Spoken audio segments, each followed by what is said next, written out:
зовет нас время. Время движется только вперед.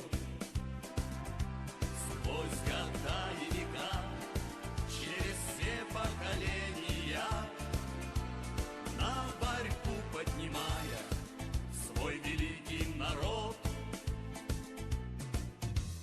Помни, нет больше силы, чем правда. Правда, к ней мы дорогу найдем. КПРФ, наша партия рядом. Вместе с ней до конца мы к победе придем. Все зависит от нас, наступает тот час, когда вихрь истории бьется по кругу. А раз так, сделай правильный шаг, стань товарищем нашим и другом. И отчизна зовет, коммунисты вперед, дух свободы прибавит нам силы. На сибирских ветрах поднимай паруса к новой жизни советской России. Реет гордое красное знамя, память наших героев отцов. Мы смогли победить в битвах и испытаниях, свою веру и правду сберегли от оков. Смело преодолей ты преграды, сделай так, чтоб огонь не погас, и счастливая жизнь станет лучшей наградой. Этот выбор в судьбе твой единственный шанс. Все зависит от нас, наступает тот час, когда вихрь истории бьется по кругу. А раз так, сделай правильный шаг, стань товарищем нашим и другом. И отчизна зовет, коммунисты вперед, дух свободы прибавит нам силы. На сибирских ветрах поднимай паруса новой жизни советской России. Все зависит от нас, наступает тот час, когда вихрь истории бьется по кругу. А раз так, сделай правильный шаг, стань товарищем нашим и другом. И Зюганов зовет, коммунисты вперед, дух свободы прибавит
Falschheit in dem abendländischen schlimmen Heer. Kommt stattdessen uns mit besser, weil wir werden immer mehr. Sie erfahren von Gebaren, von Manier und Takt und Ton. Sozialismus, Kommunismus, Lenin und Revolution. Wir sind alle hier so frei. Wir sind alle hier so deutsch. Wir sind alle hier so jung. Wir stehen alle hier wir bei. Warum wollen denn die Jugend anderen Ländern ihre Tugend nicht verhindern? Nur ein Schreiber geht vorüber anderen, aber wir sind alle freie deutsche Jugend. 1, 2, 3, die beste Partei und 4, 5, 6, der beste Konnex. 7, 8, der Vater, 8 und 9, der beste Freund. ABC, die beste Armee und WWF, ein richtiger Rapper. Ja und die für Demokratie, O und J, das ist FDJ. Für die Freiheit, für die Arbeit, für die Freizeit, für die Einigkeit führen wir Streit. Gegen Western und Manhattan, gegen Reagan, gegen den Tyrann. Gehen wir an.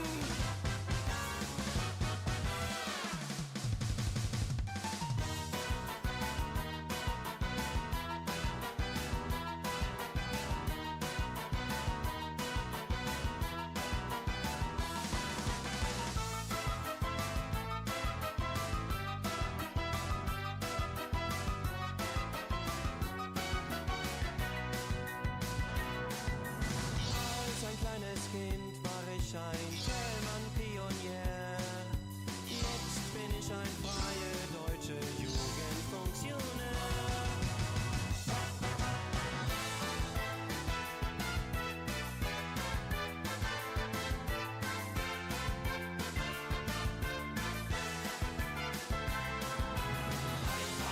Die beste Partei und 4, 5, 6, der beste Konnex. 7, 8, der Vater, 8 und 9, der beste Freund. ABC, die beste Armee und WWF, ein richtiger Rapper. Ja und die für Demokratie, O und J, das ist FDJ. 1, 2, 3, die beste Partei und 4, 5, 6, der beste Konnex. 7, 8, der Vater, 8 und 9, der beste Freund.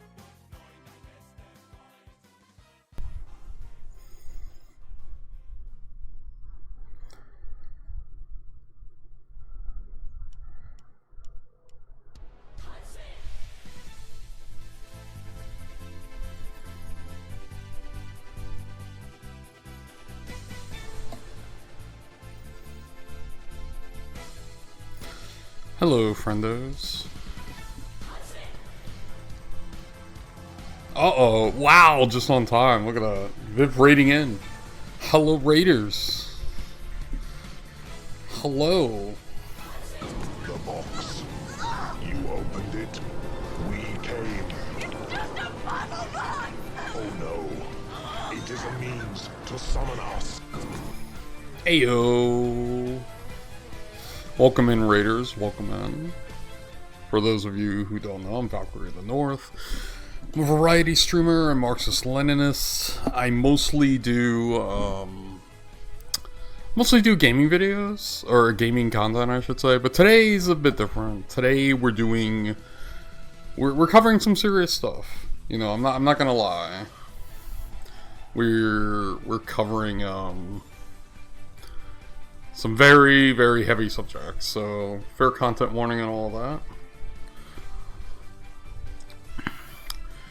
But well, hello, Neurosky. Did raid nerd Viv raid coffee cups? Hell yeah. But yeah, we're covering Palestine today. I think it's very important, especially of all days. Like today's, you know, Indigenous Peoples Day. But I say every day is Indigenous Peoples Day. And there's like quite a bit of development out of the Palestinian struggle for liberation, so I think we'll be covering quite a bit of that today. But I think we'll like work up to it, right? I think we're gonna like sort of get into it little by little here. So we'll maybe play, I'm thinking maybe a few music videos, get into some like Abby Martin stuff. We are gonna watch Gaza Fights for Freedom. And, you know, just sort of take it from there. I think that's like the best way we can try to cover this stuff. I haven't done political content for a while, but, you know, we'll see how it goes.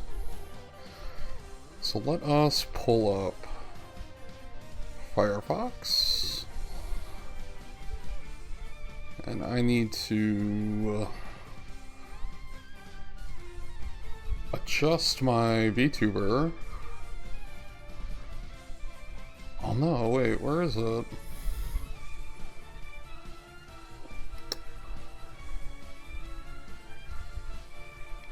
What the heck did it?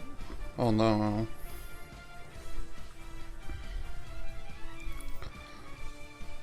Talk about scuffed start here. Oh yeah, no, I could do this. Hold on. Let me open the studio here. Let me. Where is it? I'll just copy that source.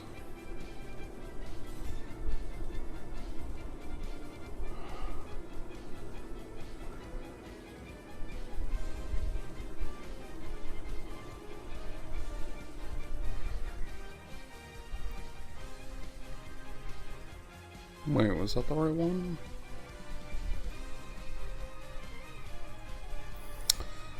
I'm having a bit of technical difficulties, I apologize.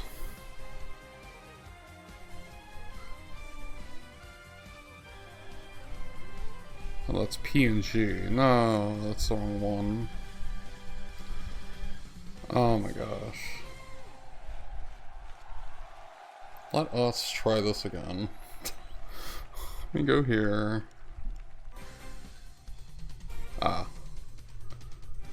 Copy that source. There we go.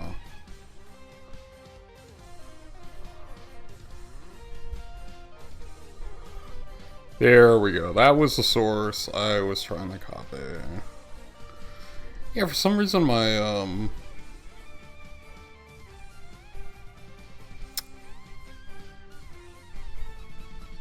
Alright, anyway, we've got it. We've set it. But yeah, so we're going to be covering some pretty heavy stuff today. So I guess the best I could do is say, be forewarned. You know, it's pretty heavy. I'll wait till the ad break ends.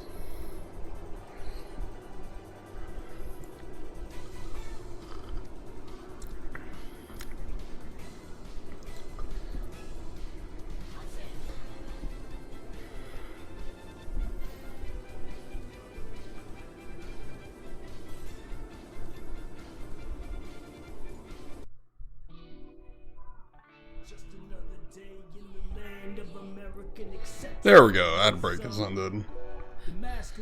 Heavy but worth it, yes.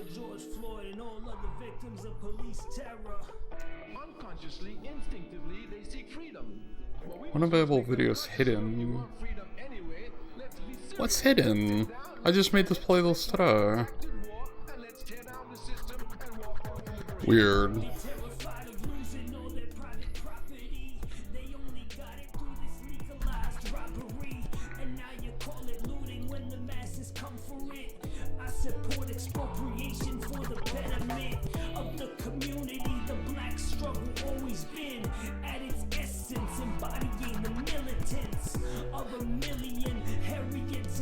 So we'll just like check out some music, and then we'll pull up some Abby Martin stuff, and then dive into the documentary.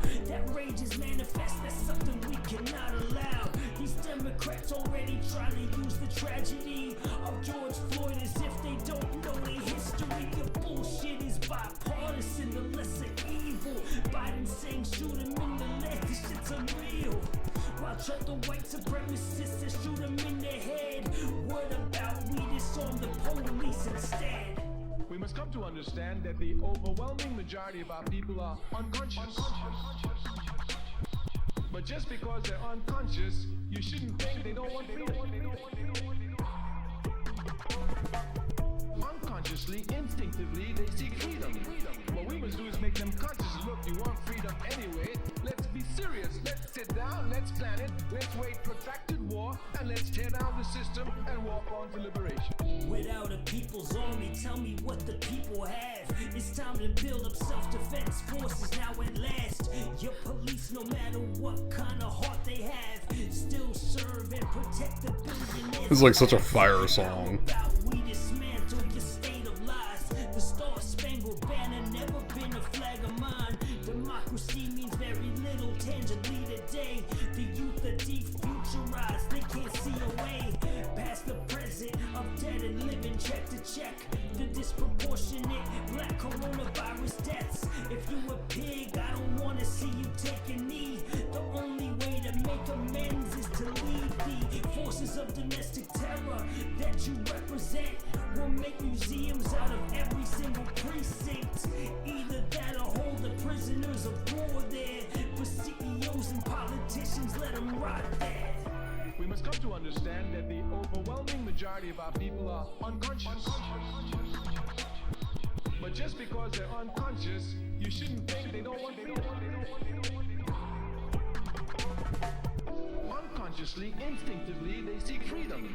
What we must do is make them conscious. Look, you want freedom anyway. Let's be serious. And then I think the next 3 songs we have is specifically about Palestine. Tear down the system and walk on to liberation.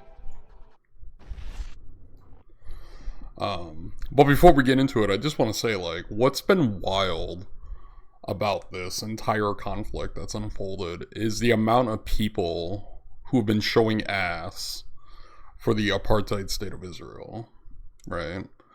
Because, like, I've looked on, like, different social media platforms, and it's, like, all these libs and all these, like, right-wingers. I mean, at this point, I just lump them all in a group. Are more concerned about the oppressors than they are about the oppressed. And it's like, I'm not surprised, like, this happened, you know, this is like a,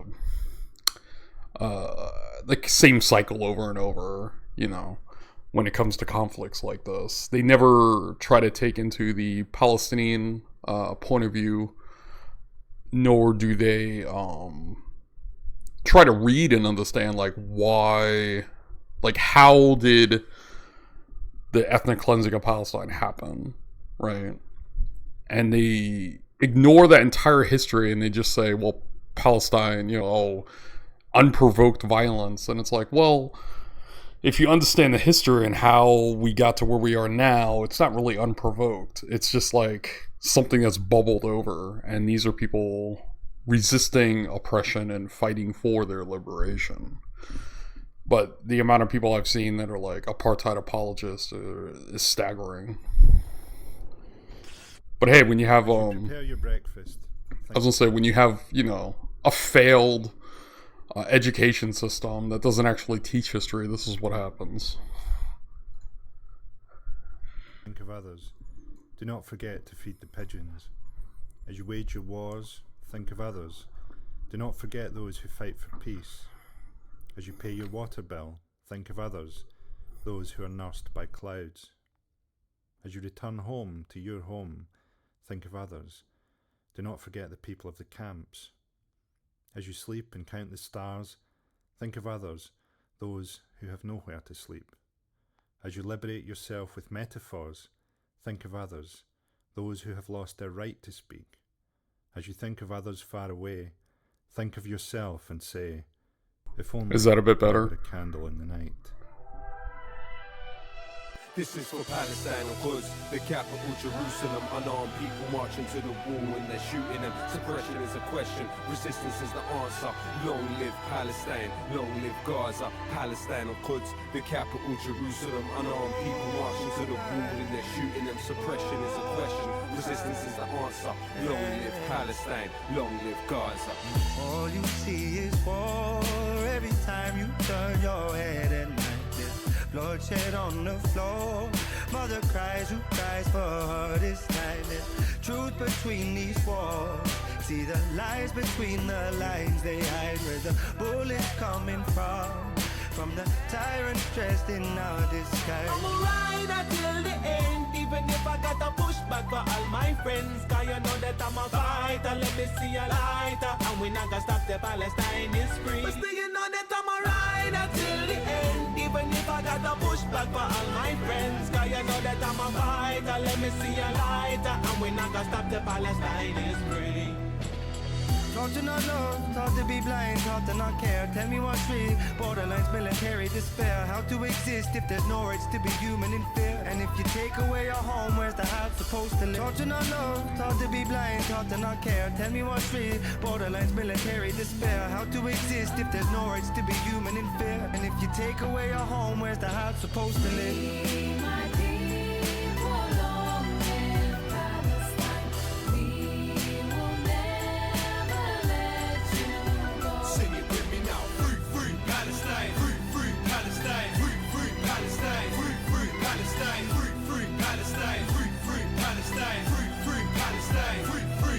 Ibrahim Abu Thureya could resist without a wheelchair. 10-year challenge, tell Regev we are still here. And tell that killer Netanyahu he should feel fear. The old live through us and guarantee the children will care. Criminal, not invincible, and you know it. Sarmadoon still sitting in their stoic. May not feel us with you when you listen to our poems. You inspire humanity, your resistance is heroic regardless of talk. Here's time we answer the call. Through your strength of spirit you provide example for all. How to live, how to love when attacked from the clouds above. Loud and clear the songs you sung can't be drowned by the sound of guns. Won't just watch your tragic times through a satellite dish. The least that we can give you is an anthem like this. They panic tried to analyze and sanitize this, but we love you more than ever still. Palestine lives.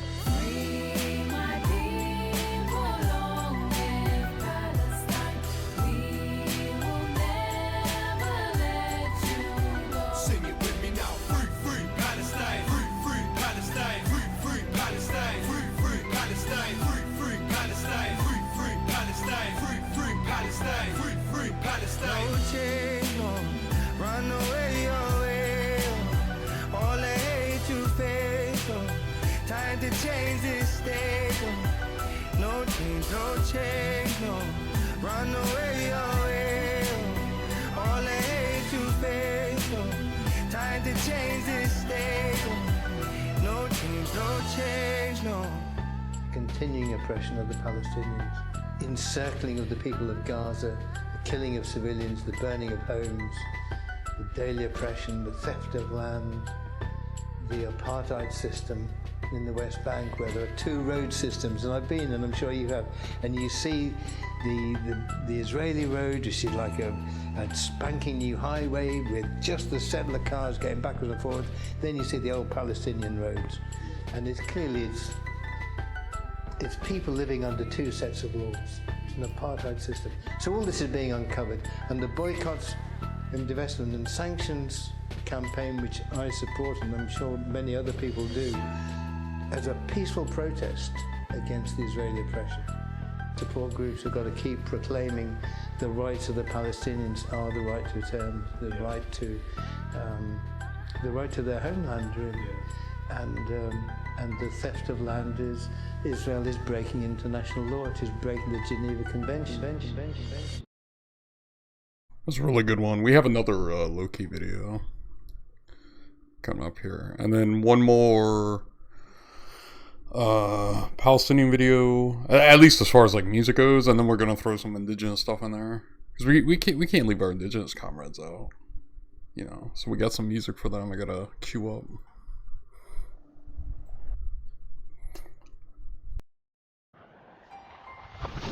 The hate of men will pass, and dictators die, and the power they took from the people will return to the people. And so long as men die, liberty will never perish. Is it just a dream? Am I a fool for trying? I stand defiant, but my enemy's the tallest giant. Will my visions be reality? They tell me never. I wanna feel the unity that Malcolm felt in Mecca. I wonder if it made sense in his last moments. People don't value the soul cause they can't hold it. Find something real beyond death and misery, and understand the present in the context of history. It's been established Sykes-Picot was a bit of marriage since the day Thomas Edward Lawrence tricked the Arabs. Please be loyal till we're deep in soil. You can ask Mossadegh about BP oil. This is a battle that many better men have died fighting, but I hope to leave an insight through my writing. My pen fires at the men who defend liars. I send fire till the end of your empire.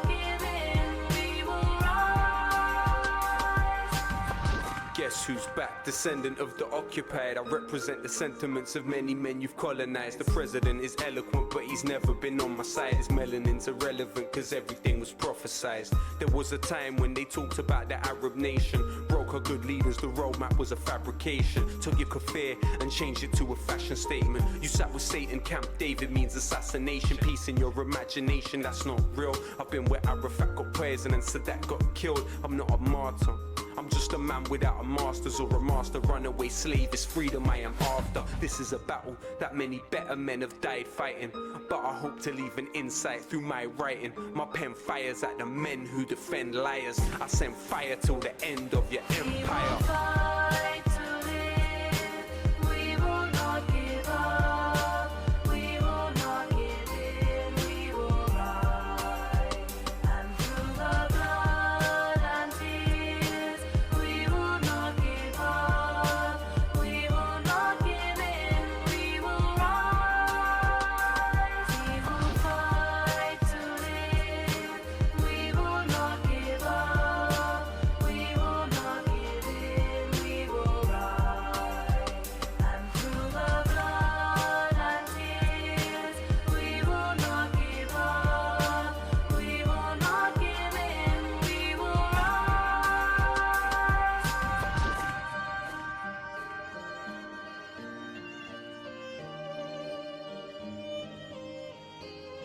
Such a good song. Like Virgil, the peaceful dove of Palestine, I will fly, I will rise far beyond the seventh sky. I will break free and soar through the lies, seeking truth, seeking the justice that is mine, the justice that is mine. I will stand, I will climb, I will spread my wings, elevate and rise. I will rise, I will rise. If you thought this one was good, we have a hell of a banger coming up.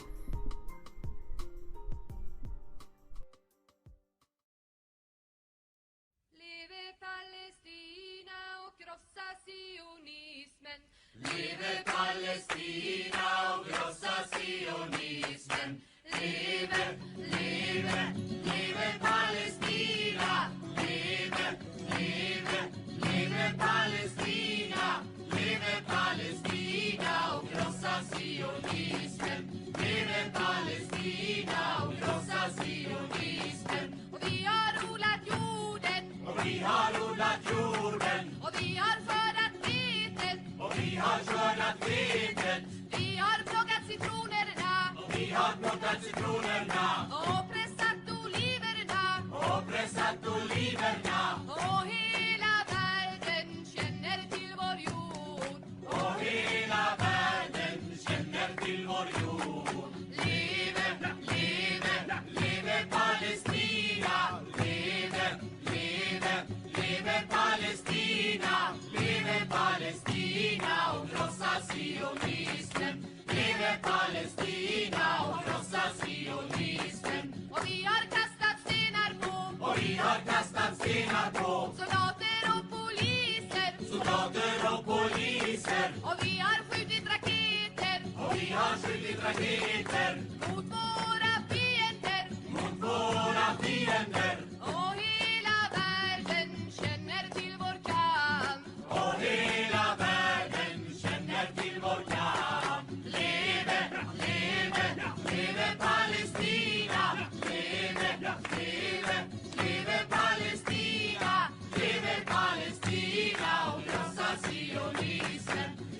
Palestina och krossa sionismen. Och vi ska befria vårt land. Och vi ska befria vårt land. Från imperialismen. Från imperialismen. Och vi ska bygga upp vårt land. Och vi ska bygga upp vårt land. Till socialismen. Till socialismen. Och hela världen kommer att bevittna.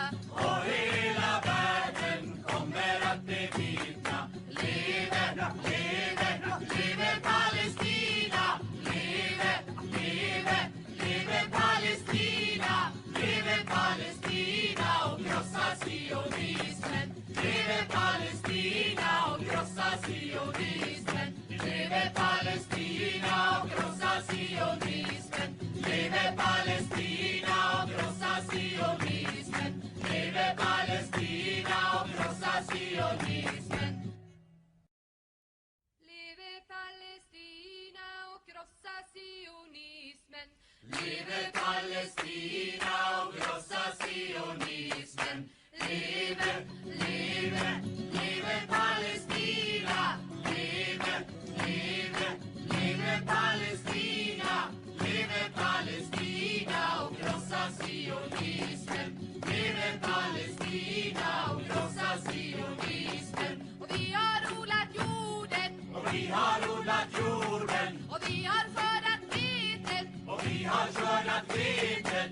Vi har plockat citronerna. Och vi har plockat citronerna. Och pressat oliverna. Och pressat oliverna. Och hela världen känner till vår jord. Och hela världen känner till vår jord. Leve, leve, leve Palestina. Leve, leve, leve Palestina. Just an absolute banger of a song there. I'll link that one, because the others were low-key, but this one I'll definitely link in chat.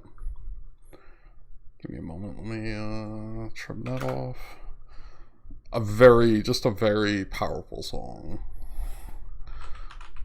Let's get some...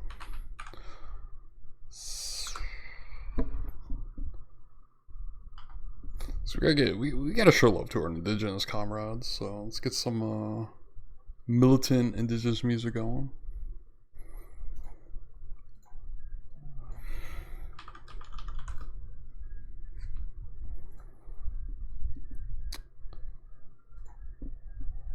Ladies and gentlemen. What is it? Let's see. Throw that one up there. And I guess we'll do another one.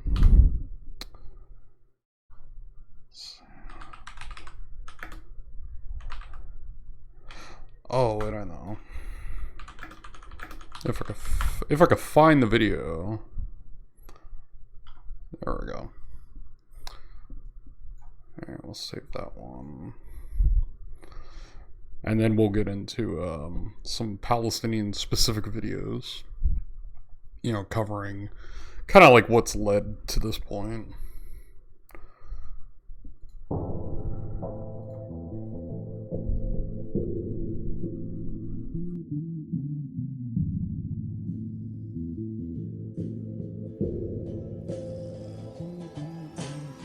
I got some natives in here's what they telling me.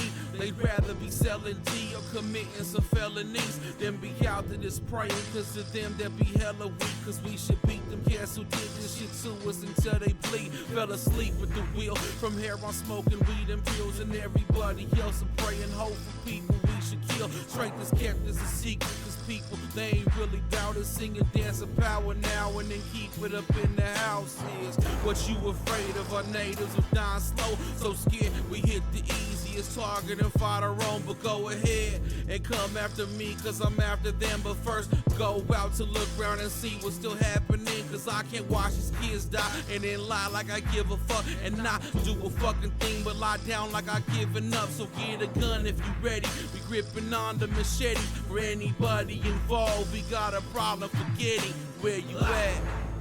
Where you motherfuckers been? We on the front line, walking with the dead. Where you motherfuckers been?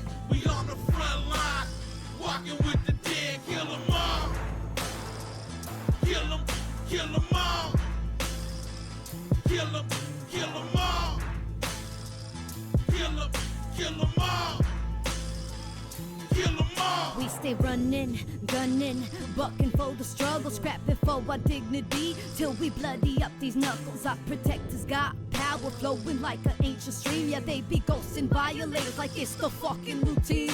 Now this savage path to freedom might be seeming extreme, but I ain't losing one more soul to the boozer amphetamine. See, when I was a youngster, almost lost my fucking mind. Didn't recognize my purpose, didn't value this life. Propaganda almost had me convinced I was worthless, but if I kill myself, I'd just be doing them a service. We can never live free while this land remains stolen. Concrete muffles the earth, so it's like her breath she be holding. We can't breathe until she breathes, so you know how we be rolling. Civilization brought the illness, rebel vengeance brings the realness. Inflict damage on the cracker till the lungs are puffing shallow. We don't miss a single target when we aiming from the shadows. Where you motherfuckers been? We on the front lines, walking with the dead. Where you motherfuckers been? We on the front lines, walking with the dead. Kill 'em all. Kill 'em, kill 'em all. Kill 'em, kill 'em all. Kill 'em, kill 'em all. Kill 'em all.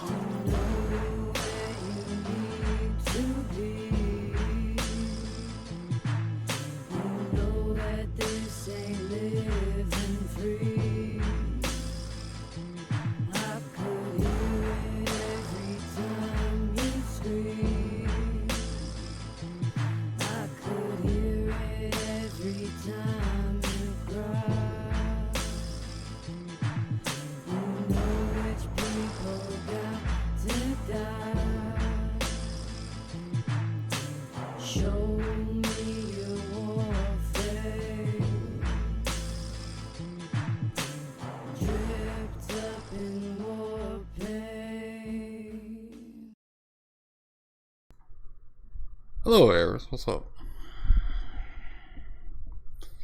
We'll move on to our next song here by Snotty Nose Res Kids. And then we have a Red Eagle, and then we'll get into some of the Palestinian specific videos.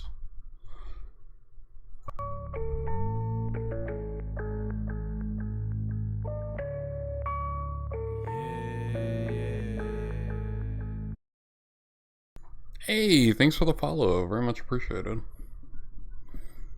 Welcome on in. Hell nah, we won't go, boy. Welcome here to my side. I'm from the people of the snow, boy. That mean I thrive in the wintertime. Yeah, I'm what they call a savage kid. My family tree is bigger than the Old and New Testament. I put a fist up. That's word they calling Kaepernick. Somebody gotta stand for it. Tell them who you want. So beware, we black snake killers. Blackfish, I've been a killer. We're the ones you can't get rid of. Sound familiar? Yeah, long hair, that Ric Flair. Nature boy from the village. GE, for really, you see, I don't rock and roll. Nah, I stand and rock. Yeah, I think there's something in the water. Here's some food for thought. Is it really a felony for wanting my water clean? Expect us not to rage against the machine. Ain't moving like Rosa P. Nope. You know why? Cause this dream catcher ain't catching your pipe dream. Word. Look what happened in Flint. No disrespect, but the same thing happens to village kids that sip water from the tap and are dying to live from the cancer it gives. Where's the state of emergency for them? I don't know. Act like you know the story. Broken treaties, unholy matrimony. One nation, under the creator, homie. All my relations, many with Choni.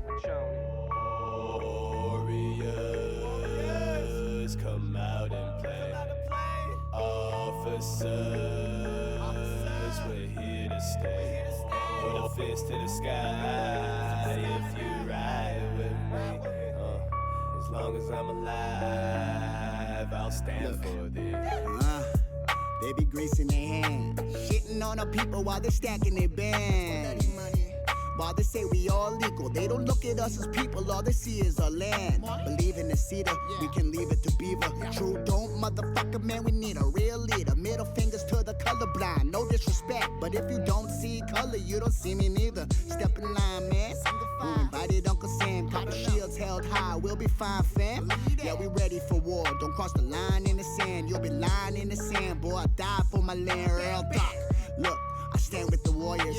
This land us who we are, we can let you destroy us. Until the people said, yo, bruh, they can employ us. Look, man, it's not like I haven't noticed. Hey, Quentin, I work for Kinder Morgan, your apprenticeship of heavy duty mechanic. If we are looking, if you're interested, give me a call back as soon as possible. Thank you, bye. To replay this message, press 1. To go to the message deleted, you have no more messages. Tiny house, what up? If water is life, please fill me a cup so I can spill it on your face and wake a dumbass up. Enough is enough, numb nuts, wake up. Yo, fuck Kinder Morgan, here's a Kinder surprise. Indigenous resistance, man, we got 9 lives. We put a life on the line, not a lifeline. I'll be damned if I see another broken pipeline. Warriors, come out and play. Officers, we're here to stay. Put a fist to the sky. Such a good song. If you ride with me, as long as I'm alive, I'll stand for thee. If the unceded land is your home, put your fist up, cousin, put your fist up. If you like your water clean, yet alone, put your fist up, cousin, put your fist up. You know we're ready for war, we in a zone. Put your fist up, cousin, put your fist up. If you die for your land, let me know. Put your fist up, cousin, put your fist. Warriors, come out and play. Warriors, come out and play. I like that in chat. It's such a banger. Alright, I'm getting into this one. This is an older song, but I rarely see people play it from Red Eagle here. Stopping this. We have to learn to maneuver through a linear society without completely losing ourselves in that greed, in my language, naholo, lover of things.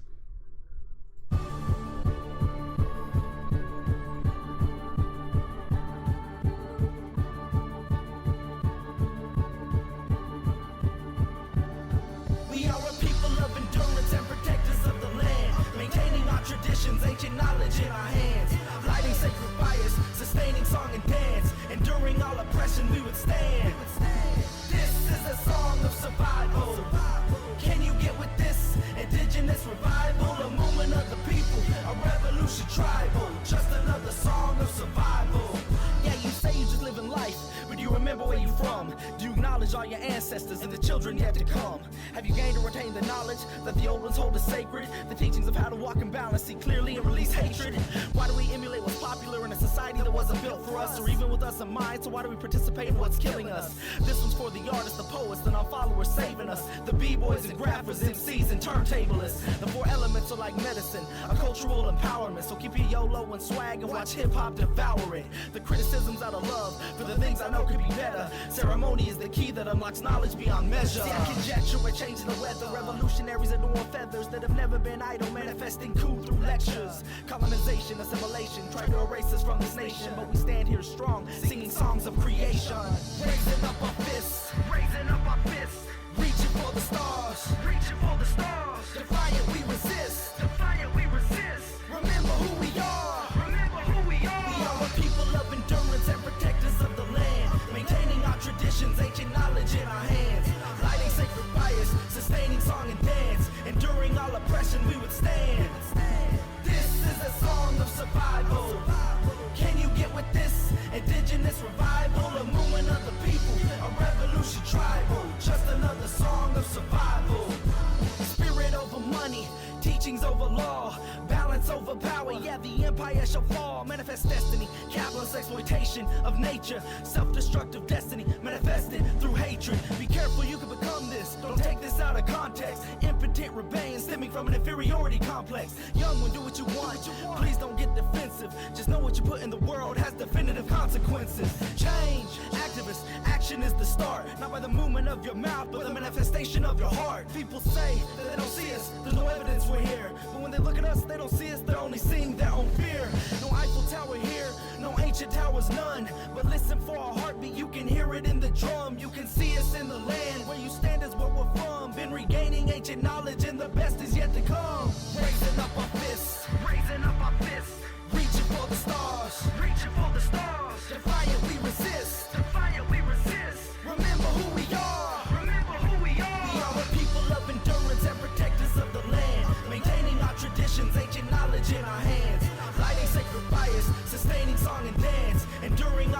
oppression we would stand. This is a song of survival. Can you get with this? Indigenous revival, a movement of the people, a revolution tribal, just another song of survival.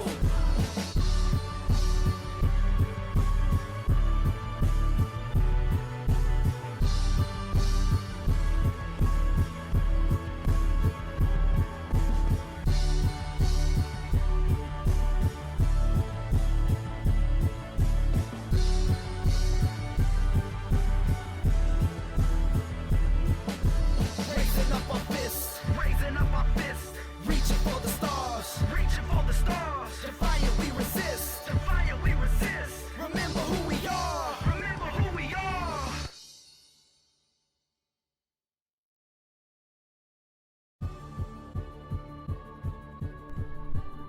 It's another very, very good song. I'll link this one in chat too. Like, I urge people, like, hey, go support these artists, you know. Even if Twitch might not like the fact that I played the music on stream, because I have a feeling they might mute the VOD. But that's alright. Alright, so we are going to be getting into some heavy content. Because, you know, given the events in Palestine, it's stuff we need to... Like I said, normally I do gaming content, but like this is such a massive thing that's happening that we, you know, it has to be addressed. It has to be talked about. And I think we could do that with a couple of Abby Martin videos here, and then we'll watch Gaza Fights for Freedom. Simply because, you know, the mainstream media has an entire... Like, if you look at how the coverage is happening on the current liberation struggles of Palestine, they're just taking a broad brush and painting all the Palestinian resistance fighters as, like, terrorists. When in reality, like I said earlier, we have decades and decades of oppression, and this is like a boiling point for what's happening. And the only people to blame are the United States government and its allies that have enabled Israel to do what they're doing.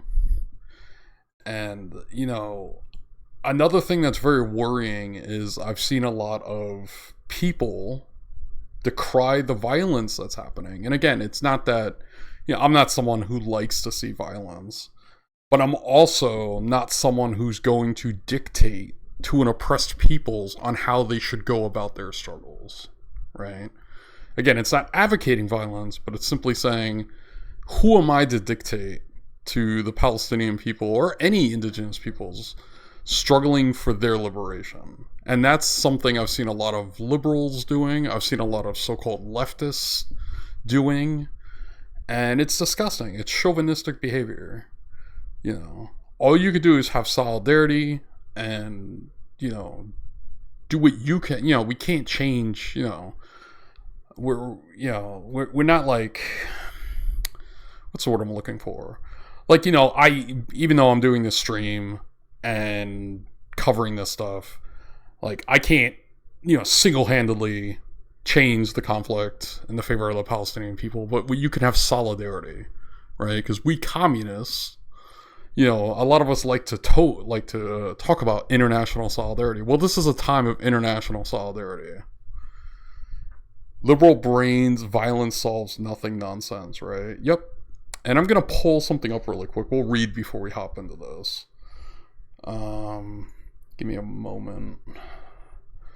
And it's by France Fanon. Where is it? I just had it the other day. Hold on. It's under political... Okay, there it is. So, let us... Alright, so this is from France Fanon, right? And I'm going to read it. It's just concerning violence.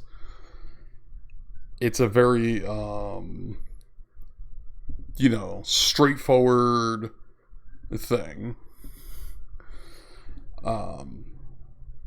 And again, like, as communists, we don't necessarily want violence, but sometimes when you've used all the tools in the toolbox, this is what happens, right? The Palestinians literally used all the tools in the toolbox. As recently as 2018, when they had the massive peaceful protest called the Great Return. Oh, you two know each other. Awesome. Yeah, Katrina frequents a stream from time to time. That's really cool. But the thing is, they used all the tools in the toolbox. They had a massive peaceful protest, and they got massacred for it. So when your peaceful options are gone, right? You have no, you can even look back to when Hamas peacefully won the elections in Gaza. So that's a situation where, and it doesn't matter what someone thinks of Hamas. That's irrelevant to the whole thing. Because I've seen some people try to cherry pick things, and it's like, it is irrelevant.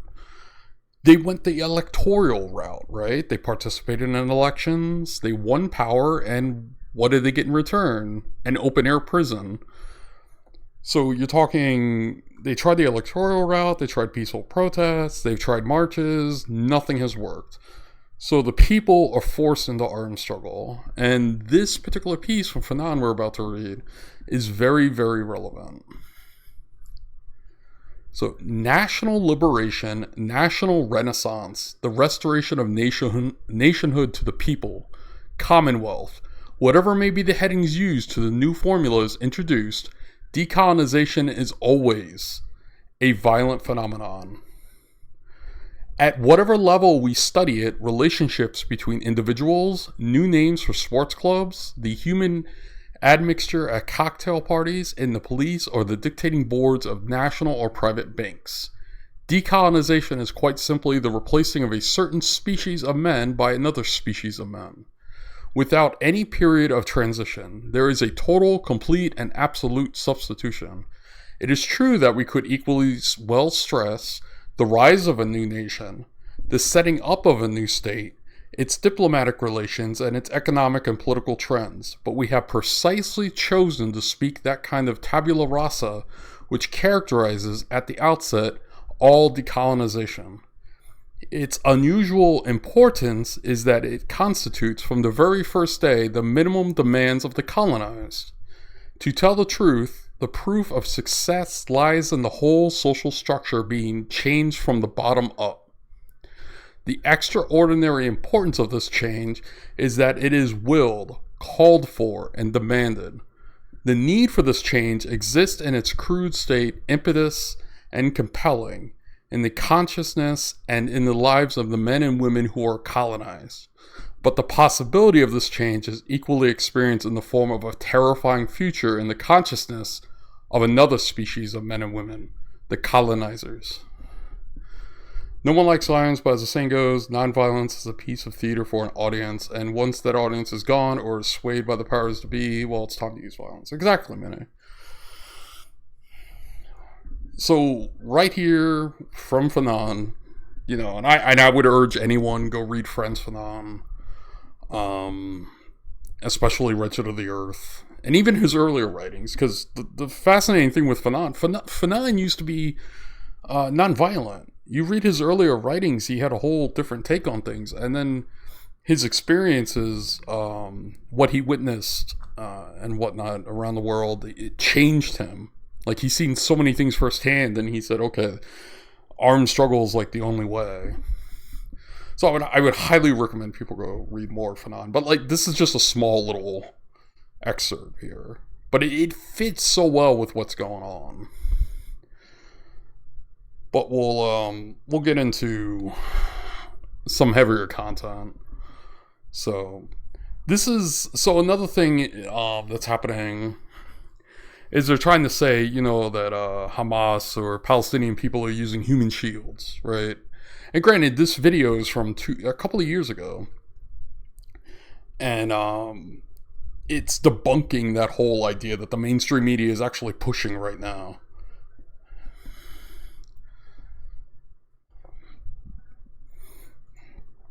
So we'll get into those. Hopefully the subtitles are okay on this video.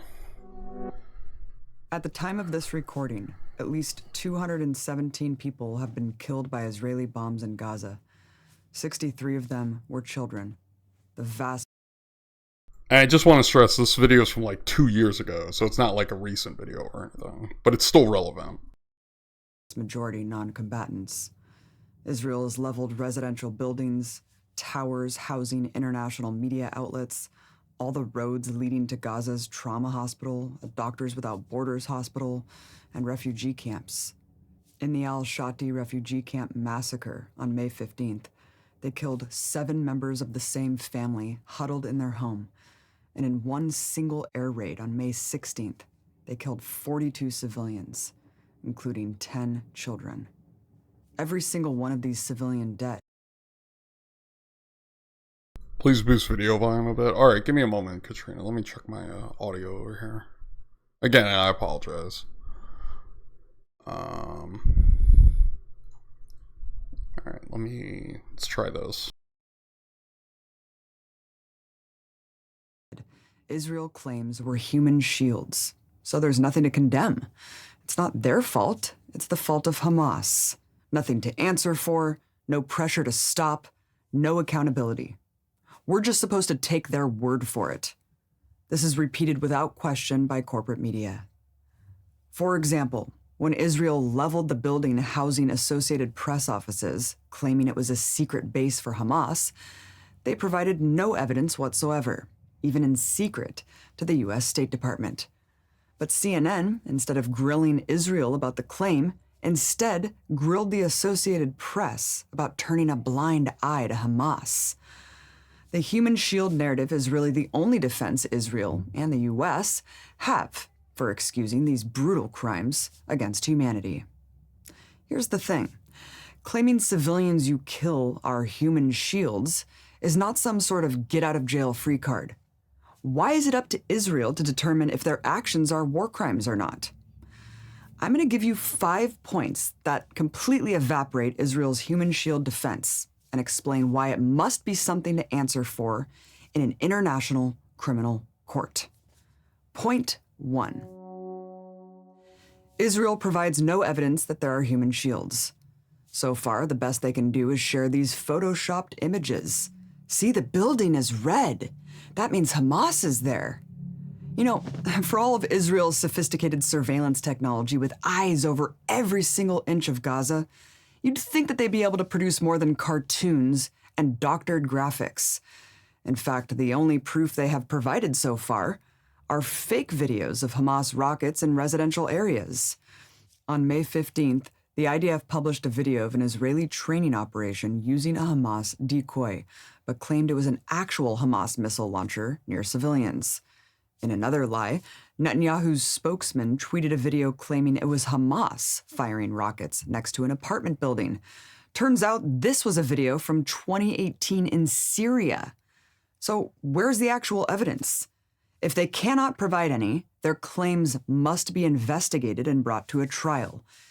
Even if there was evidence that Israel was hitting legitimate military targets, it still is illegal to kill such an outrageous amount of civilians.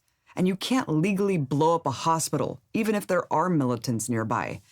Either way, Israel should not be allowed to be above the law. Point 2. We shouldn't take Israel's claims of human shields at face value, because they have an extensive history of lying about it. I think the most irrefutable example are their killings at Gaza's Great March of Return, which we documented in our film, Gaza Fights for Freedom. At this Great March, Israeli snipers directly targeted and killed one... Uh-oh. Raids happening. Welcome in, Raiders. You opened it. We came. Oh my gosh. Bridge on the River Kauai as well. Double raid. Double raid. To summon us. Double raid, friends. Welcome in, Raiders. You opened it. We came. Oh my gosh. 3 raids. Oh no. It is a means to summon us. There's so many raids happening. The box. You opened it. We came. Oh no. It is a means to summon us. Oh my gosh, so many raids. Thank you, Raiders. Barrack, Nemo, Bridge on the River Kauai. Thank you. Welcome in, Raiders. We are, well, it's not our usual fun time sort of stream. I'll say that. We are covering some very serious stuff. But welcome on in. We're covering all things Palestine today. We were playing some music earlier, some indigenous hip-hop music, some Palestinian hip-hop music, and now we're getting into some Abby Martin videos covering Palestine, and then we're going to watch Gaza Fights for Freedom. Yes, free Palestine, Medusa. So, it's quite a, I'm just trying to give everyone a warning, quite a heavy subject matter we'll be dealing with. So, if this isn't your sort of stream with that sort of content, completely understandable. I can't blame people if they don't want to stick around for that. But if you do, there's a lot we can learn together. So welcome on in, and let's get back into it. Also, let me give some shout outs here. Do we have any mods in chat? Simon, can you give shout outs to the fellow raiders here? 183 unarmed demonstrators, including 35 innocent children at these protests, journalists marked press, medics performing medical aid, a man in a wheelchair, and so many more. But Israel said they were all human shields, so it was all legitimate. Here's where they really exposed themselves. According to international law, human shield applies to civilians as collateral damage when you're targeting military forces in combat. But at the Great March protests, there were no militants, nobody shooting at Israelis, nobody with weapons, no targets remotely connected to military operations. So if all of those children, medics, journalists, and disabled people were human shields, who were they shielding? Even when they killed celebrated female medic Razan al-Najjar, they released a propaganda video saying she was a human shield. But shielding what? Under no circumstances would killing that many civilians at an unarmed protest, with the defense that they were human shields for non-existent military targets, hold up for a second in a war crimes tribunal. Today, Israel relies on the fog of war to make this claim seem possible. But just 2 years ago, Israel showed an irrefutable pattern of lying about human shields, and now they have zero credibility. Point 3. According to Israel's own definition of human shield, every man, woman, and child in Gaza is a human shield. They claim that anyone in the vicinity of not only Hamas missile sites, but Hamas offices, Hamas individuals, is a human shield. This includes Hamas members who are sleeping at home with their families, and the surrounding houses.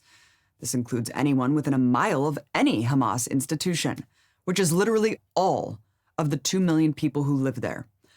Look, Hamas is the government of Gaza.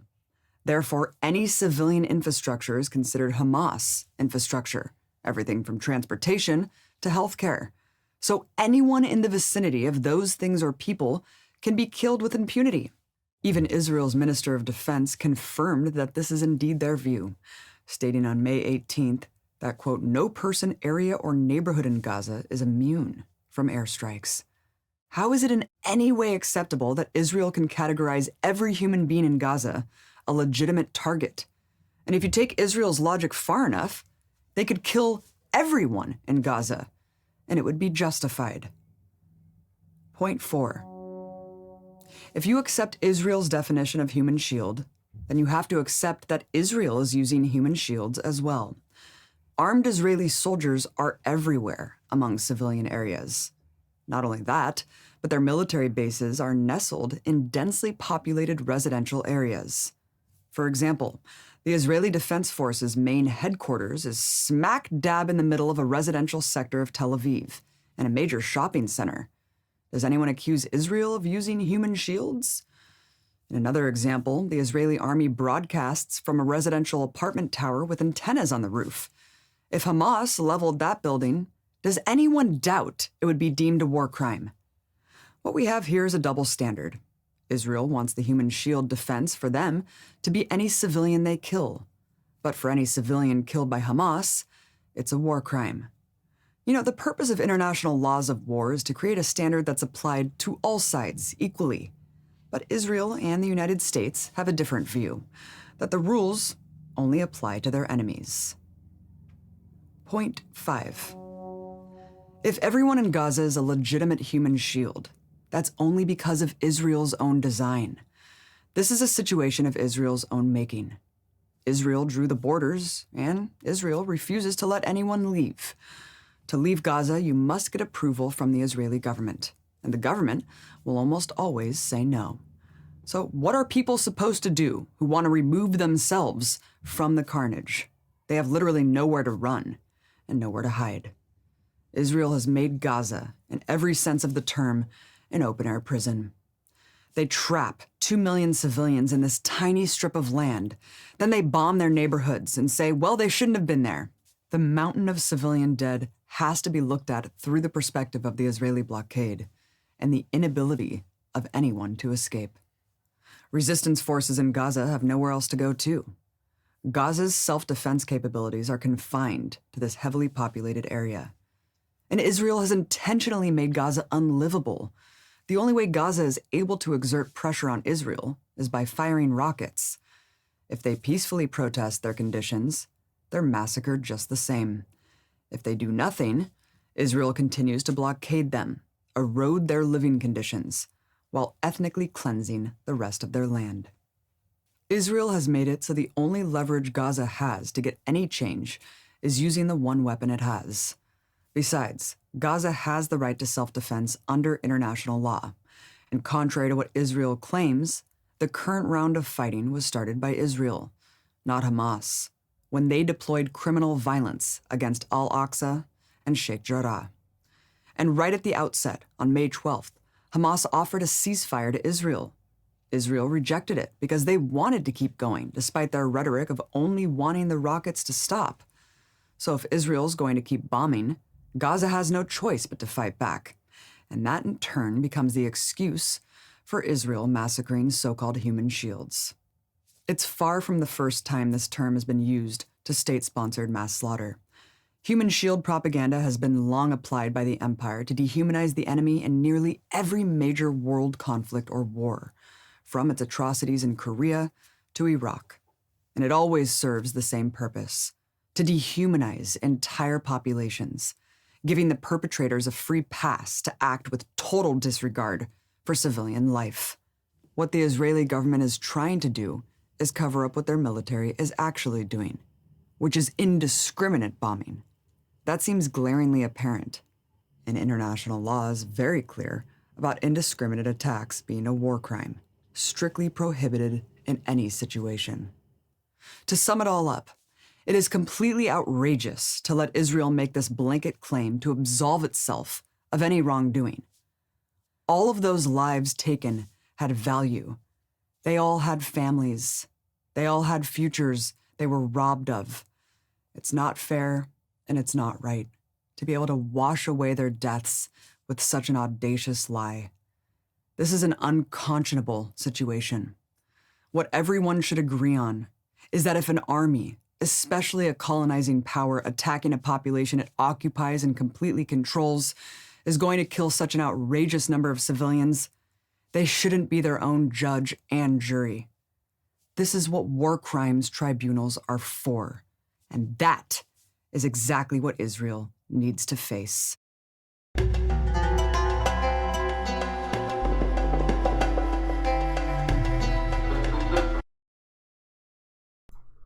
That was a very good video. I'll link that too in chat.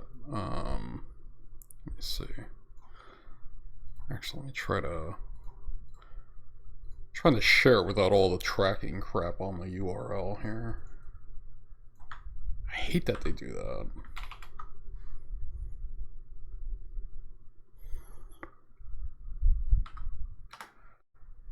Make sure it's the one. Yeah, very good video though, because the reason why I played that, I felt it was pretty important to play because, I mean, as Abby Martin talks about, you know, this isn't new, the whole human shields thing, but it's something I've also seen in the last, like, day or so of the news cycle, is the repeated narrative of human shields, but here we are watching a video that pretty much, like, debunked that entire thing. So, this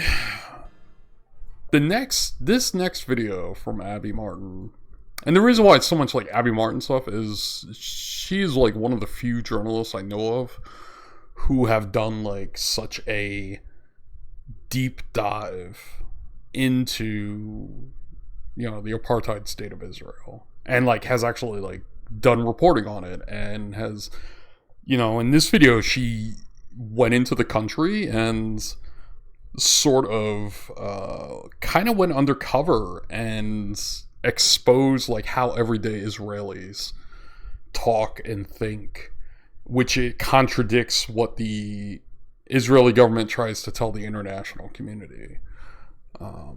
So I guess, you know, if I have a content warning for this, there's a lot of like racism in this video, a lot of disgusting language from the Israeli settlers.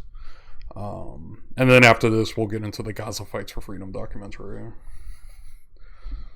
But this is sort of the, you know, I think this is important to watch because it's a raw look on how these people think and act, and that's very important to understand from the Palestinian perspective. On September 12th, an Israeli Knesset party approved a plan to annex all of the occupied territories that would erase Palestine completely. This is considered an extremist solution to a conflict that has spanned decades, and the so-called key to peace in the Middle East. But how do Jewish Israeli citizens feel, those who are not in the government or living in illegal settlements? Last year I traveled around the West Bank to release a series for the Empire Files on the plight of Palestinians, featuring their voices and stories. But I also went to speak to average Israelis in the Jewish quarter of Jerusalem. We're here in Zion Square in Jerusalem, which the government has actually declared to rename Tolerant Square. And we're just going to ask everyday Israelis what they think about the situation. You're American. Where are you from and why did you come here? I'm from New York, and I came here with my family when I was younger to make Aliyah, because it was always my parents' dream to come to Israel because we're religious. So, are you American? Yes. Oh, cool. Why? When did you move here and why? I moved here 11 years ago. I'm gonna pause it because I just realized we're in the middle of an ad break, so we'll pause it for folks who aren't subscribed.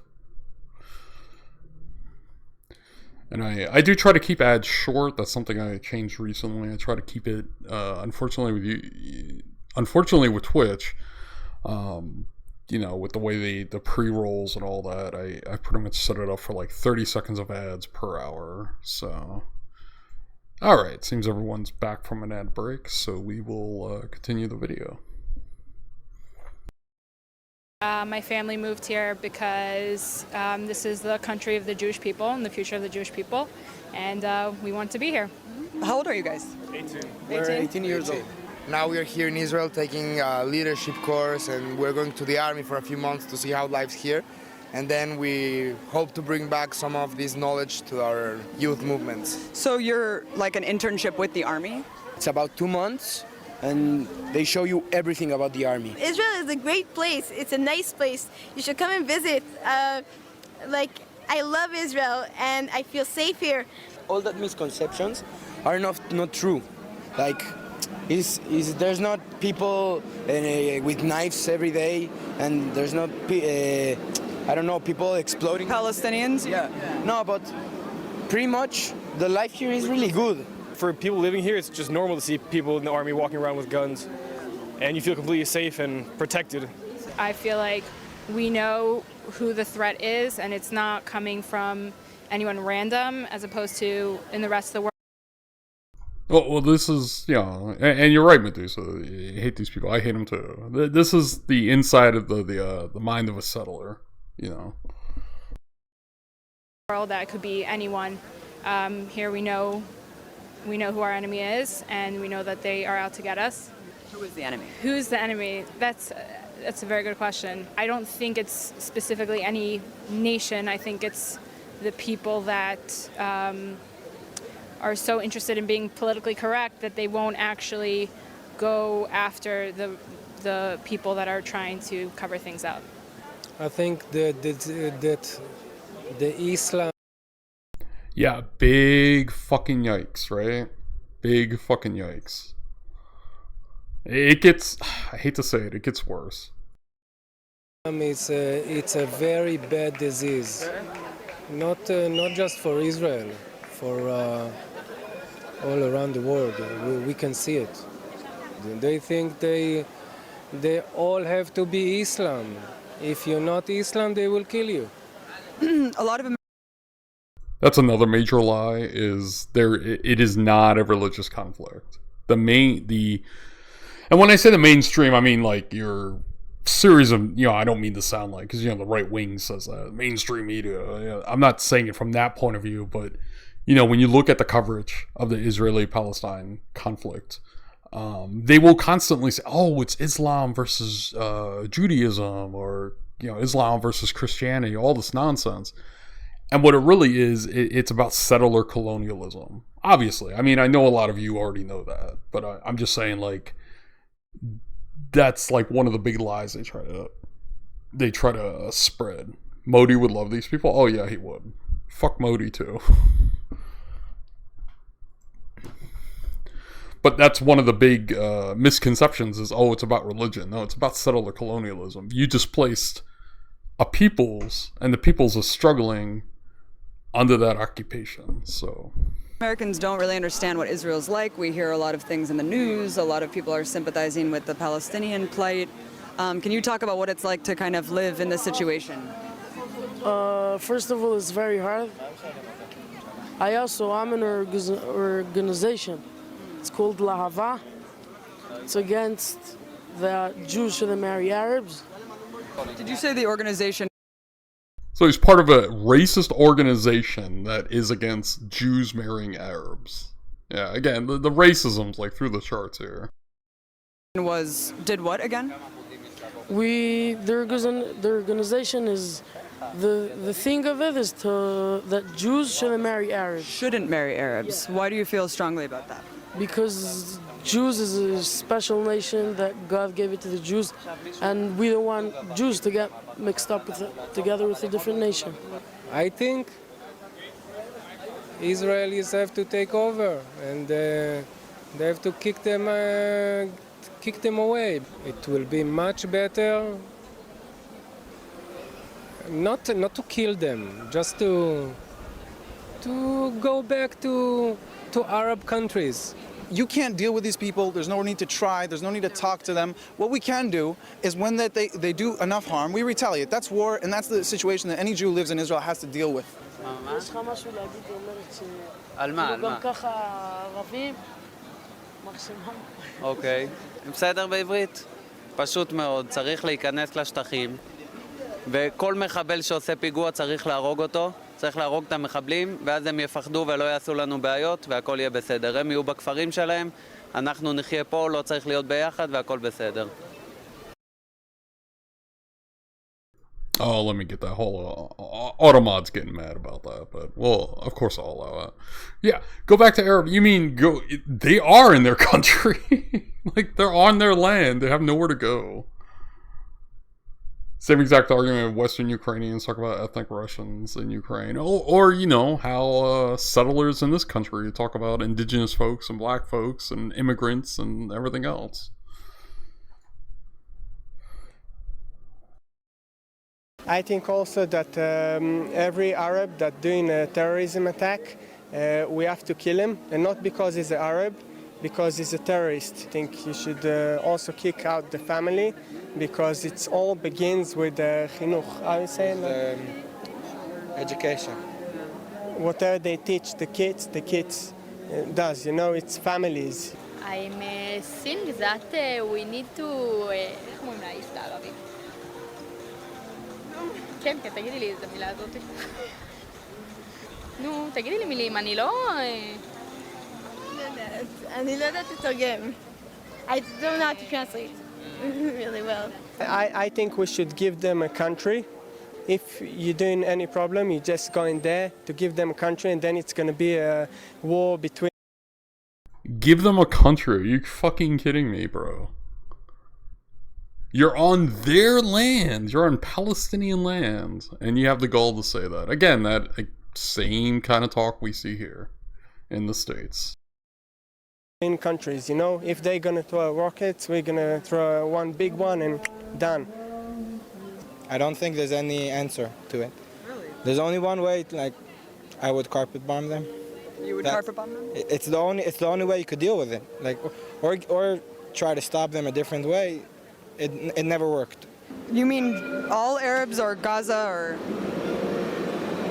I believe that they, like, I hope to believe they're not, but I do think they are, because I don't trust them.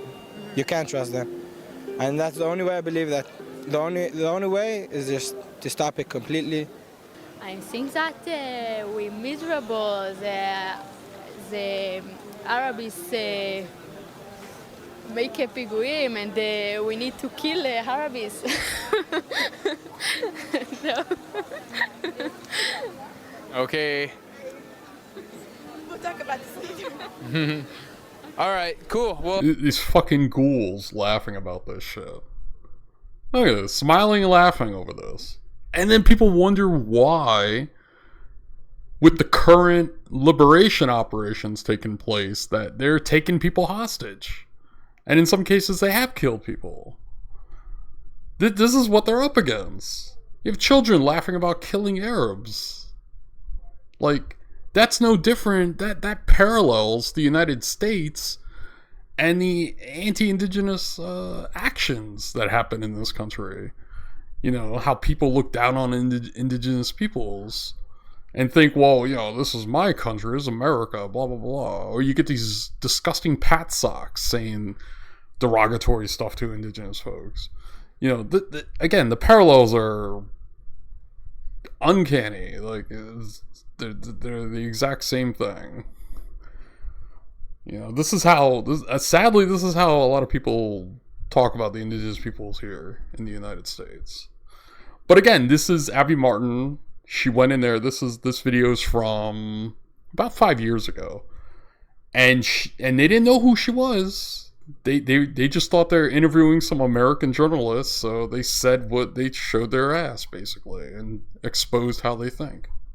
There is also Jewish civilians that hate Arabs, yeah, I'm not saying, but we have also people that like the Arabs and everything, like Smolanim. I think another thing that the Jews should have rights to hate them. I think we have the right to hate them. I don't see a reason why not. I wouldn't trust any of them. To better understand this mentality, I also talked to Ronnie Barkin, a Jewish Israeli citizen who grew up in the country and is now an ardent critic of the notion of a Jewish state. Like anyone growing up in Israel, I went through the whole indoctrination mechanism. And we are being trained to be soldiers from kindergarten, literally from kindergarten. The moment I realized I managed to sort of overcome that indoctrination, then everything became very clear, because the situation is crystal clear. One of the main successes of Israeli propaganda is to convince the world that the situation is complicated. But it's far from being complicated. It's probably the least complicated conflict in the world today. And it's all about basically those who have the power, those who oppress and subjugate and tread over the indigenous people of the land who have been oppressed and subjugated and expelled from their land. And this is what it's about. The situation here is not very different other than the way it is perceived in the world and among Israeli society themselves. They like to perceive themselves as being something else, as being, you know, liberal and progressive and all of that. And I also thought of myself as such until I realized that actually, you know, this is not the case. The case is very clear, and I'm not on the right side of history. And that's when, you know, the moment I managed to overcome this type of brainwashing, then the rest was very easy. The State of Israel is all about creating a place which is for one select group and only that. It's not only the fact that they wanted to take over, to usurp the land and the resources and all of that. It's also about this exclusive nature of the place, that this is ours and only ours. And even any Palestinian being born in Israel, even if they're Israeli citizens, is already regarded as some sort of a threat to the state.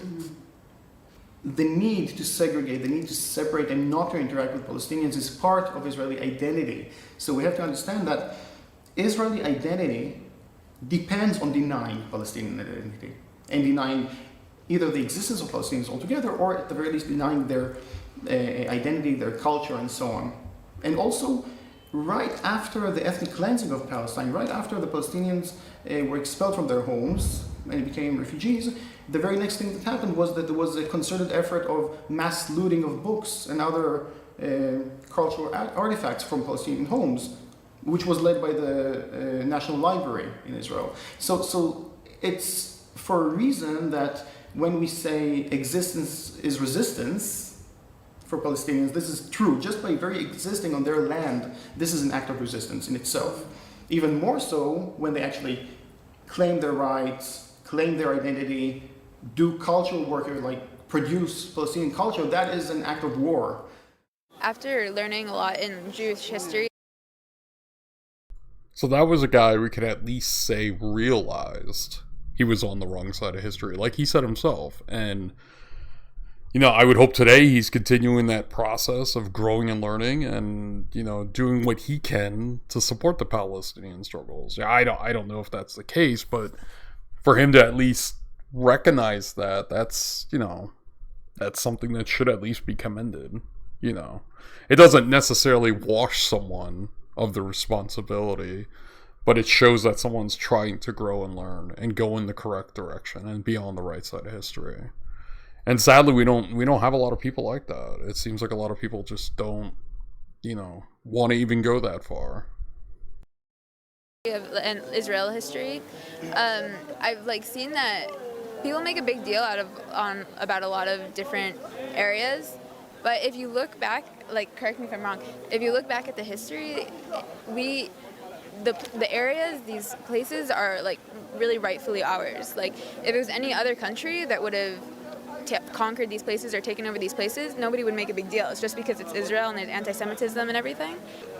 They kicked us about 2,000 years ago, and we came back. We have Jerusalem. We built every stone here. Every stone, 3,000 years ago. Yeah, exactly. Over here, This all is 3,000 years. this is the city of David.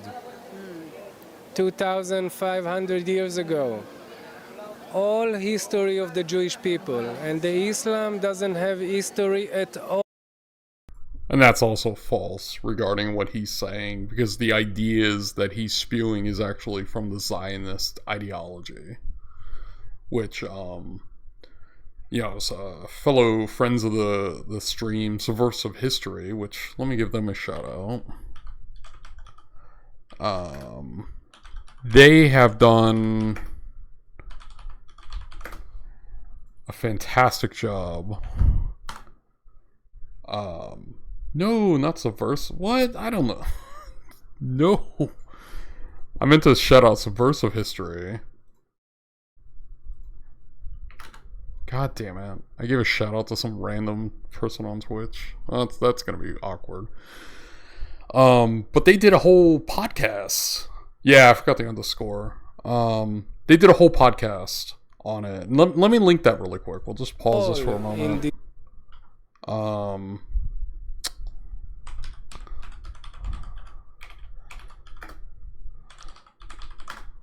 We're not gonna get into their particular podcast they did because, I mean, we just not gonna have time tonight.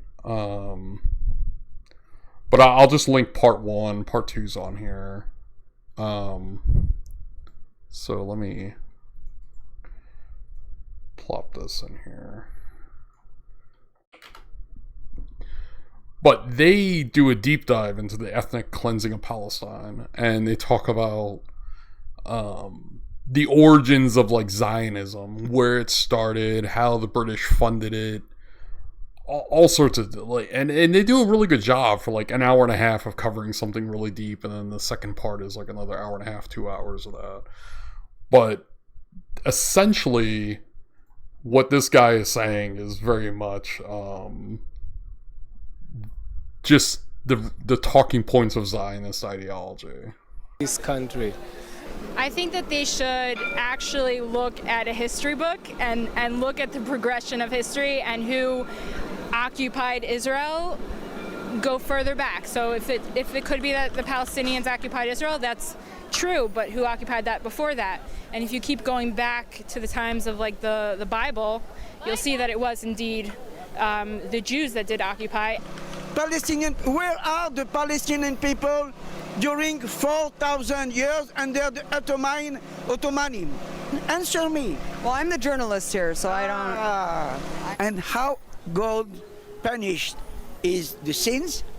By other people. He said, he sent the Nazis, he sent, and now he sent Palestinians. Okay.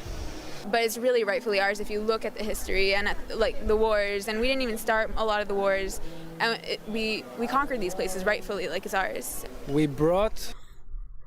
My God, we didn't start any of these wars, but we conquered these places because they're rightfully ours. Talk about a contradiction. The settlements in by Gaza, you know, all the Gush Katif strip. I gave Gaza back. Well, we gave part of Israel. It's not that it's not Gaza. We do things for peace. I think that the Jews came here, they took this land, and this is our land now, and I don't think there should be here no Arabs. Like Arabs, they want, we gave them Gaza, they should go live there quietly if they want. They should go back to Iraq, I don't know, to wherever they want. But this is a place that God gave it to the Jews, and we don't want the Arabs to be here. And before they accuse anyone of occupying, they should actually look back and look at history. So you wouldn't call any of this occupied territory? No, I think that whatever deals were made and... Again, it is this bullshit these people are spewing is no different than the whole manifest destiny nonsense. Wars were fought, they took the land, and that's the way things work. I mean, would you call America occupied by Americans because the British used to rule? The people who kicked the Jews out of Israel were the Arabs. 1,400 years later, we come back. Now, I'm not saying that we can blame the people living here for what happened, but you gotta accept that that's some kind of divine justice, that their great-great-great-great-grandfathers kicked my great-great-great-grandfather out of here, and then we come back, and all of a sudden they're like, well, no, we don't want it, it's not fair. They took the land from us, not the Romans, and not the Persians, and not the Byzantines. It was Arabs who took this land from Jews. And so, yeah, we came back and we took what was rightfully ours. Besides the fact that before the Jews came to here in the late 1800s, early 1900s, it was like a barren land. Like, because the Jews came here, it started to like flourish or whatever and become actually, like, people started planting things and making settlements in all these places. If the Jews never came here, then it'd be in the same place it was like 200 years ago, or not where it is today. And so the Jews came here and they started making it better for also the Arabs, and they only start to be an issue because the Arabs started to make it more of an issue. How many people think like... That thing the woman just said is, again, no different than when you hear settlers here, you know, who are, you know, have the colonizer mindset where they say, well, you know, if the European colonialists never came to America, then, you know, we wouldn't be quote unquote civil and all this nonsense. That's like the parallels, again, are so they're just like pretty much the same, just worded differently. And I think if you have the class consciousness and like the understanding to like see that, then, you know, obviously you're gonna understand like what's really happening. But sadly, because people are propagandized so badly, they don't see that. I will be back. All right, do so. What is the state of the left wing within Israeli society? So the people who think like me are a negligible few, and I would argue that there is no left in Israel and never ever existed. What you have are those self-proclaimed leftists, liberal Zionists, who basically speak the language of peace and human rights and so on in order to sugarcoat their racism and supremacy. And they speak a very different language than the acting government, for example, because the acting government is clearly a right-wing government. They are shameless about their racist attitudes and so on. They say this is ours and only ours. Many of them are decent enough to say, yes, there was the ethnic cleansing of Palestine, and that's a good thing. The problem is that we haven't finished the job, that there are still Palestinians left in Palestine. With the other type of Zionists, with the so-called left in Israel, we cannot even agree about the basic facts. But for them, in order to feel that they are both Zionist and moral at the same time, they have to keep lying to themselves all the time, every moment of every day. So they have perfected this whole discourse of lies in order to lie to themselves and also in order to lie to the international community, in order to justify their existence here in that. I think the occupation does have a role, a big role and important. I don't think there should be no occupation at all, but in the occupation things needs to be more human. Do you get called a leftist a lot? Yeah, I am a leftist. Is leftist a slur sometimes? Yes, it is. It is not a good way to be called in Israel. Israel doesn't want to compromise. Dude's a leftist, like people like Vosh call themselves a leftist. Not really a leftist, just a masquerade. On security, they have to do a blockade. They have to kind of cut this off. It's ridiculous what people have to go through there, but it's also ridiculous what we have to do to keep ourselves safe. We don't want to fight with them. But if they ask for it, they will get it. And we're much stronger, much stronger. We are... He says we're much stronger, but the current on-the-ground operations have said differently. We are behave very gently and morally. Very gently with them. It could get a lot worse, is what you're saying. If the Russians was here, 2 days, they will kill all of them. If the American will be here, they will kill them 2 days. They don't care about human rights. They don't care about nothing. Israel's holding back. Very, very. But it's war, and civilians get killed in war, and it's a horrible, on their side, less on our side, but at the same time, we put money into protecting ourselves. Well, look, the refugees, their situation is horrible, but no other nation in the world gets the refugee status the Palestinians do. The Palestinians, third-generation people, are still considered refugees. I had friends that were Canadian. They went on their passports. They wanted to see what the refugee camps were. They wanted to see what it was all about. They came back. They said it's nothing what I imagined it. Like better than they imagined? Or? They said people were driving around with nice cars. People had nice houses, villas, things like that. They thought people were being oppressed, like living in tents. It was like they probably were, like maybe 10, 15, 20 years ago, like in the past. For them, in order for them to be Zionist and moral, in order for them to have a Jewish and democratic state, they needed, first of all and foremost, to create a Jewish majority by force, by driving away the indigenous people from their land. And this is how the state was founded. And immediately afterwards, they created a whole legal system that will make sure that those who have been expelled will never be allowed back, and those who remained on their land, because not everyone was expelled, will never be equal citizens. Unfortunately, what we hear on mainstream media, this so-called discourse or so-called debate between the right and the left is about that. It's about, do we want a large Israel, which is Arab-free, or do we want to... Fun fact, the Bible doesn't say Jews are from Israel. The Bible doesn't give a homeland for Jewish people prior to the enslavement in Egypt after escaping. They wandered the desert for 40 years before encountering the Midianites, who they then genocide according to... Yeah. Well, that's the thing, but when they say it's from the Bible, that's a Zionist point of talking point. But yeah, it doesn't say anything. Small Israel, which is Arab-free. This is the debate that's taking place. Last question. There's this whole international movement of leftists and activists who want to boycott Israel for human rights violations. Being here, seeing that, and what do you just think about that?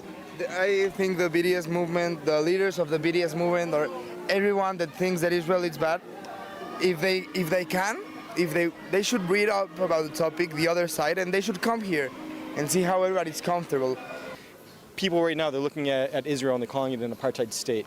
And Israel is not an apartheid state. There's places, my family from 5 generations ago, they were from Jenin. You can't find one Jew in Jenin right now. I mean, it's totally Jew-free. So if you want to think about a racist apartheid state, it seems it's more, in my opinion, coming from their side. And just a response, I guess, to kind of this international movement, the BDS movement, and also the movement that says settlements are illegal, they're encroaching on Palestinian land. Can you respond to that accusation? I think the response would be two-part. The first part would be very simple. Nobody gives Turkey problems for their settlements in Cyprus. It's an anti-Semitic thing.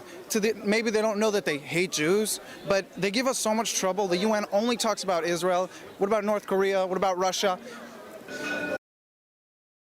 This man over here. What about North Korea? What about Russia? I'll say this. Russia, terrible anti-communist oligarch country, heavily anti-LGBT, etc., right? DPRK, very much a socialist country that is resisting U.S. imperialism on every front. Not that any single country is perfect, but the fact this guy, that was his go-to. What about Russia? What about North Korea? He's trying to now deflect responsibility for what's happening. Then the second thing would be to say is that...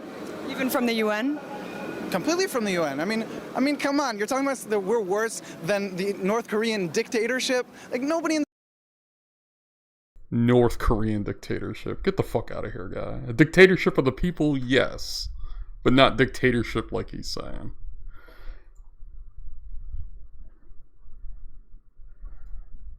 Yeah, I would agree, Katrina. I would agree. And I don't say that lightly. I'm not a big fan of Russia. You know. I understand why they're doing their operations in Ukraine, but when it comes to Russia specifically, they have jailed and killed countless communists. The minute a communist in Russia is any sort of threat, they disappear. But I would say the DPRK is way more democratic than Russia and Israel. Hey, he made a good point. Let's give Turkey shit for Northern Cyprus. Oh wait, he doesn't want that. He just wants people to let Israel genocide in peace. Yeah, it's this is what I mean. This is like what I love about this video from Abby Martin is it's such a raw look on how these people really think and really act. Because it's a candid interview. They think Abby, at the time, I mean, now she's banned from Israel. She can't enter the country. But at the time, they thought, oh, Western journalist, friend of Israel, right? Like, but, you know, she really exposed people here, which is great. Because this is the real Israel. The world thinks that. So those people in the UN and all these peace activists, I mean, look, she's a woman, she's walking around however she wants here in Israel, right? There's female genital mutilation in Egypt, not very far from here. Why don't people talk about that? I think that, like, we should have not more rights. I think we have rights to build more houses for our citizens.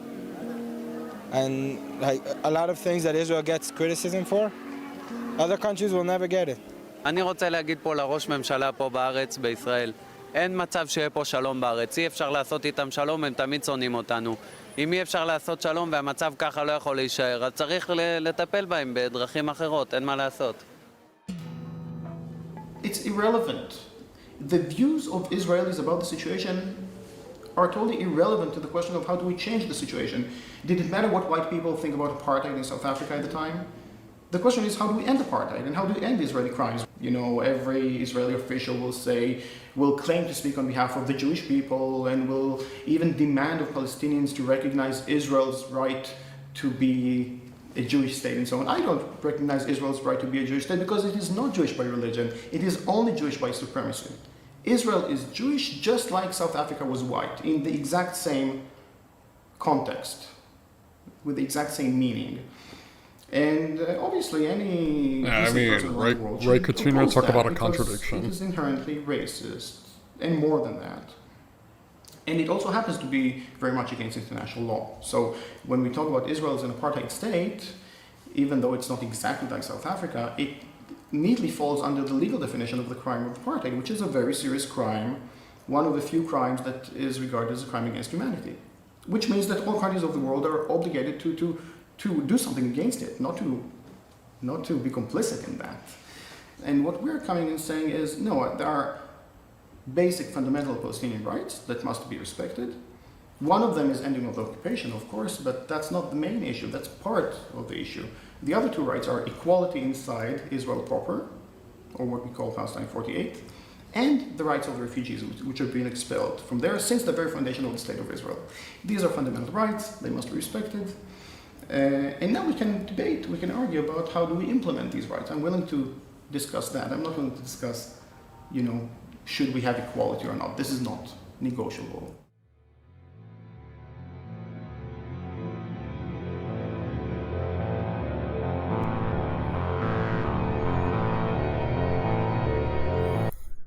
One hell of a video, I tell you. Alright, let's pull up the documentary here. We'll get into this in just a moment. But yeah, it's a very telling video. Like I was saying, that's a side of Israel you won't see on ABC or CNN or Fox News or any of that.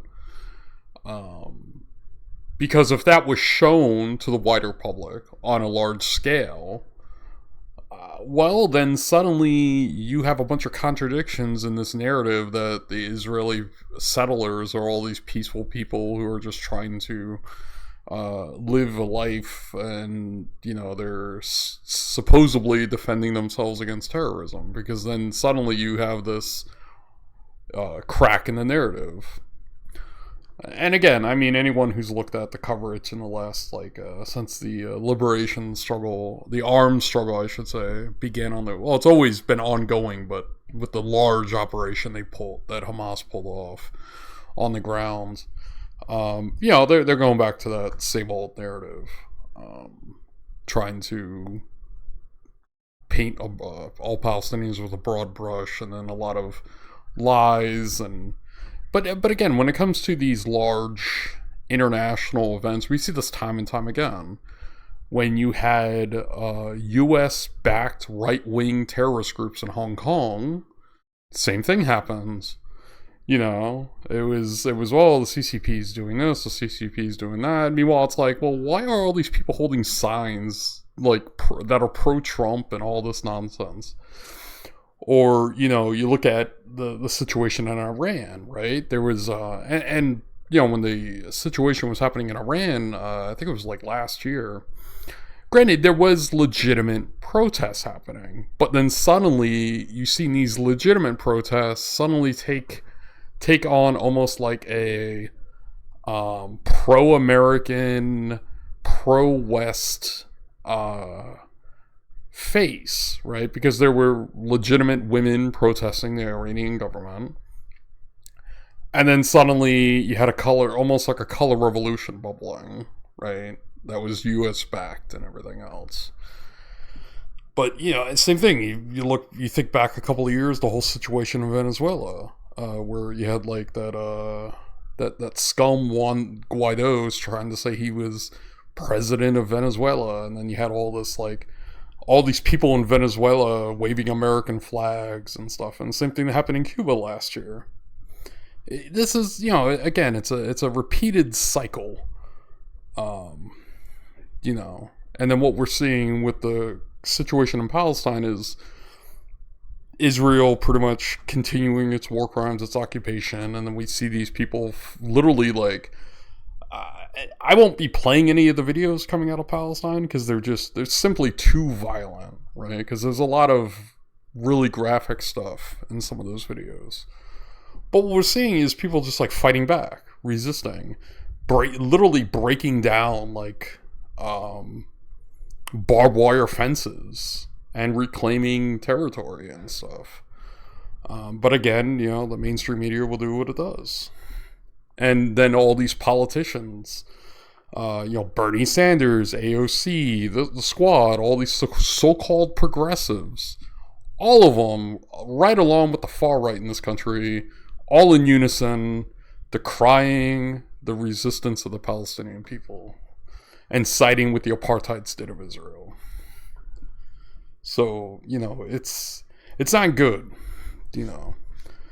Thankfully, there have been some actions happening around the country that are pro-Palestine and are, demanding a free Palestine as a show of international solidarity.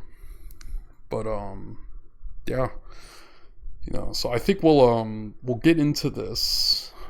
Sadly, there's no subtitles. I'm hoping they're baked into the documentary, but it's going to be a long one. So I would say, maybe do a stretch, maybe grab a bit of water, and we'll get settled in here.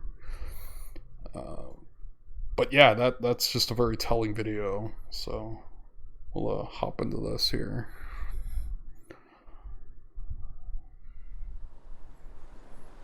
I'm hoping subtitles are baked in because they're not available on the video, so I apologize for that.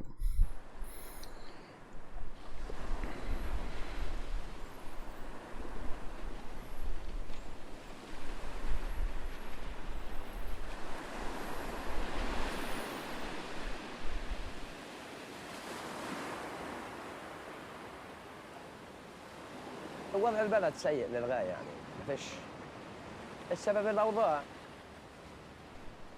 Oh, you're very much welcome, Sarah. الحصار دمرنا بهدلنا. Yeah, Abby Martin does amazing work. يعني إحنا. Also, before we really hop into this, I'll link this one in chat too. So, if people wanna oh jeez, hold on. God damn it, YouTube. They're doing the thing where they have the tracking on it. I'll link this in chat as well, so if people want to share this around with friends or whatever. And go subscribe to Abby Martin. She's done amazing work with this sort of like journalistic investigation and whatnot. عايشين هيك بس اسم عايشين. لما احنا مدفونين بالحياة واحنا طيبين مدفونين من الحصار اللي احنا فيه. ينفد من غزة لأن غزة ما صارتش غزة. غزة صارت دمار وخراب ديار للغاية. يعني بس اسم غزة، اسم هيكل عظمي. إما يعني ناس يعني متنية مبسوطة فرحانة ما فيش.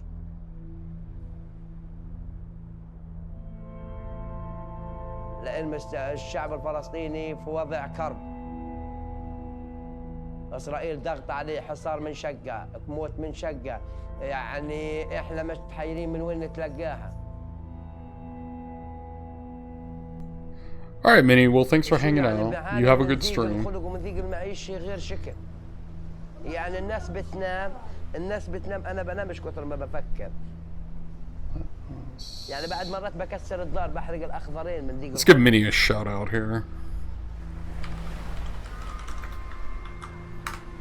اليهود من شقة الحصار. If you're not already following Minnie, I highly recommend you do. They're a fellow friend of the stream.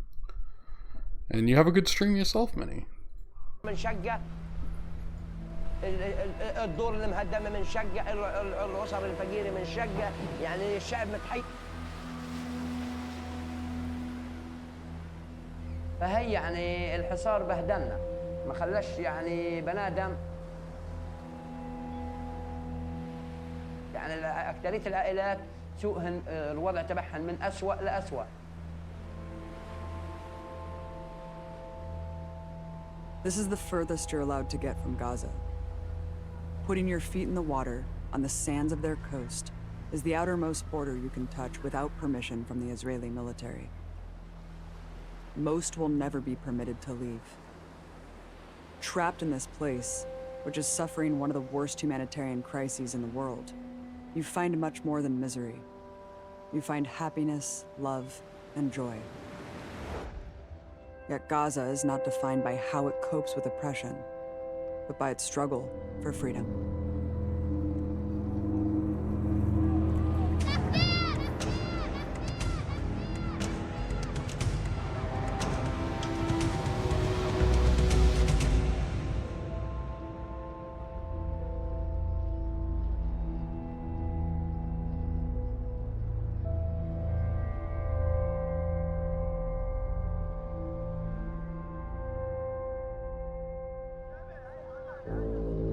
Gaza finds itself at the center of international controversy. As in the past, because civilians are being killed in large numbers by an army claiming self-defense. This chapter is at the Great March of Return, which began on March 30th, 2018. At these mass marches, hundreds have been killed, thousands wounded, but they have continued every Friday, despite these deadly odds. While it occasionally makes headlines, what is rarely explored is why so many would risk life and limb in an act of civil disobedience. The Gaza Strip is only 25 miles long and about 5 miles wide. 2 million Palestinians live packed into this tiny space, one of the most densely populated places in the world. Half are children. Many live in refugee camps speckled throughout the besieged territory. A stunning 80% of the population relies on foreign aid. Aptly called an open-air prison, there are only 2 ways to leave the enclosed area: the Erez crossing into Israeli territory, and the Rafah crossing, which goes to Egypt. Both are completely controlled by hostile militaries. What Israel calls a border is actually a heavily militarized perimeter fence comprised of barbed wire, surveillance networks, and lethal no-go zones. If you roam too close to the so-called no-go zone, which extends 300 meters out from the fence, Israeli forces have authorized themselves to shoot to kill. Thousands of unarmed Palestinians have been shot for violating this rule in 2018 alone. The same goes for Gaza's coastline. It is the only place in the world where you can't even flee by boat, as refugees elsewhere often do. Fishermen are restricted to only a few nautical miles from their shore. Straying past that, even by accident, you can be blown out of the water by Israeli warships. A massive seawall in the north and south, currently being extended, boxes them into their small sliver of sea. This violence is compounded by an economic blockade that imposes a chokehold of poverty on Gaza, resulting in one of the highest unemployment rates in the world, according to the World Bank. 70% of the youth are unemployed, with 52% for the general population. Like Ahmad Fraij Sabo, who lives in Bet Lahia, a small town in the northern Gaza Strip. He worked as a farmer until the Israeli blockade ran most farms out of business. He was shot in the leg at the Great March of Return protests. Now unemployed, he resorts to one of the only sources of income: scavenging the destruction from Israeli bombing. مش قادرين نعلم اولادنا، مش قادرين نروح، مش قادرين نجي، الاقتصاد في البلد انهار. اشذ بلم بلاستيك، بلم حديد، بلم احجار، ويعني زي ما انت شايف بنسوي 20 شيكل، 15 شيكل، 30 شيكل، ومشي مكفيات يعني. ما فيش شغل، البلد وضعها سيء، منهار، الاقتصاد الاجتماعي تبع البلد صعب. وهذه بنتي يا سيدي لمنتي ما بتسمعش، هذه ما بتسمعش. ودناها على كل الدكاتره اللي بيقولوا لنا بنتك هذه ما بتسمعش، هذه بدها انابيب جوا في اذانيها، ومش قادر اغطي لها العجز تبع العلاج تبعها. اروح يعني شوف بلا ما اخذ انا هي عيلتي 16 نفر اطلع في غرفتين.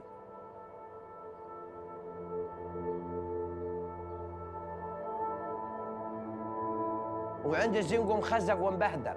في الشتاء الناس بترتاح وبتنام مطمئنه، انا ادوب نحط جردل هان جردل هان جردل هان حلي هان، ما بنامش. يعني انا بتجي بتفتح الثلاجه عندي بتلاقيش فيها اشي على الفاضي.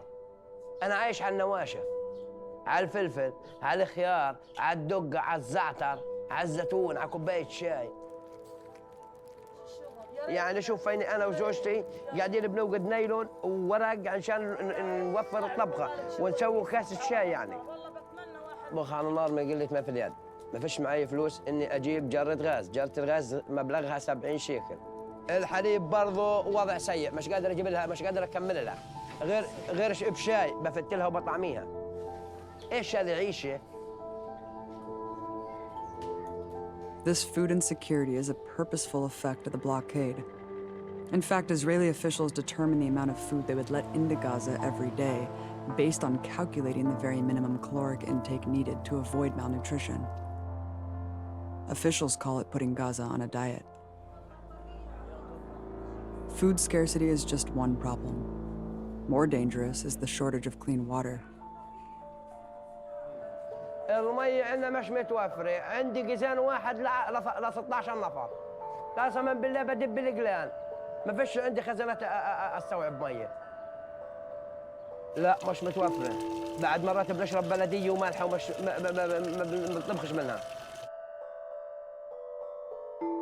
Already unfit to live for any human being. Even the UN reports the Gaza Strip will be completely uninhabitable due to lack of water alone by 2020. 97% of the fresh water in Gaza is toxic. The vast majority of Gaza's water desalination plants, which produce fresh water, were destroyed or damaged by Israeli bombs and cannot operate. Fixing them requires importing materials banned by the blockade. Over 25% of all diseases in Gaza are directly caused by contaminated water. This alone makes conditions dire, but the near total absence of electricity makes quality of life border on impossible. الكهرب بأثر عليها، المية ما بتطلعش على السطوح، ما بتجيش قوية إلا إذا كان الكهرباء جاي وشغلوا المواتير.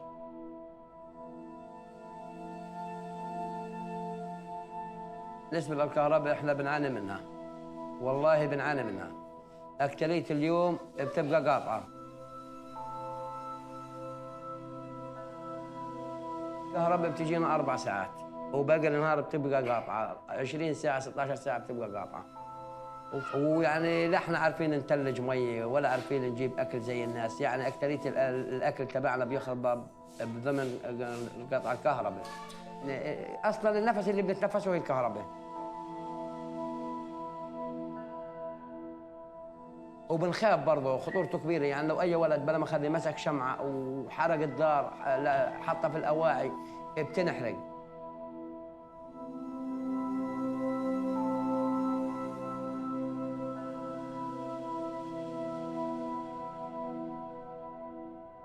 أنا بالنسبة طموحاتي في هالحياة كثير. طموحاتي إنه يكون عندي دخل، إني أعلم أولادي وبناتي في المدارس وأعيشهم أحلى عيشة. نفسي بلما أخذ يجي يوم إني أفرح فيه، بل بيجي كل يوم بيجي يوم عن يوم أسوأ من اليوم اللي بيجيه للأسف. إيش نسوي؟ هذا الحصار دمر غزة، دمرنا والله دمرنا.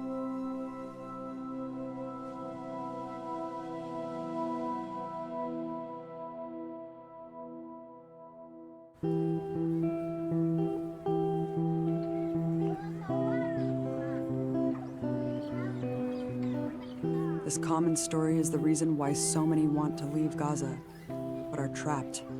Even when it's a matter of life and death, they're sentenced to a slow and painful end. In order to exit the Gaza Strip, you must obtain a permit from Israeli authorities.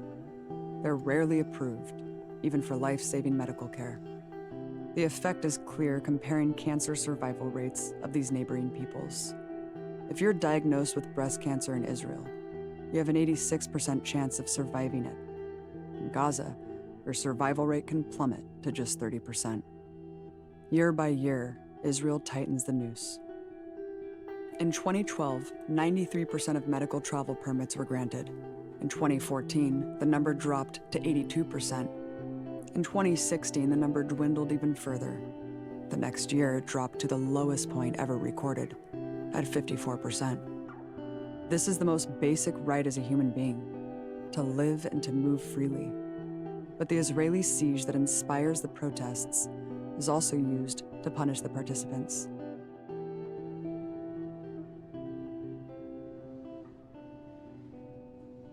هي هذه يعني بتضلها خلص، مش انه خلص في القلب بتضلها حريه، يعني الانسان بتعود عليها، يعني بحب وطنه وبحب يروح وبحب يدافع. وفي يوم في 4/5 تعرضت لإصابة. كنت رايح مشارك مع شباب أصحابي وكنا متواجدين يعني في المكان.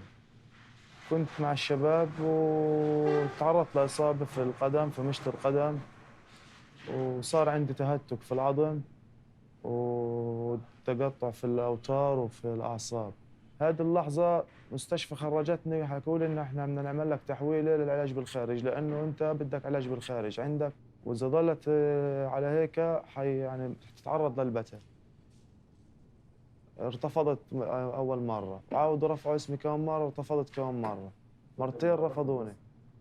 قاعد والله بسعى على حدا يساعدني يعني في قصة التسجيل في المعبر، لأنه كل يوم أنا بتأخر فيه، أنا بقصوا من عظم عندي من عظم المشط، صار عندي قصر 5 سم. Countless others wounded at the protests are being denied essential medical permits by Israel on the basis of family ties to Hamas, the elected leadership in Gaza. Another form of collective punishment. Mohammed can't travel to save his leg from amputation because Israel treats every Palestinian with the presumption that they're a terrorist, painting itself as the true victim.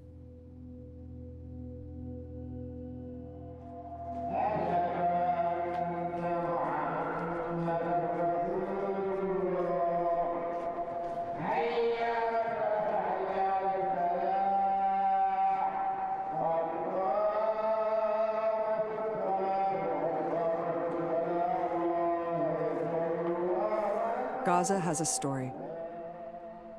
If you look at mass media, the story you find is that they fire hundreds of rockets into Israeli cities right across the border.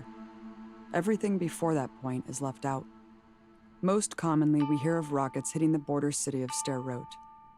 It is home to the notorious Sderot cinema, where settlers drink beer and eat popcorn watching bombs fall onto Gaza. Sderot was once called Hajj, a village that was 100% Palestinian and Muslim. Israeli historian Benny Morris uncovered that not only did Palestinian residents get along well with Jewish settlers, but they actually hid and protected them from British occupation forces in 1946. When a British Army dragnet was rounding up members of a Jewish paramilitary, the Palestinians of Hajj kept them safe. It came as a shock to them when just about a year later, that same paramilitary violently expelled every single resident of Hajj. All fled to Gaza. Hajj was renamed Sderot, and settlers from all over the world started to move there. This is the family history of almost every current resident of Gaza, where roughly 75% of people living there are refugees from villages just outside of their border.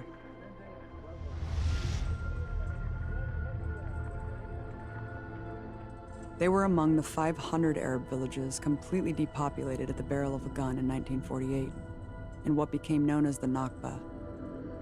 Those who wouldn't leave their homes were killed. That year, the United Nations issued Resolution 194, which mandated that all of the 750,000 Palestinians made refugees from the Nakba had the right to return to the land they were ethnically cleansed from. From that day forward, Israel has refused, in flagrant violation of international law. Displacement of the indigenous population was always the plan.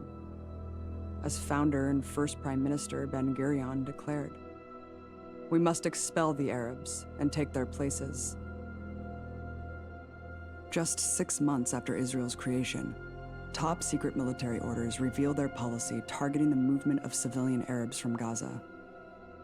Their mission, put plainly, expulsion of the Arab villagers and denial of their return by demolishing their houses, to gather all the residents and deport them to Gaza, to burn down the villages, and most shockingly, surveying the refugees' way of movement and laying mines in the routes.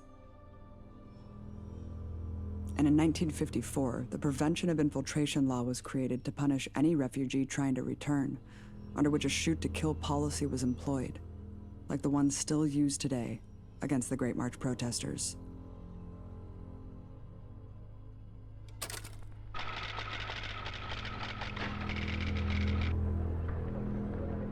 These are the citizens of tomorrow who need help urgently to live today. It's the old question, am I my brother's keeper? The answer is yes. You and everyone who is made aware of a great tragedy must assume a responsibility to end it. This is a problem which cries out to the civilized world for a quick, a humanitarian, a permanent solution.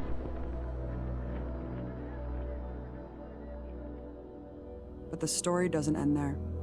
In a massive military offensive in 1967, they seized the Gaza Strip and West Bank and put them under martial law. Prime Minister at the time, Levi Eshkol, was very open about their depopulation plans for Gaza. One tactic he proposed to get its inhabitants to flee has carried on to this day.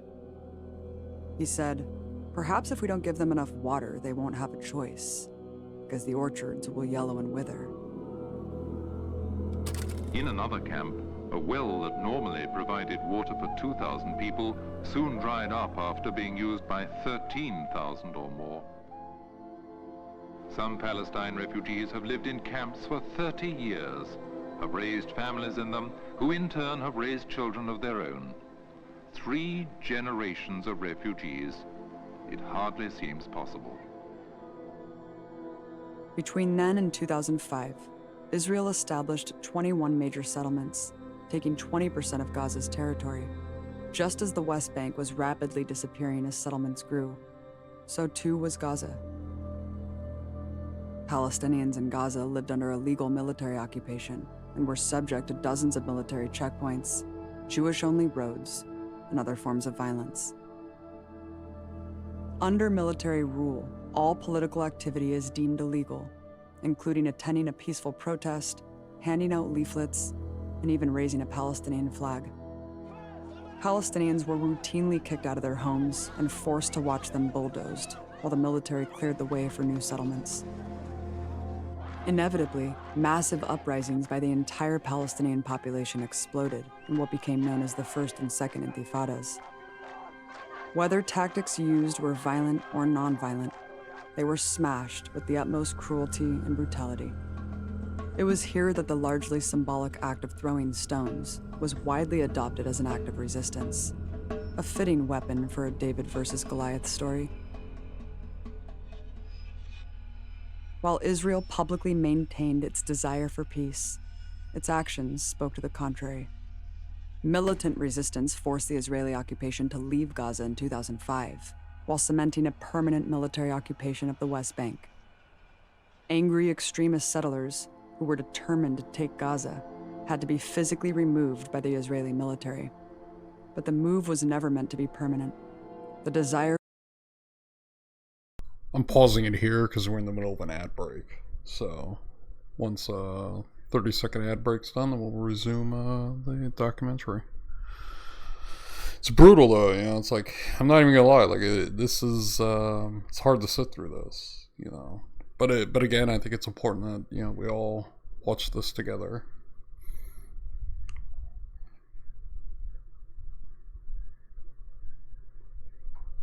All right, the ad break's over, so we'll resume.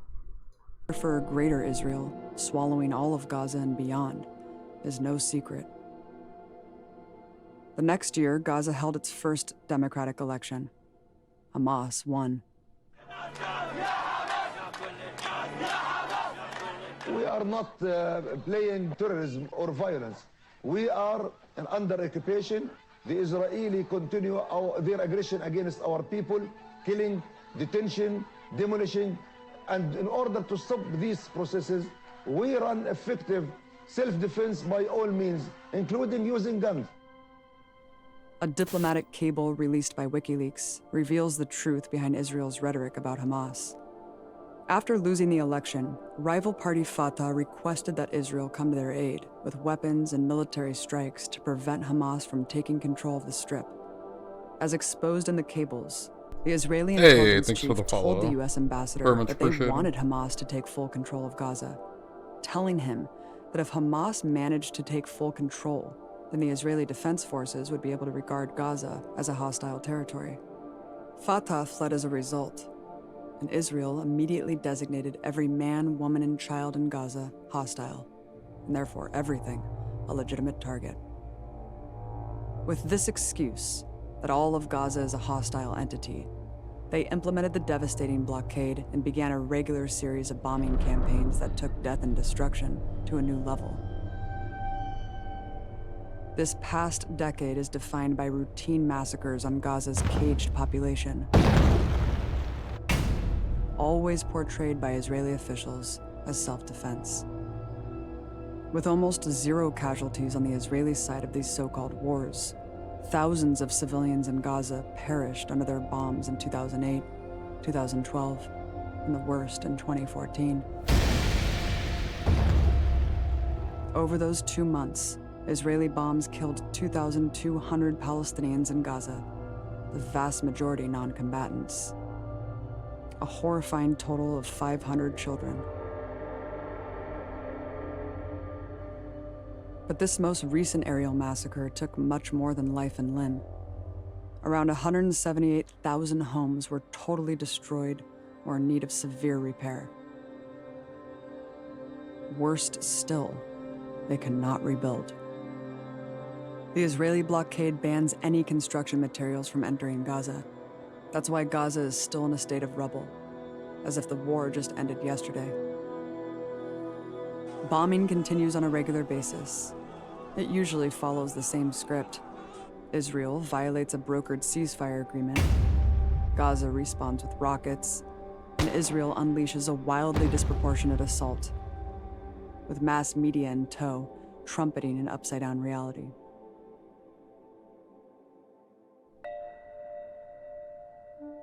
While Israel first justified its crimes as defending against infiltrators, then against terrorists, today the excuse is Hamas.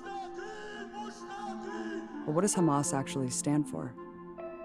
Hamas today, in their official charter, says they will accept the two-state solution promoted by the international community, exactly what we're told is the path to peace. It states, Hamas considers the establishment of a fully sovereign and independent Palestinian state along the pre-military occupation lines of 1967 to be a formula of national consensus. The Hamas charter goes on to reject anti-Semitism and the conflation of Judaism with political Zionism, which is the position of progressive Jewish organizations worldwide. In contrast, all the ruling coalition parties in Israel officially oppose any such state and openly pledge to annex the West Bank. But they'll always flip the narrative, blanketing the entire Gaza population with this caricature of Hamas, no matter what.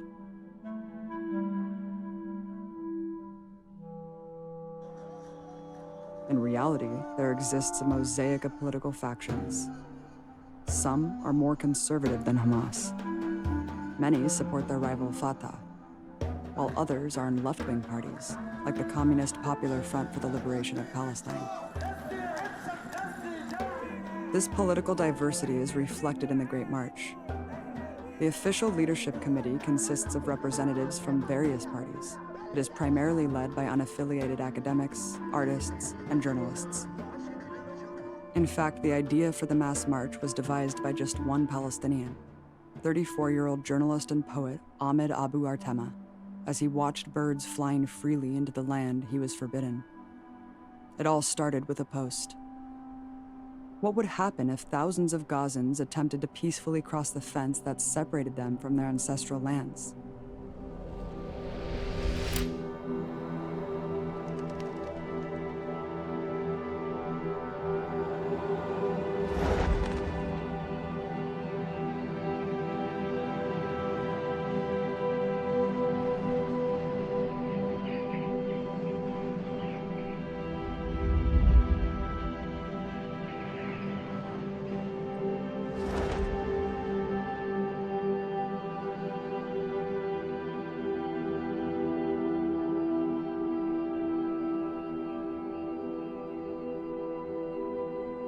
وهو أن قطاع غزة يتعرض لأوضاع إنسانية غير قابلة للاستمرار. الوضع الاقتصادي منهار، الوضع الخدماتي منهار، لا رواتب، لا عمل، لا أفق، المعابر مغلقة. هذا المزيج من الأسباب كله خلق الظرف والبيئة المناسبة لفكرة مسيرة العودة. إعلان ترامب بتحويل القدس إلى عاصمة لدولة الاحتلال، وكذلك أيضا التخوف الفلسطيني من تصفية قضية اللاجئين وهي القضية الأكثر قداسة. نحن هناك 10 ملايين لاجئ فلسطيني، هؤلاء معهم قرار دولي وهو قرار 194 البند رقم 11 بالعودة إلى ديارهم التي هجروا منها قسرا عام 1948. المتظاهرون في مسيرة العودة رفعوا هذا الشعار، وهو أننا نريد أن نعود إلى ديارنا. في النهاية نحن لا نراهن على أخلاقية المشروع الاحتلالي الكولونيالي في فلسطين، إنما نراهن على تراكم الضغط ومراكمة عوامل الحشد الإنساني والعالمي خلف قضيتنا العادلة حتى نصل إلى اللحظة التاريخية التي وصلت إليها كل شعوب العالم في نيل الحرية والاستقلال وتقرير المصير. نعم، دولة الاحتلال بالمنظار التاريخي وبالمنظار الأخلاقي هي دولة تحمل عوامل الفناء في ذاتها، لأنها قائمة على التهجير، قائمة على الاضطهاد العنصري، قائمة على أن تقتل وأن تضطهد وأن تميز ضد شعب آخر وتحاول إلغاء هذا الشعب الآخر. لذلك نحن أقوياء بحقنا ونحن سنستمر رغم معرفتنا بضعفنا.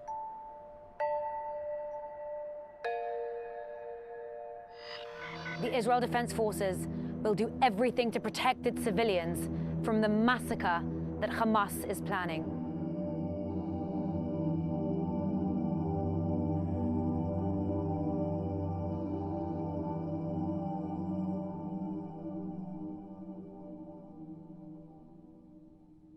This was the narrative that made it into mass media. The actual organizers of the march were ignored, because Ahmed clearly explained it was a symbolic action to camp in tents and declare an open sit-in in the empty land right across the border to draw attention to their struggle as refugees. That was the real threat to Israel, a political victory for the Palestinian cause. So they resorted to the go-to deflection. But it's all just a cover for Hamas to destroy Israel, today in a new political context of accelerated colonization.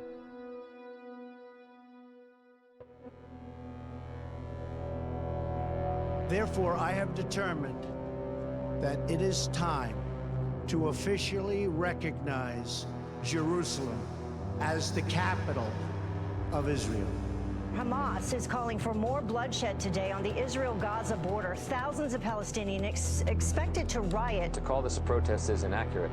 What actually happened is that Hamas engineered an event where they wanted thousands of people to swarm into Israel. Palestinians reportedly organized by the terror group Hamas are being encouraged to rush security barriers, putting them right in the range of live fire. They were warned to stay away from the border fence. They decided to show up with explosives. They're paying them to get shot, believe it or not. They're paying them something like $500 per gunshot wound. You know, Hamas sent a 7-year-old girl who was wearing a Minnie Mouse sweatsuit right up to the fence so that IDF troops would, in their perverse in the perverse mindset of Hamas, would shoot her and kill her. It is reported that someone in a wheelchair was fatally shot, Mr. Ambassador. Hamas is always very good at trying to put out all sorts of propaganda and myths.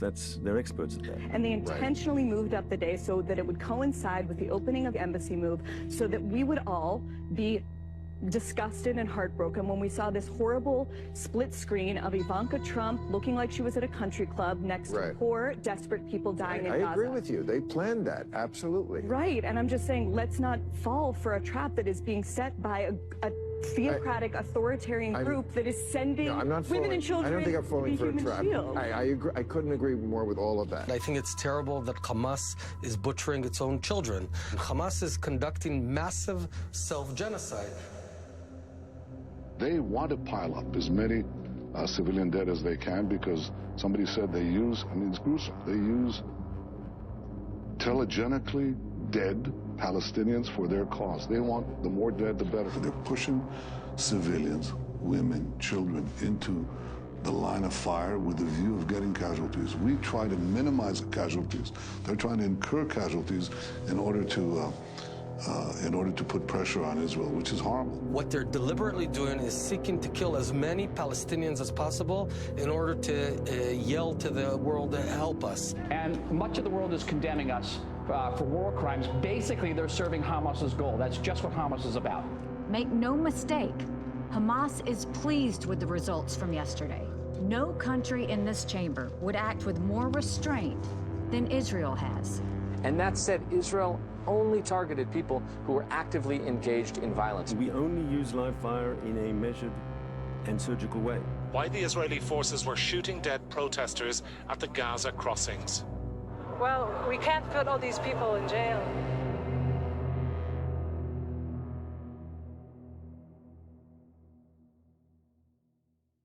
أنا إجيت عشان أحرر فلسطين، عشان كل فلسطين تكون إيد في إيد، عشان نحرر فلسطين إن شاء الله من يد المحتل الغاصب.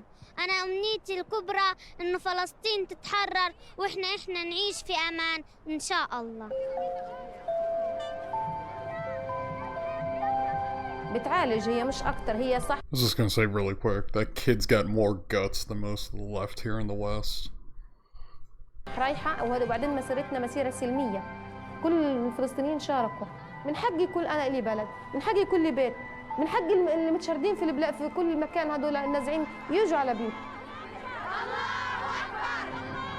ولا نرحل، منا هنا باقون، ماض وحاضر ومستقبل.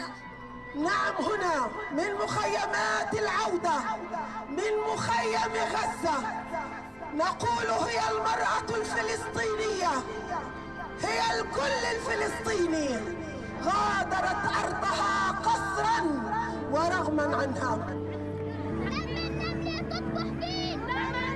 تصبح فيه والسلحفاة يصبح خيل، والسلحفاة يصبح خيل، والشمس يطلع بالليل، والشمس يطلع بالليل. نعطيك القدس العربية، نعطيك القدس. وها هي حفيداتها اليوم يعلن القرار بأنه إن كان الخروج قسرا والخروج غصبا فإننا الآن بكامل قوانا. نعم، هي المرأة الفلسطينية، المرأة الفلسطينية التي كانت حاضرة في القرار أنه لا تنازل عن حق العودة.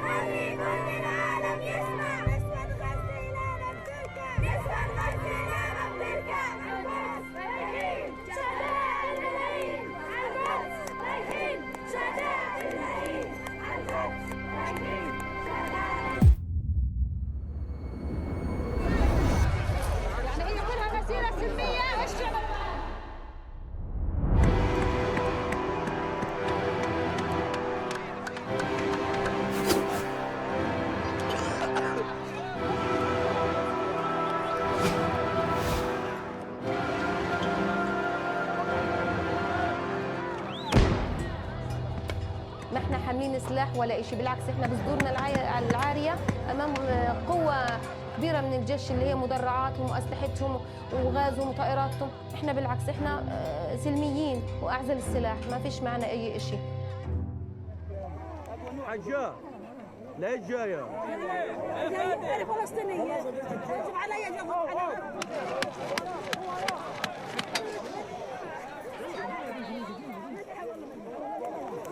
لازم نتحمل،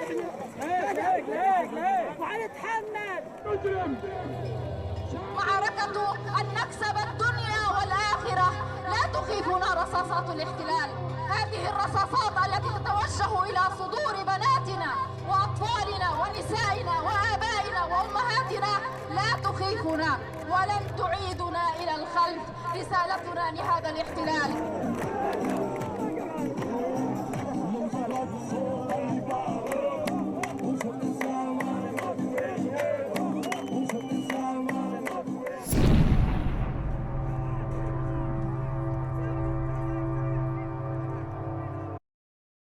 So again, just to pause for a minute here. So what we're saying is this massive peaceful protest, you know, which was like unprecedented with the amount of people involved in this peaceful protest against the illegal occupation of Palestine.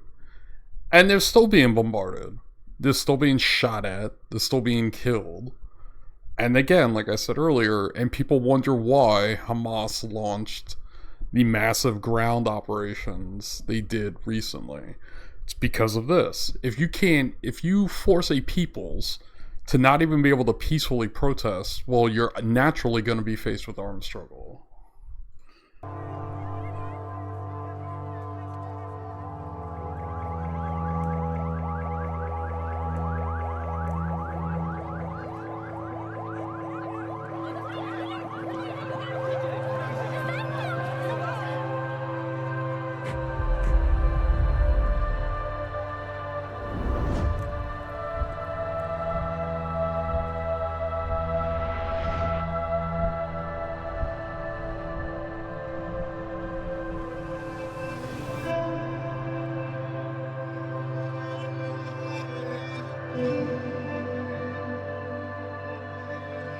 Hey, welcome in, comrade. Welcome in. Finally catching a stream, yeah?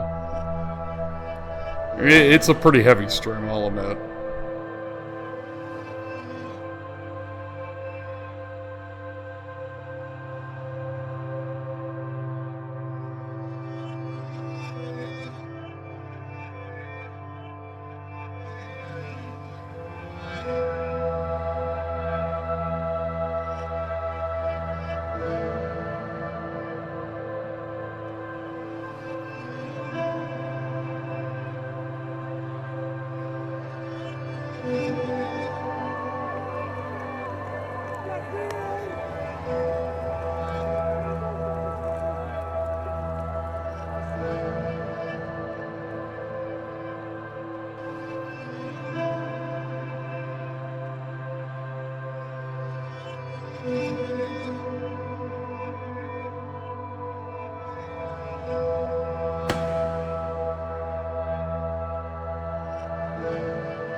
The evidence of numerous blatant war crimes in these regular massacres are there for all to see. But let's just take a look at what the United Nations found in their investigation. Facts that cannot be refuted. The UN report released February 28, 2019, documented the extent. And I'm also gonna just pause really quick and say, again, I apologize, there's no subtitles. Unfortunately, they're just not available on the video. So, just want to be clear on that. Of human rights violations during the Great March of Return through 2018. Of the 183 fatalities caused by sniper fire investigated by the UN Commission, 171 were clearly murdered, shot in the head or torso. Nearly 8,000 people were wounded by live ammunition. Over that 8-month period, 21 were left permanently paralyzed, and 122 more required limb amputations, including 20 children. In stark contrast, the UN report found 0 fatalities on the Israeli side. Not one Israeli soldier was killed or seriously wounded. 4 claimed scratches from thrown rocks, and could only cite property damage from kites and balloons as reason to continue the ongoing massacre. Flaming kites and balloons over the border. Throwing rocks comes with a death sentence. You can see that Hashem Fayez Abu Okel is posing no threat to Israeli lives. He's not armed, and he's not breaking through the border fence. But when the shot rings out, it is he who is shot in the head.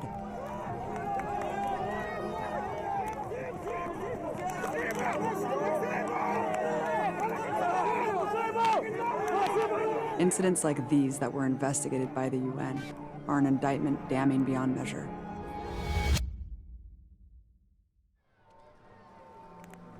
On March 30th, the first day of the Great March of Return, Israeli snipers started using live ammunition at 9 a.m. Over the course of the day, the IDF shot and killed 18 unarmed marchers and wounded 765 others with live ammunition. Among the casualties the first day, 19-year-old Bader Sabag was resting, smoking a cigarette 300 meters away, when he was shot in the head and killed. 24-year-old mechanic Naji Abu Johayir was standing wrapped in a Palestinian flag 300 meters away from the fence when he was shot in the abdomen. The youngest casualty was a 2-year-old child. The oldest, a 71-year-old woman. 6 weeks later, on May 14th, in one of the most egregious massacres of unarmed peoples in modern history, Israeli snipers killed 60 people on this day alone, including 7 children. The death toll could have been far higher, considering the fact they shot and wounded 1,162 additional people with live ammunition. Just a sampling of these fatalities demonstrate their barbarity. 21-year-old university student Ali Kafaja was on his cell phone about 150 meters away when he was shot in the head. 20-year-old Mahmoud Jondia was filming the protest 50 meters away from the fence when he was shot. As he lay on the ground dying, Israeli snipers finished him off with a shot to the back. One international war correspondent interviewed for the UN report recounted the scene. Every few minutes, you would hear a shot ring out, and you would see someone fall, and then another. It went on for hours. There was a constant stream of bloody bodies being carried back towards the ambulances. It was surreal and endless. I've covered wars in Syria, Yemen, Libya. I've never seen anything like this. The slow, methodical shooting. It was just shocking. Let's just imagine for a moment that armed militants in the Great March were shooting back at Israeli soldiers during the protest, which would actually be protected as legitimate resistance under international law. United Nations General Assembly Resolution of 1978, quote, reaffirms the legitimacy of the struggle of peoples for independence, territorial integrity, national unity and liberation from colonial and foreign domination, and foreign occupation by all available means, particularly armed struggle. Even if there was an armed battle, all the documented actions of the Israeli military against children, disabled, press, and medics would still be considered highly illegal war crimes. But the fact that there were no armed militants, were no use of weapons against soldiers, was no battle, as they say, makes their crimes that much more atrocious and undeniable. In fact, the official IDF Twitter account admitted on record that none of those shot were by accident. According to officials, nothing was carried out uncontrolled. Everything was accurate and measured, and we know where every bullet landed. Even more damning, Israeli General Zivika Fogel described how snipers identify and are given authorization to shoot children.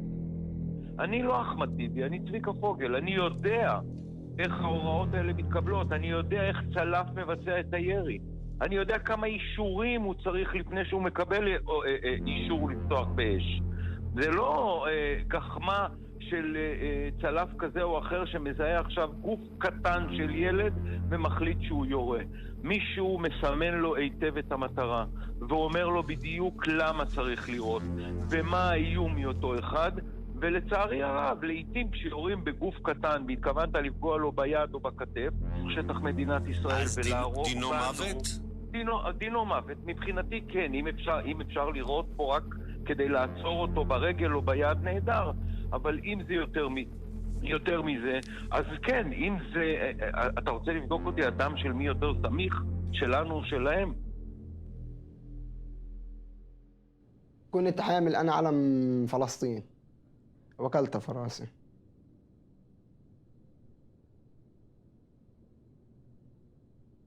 في تاريخ 16/4 أنا اتصابت في الركبة، الرجل اليمين قنبلة غاز.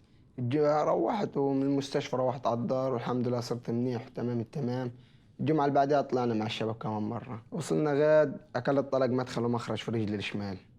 8/5 احنا رحنا على منطقة ملكة مع الشباب. كنت حامل علم فلسطين زي الشباب. كنت يعني بطالب حق العودة مع الشباب زيهم يعني. فأكلت الطلق في راسي. وتم يعني أنا أكلت الطلق في راسي جوا وبرا هيك. وصبت 55 غرزة في الراس جوا وبرا يعني. وبعديها عملنا عملية لتخريج الشظايا من الراس. بعدها بكم من يوم تخريج الشظايا من الراس. هم هدفهم يعني يشيلوا الشباب من قطاع غزة، يعني خلص يدمروا مستقبل الشباب عشان لا يدافعوا عن الوطن بعد هيك ولا يقربوا على السجل الفاصل، لأنه خلص يعني مدام الشباب وقعت فيش حد بضل يدافع عن فلسطين. Beyond these broadly defined war crimes, there are specific categories that are protected under the Geneva Conventions. Again, these are categories that are protected during an actual war between armies, making violations on unarmed protests even more egregious.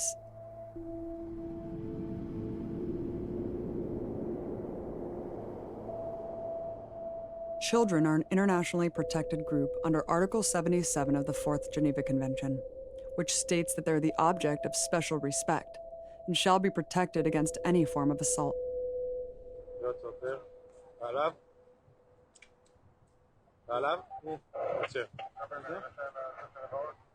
لا יכול לראות בגלל טלטלית. בגלל טלטלית כפרה. מימוני בוא לפה, בוא לפה, בוא לפה, בוא לפה. יש שם ילד קטן. לתת? לא. איך הוא מתכופף תמיד בדיוק כשנוקטים? לוקח לך את הוורוד. לא ורוד, אני על הכחול אני. וואי, איזה סרטון! יש! בן של זונה. איזה סרטון, הנה, תרוצו לפנות אותו. בטח שצילמתי את זה. וואו, פגעו לי מישהו בראש. וואו. איזה סרטון אגדה. מה, לא ראיתי את זה, אחי? אף באמי, מראה כזה. חויה בן הזונות. May 14th, 14-year-old Wisal Sheikh Khalil was shot in the head 100 meters away after she had approached the fence to hang a Palestinian flag. She died instantly.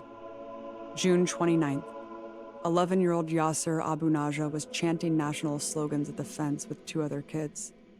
He was shot in the head as he hid behind a bin 200 meters from the fence. September 28th, 11-year-old Nasser Mozabeh was shot in the back of the head as he stood 250 meters from the separation fence. He died the same day. Throughout the march in 2018, 35 children were killed by Israeli snipers. 940 children were shot by Israeli snipers, many of whom are left with permanent disabilities. The UN Commission concludes that the Israeli forces intentionally shot children, knowing they were children.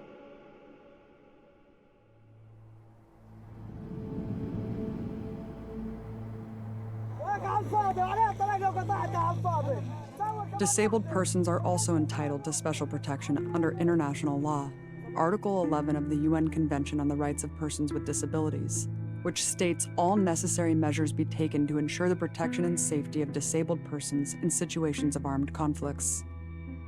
The UN Commission cites several emblematic cases of direct targeting of disabled civilians during the 2018 marches. Both of 29-year-old Fadi Abu Salmi's legs were amputated after an Israeli airstrike in 2008. On the 14th of May, Israeli snipers shot him in the chest as he sat in his wheelchair 300 meters away from the fence. He died instantly. 24-year-old Ahmad Abu Akil walked with crutches, having been injured by Israeli forces during a demonstration in 2017. On April 20th, Israeli forces shot him in the back of the head as he sat on a hill 150 meters from the fence. He died that day. The commission confirmed these snipers intentionally shot these demonstrators, despite seeing they had visible disabilities.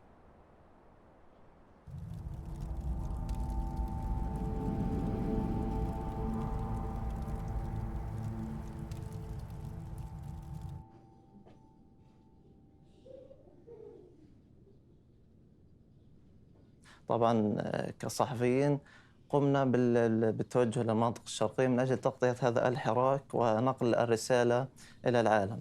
الرسالة السلمية رسالة الشعب الفلسطيني، الرسالة السلمية بالتظاهر السلمي على الحدود بالقرب من الحدود الفاصلة مع أراضينا المحتلة. الرسالة والجانب الآخر للمظاهرات كانت هي استهداف المتظاهرين. كنا كصحفيين نريد نقل الوجه الحقيقي للاحتلال. تمام، لا شك أن يعني الشعب الفلسطيني مستهدف، والمتظاهرين الذين كانوا يعتصمون بالقرب من السياج مستهدفين، حيث أن الاحتلال الإسرائيلي لا يميز بين كبير وصغير، وبين صحفي ومدني، وبين مسعف. الصحفيين كانوا مستهدفين بشكل مباشر. فقدنا الأسرة الصحفية في قطاع غزة، فقدت شاهدين، هما الشهيد الزميل الصحفي ياسر مرتجى Alright, والشهيد well, thanks for الصحفي stopping أحمد by. الحسين، You have a good day. والعديد من الإصابات في Very much صف appreciate you الزملاء even came by to الصحفيين. hang out. So. طبعا Take care. الصحفيين كانوا بشكل مباشر مستهدفين، رغم أنهم ما يميزهم بأنهم صحفيين من ارتداء الدروع.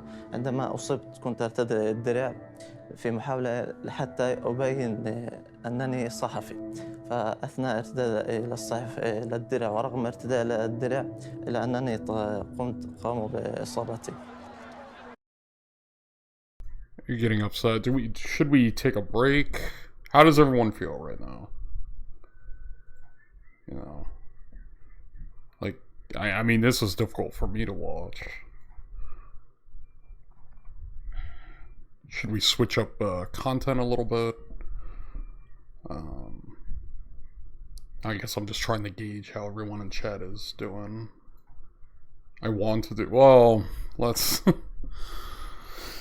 I understand the sentiment, you know, but yeah, this is like, admittedly I'm sitting here and this is extremely hard to watch for me. But like I said in the beginning of the stream, given the recent events, I think it's I just think it's important to cover, you know. And again, I apologize. You know, most of my streams are usually chill, vibey sort of streams. Play games, have fun, watch fun videos. But like, this is just something I can't ignore. Which is why earlier I said, you know, if people are really bothered by the content, I can understand no one wanting to watch what we're covering.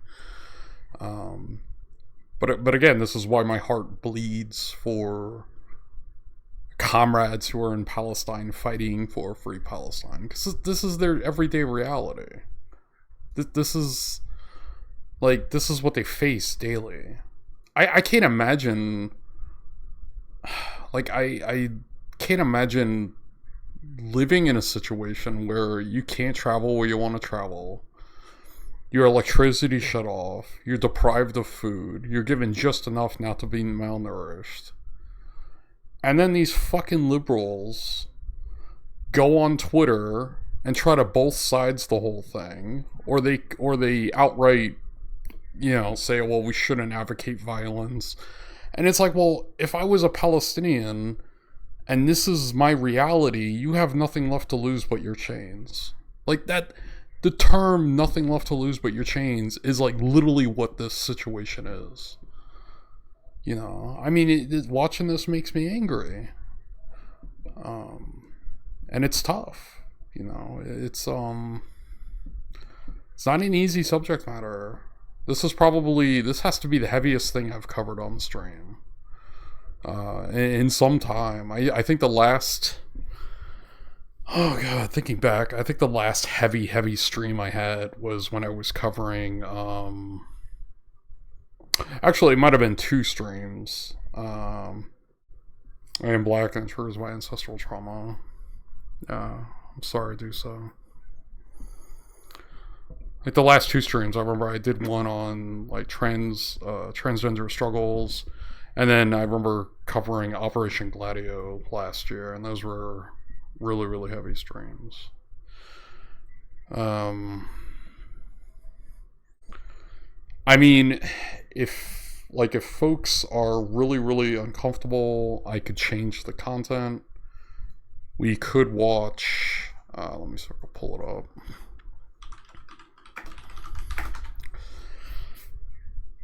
Let me see with the Red Nation here. The Red Nation just did an interview with a Palestinian comrade. We could go. No, keep going. Okay. You know, again, I'm, you know, like, just trying to gauge stuff, but we'll finish up. We're about an hour in. It's at hour 23, so.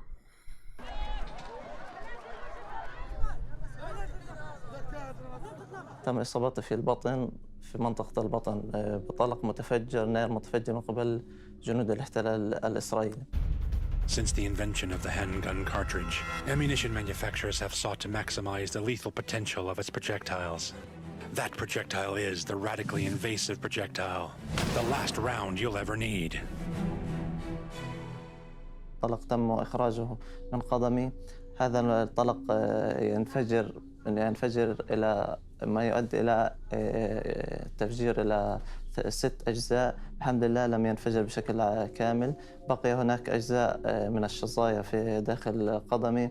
يتم استهداف هذه الطلقات المحرمة دوليا المتفجرة التي يتم انفجارها، ما يؤدي إلى إلى انتشار هذه الأجزاء المتفجرة، الأجزاء التي تنفجر منها أو الشظايا داخل الجسم الإنسان، ما يؤدي إلى أعراض ومشاكل خطيرة في قادم المستقبل. أيضا تؤدي إلى أعراض وتهتكات في داخل. Designed to maximize the dissipation of energy where it is needed and defeat every major obstacle in its path, there is truly nothing else like it. As material fills the hollow center, the trocar points joined at the rim begin to function much like a hole saw, effectively ripping through obstacles. Like plywood, autoglass, sheetrock, cinder block, sheet metal, and multiple layers of denim. Exploding bullets are strictly prohibited under any circumstance by the 1899 Hague Convention. In addition to the mountains of evidence of explosive bullets, they've employed another type of illegal munition, an unidentified toxic gas.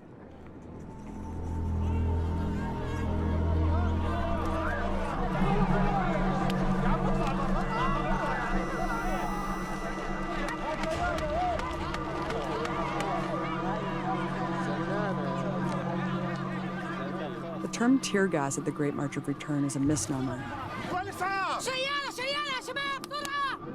This gas makes you lose consciousness, have seizures, and is lethal.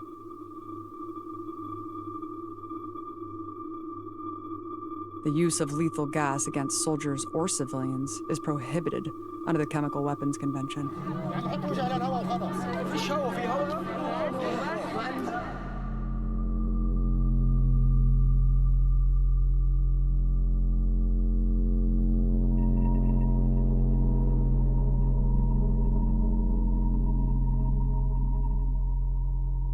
نعم بكل تأكيد، يعني هذه الاعتداءات وهذه المخاطرة بحق الصحفيين والاعتداءات والاستهدافات بحق الصحفيين استهدافات كبيرة وخطيرة أدت إلى استشهاد العديد من الصحفيين. آخرهم لم يدعهم على يعني في تواصل مع عدد من الصحفيين الذين تم إصابتهم، قاموا كما يرى الجميع يعني بعد شفائهم من إصابتهم يقوموا بالعودة مرة أخرى إلى الحدود وعملهم الصحفي، لأن هذه هي مهنة الصحافة، مهنة المتاعب التي تحتم على الصحفي عندما يتصاب أو يتلقى أذى أن يقوم مرة أخرى والعودة إلى الميدان. هذه هي مهنة المتاعب وهذه مهنة الصحافة. Journalists are an internationally protected group, the same as civilians, under Article 79 of the Geneva Conventions. According to Protocol 1, Article 79, it is an egregious war crime to target journalists, regardless of their political affiliation. During the Great March in 2018, IDF soldiers killed 2 journalists marked press and wounded 39 others covering the demonstrations.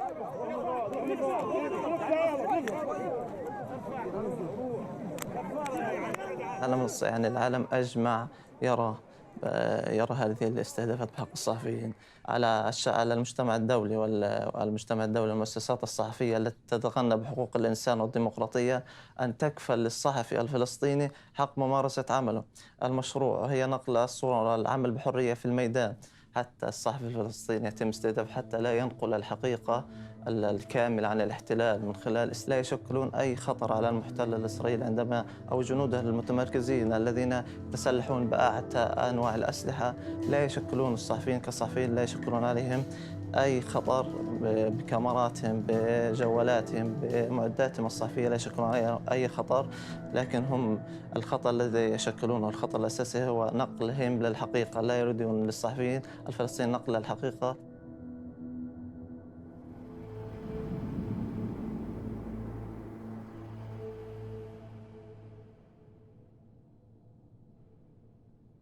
اشتغلت أنا عادي أول 7 جمعة يعني باشرتهن شغل عادي، يعني ما كانش إنا استهدافات سوى يعني بالغاز، استهدافات خفيفة يعني بالغاز إشي زي هيك.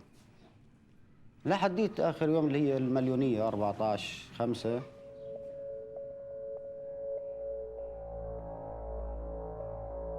كانت يعني من بداية النهار يعني في أجواء غريبة، يعني في إشي غريب يعني. خشينا قبل ما نوزع المهام يعني، في حتى صدفة ضربوا طلق تحت رجل المحافظ، يعني استغربنا من الإشي هذا، يعني عمرهم ما عملوا إشي هيك. بعدها بشوي بدأت المناوشات تصير.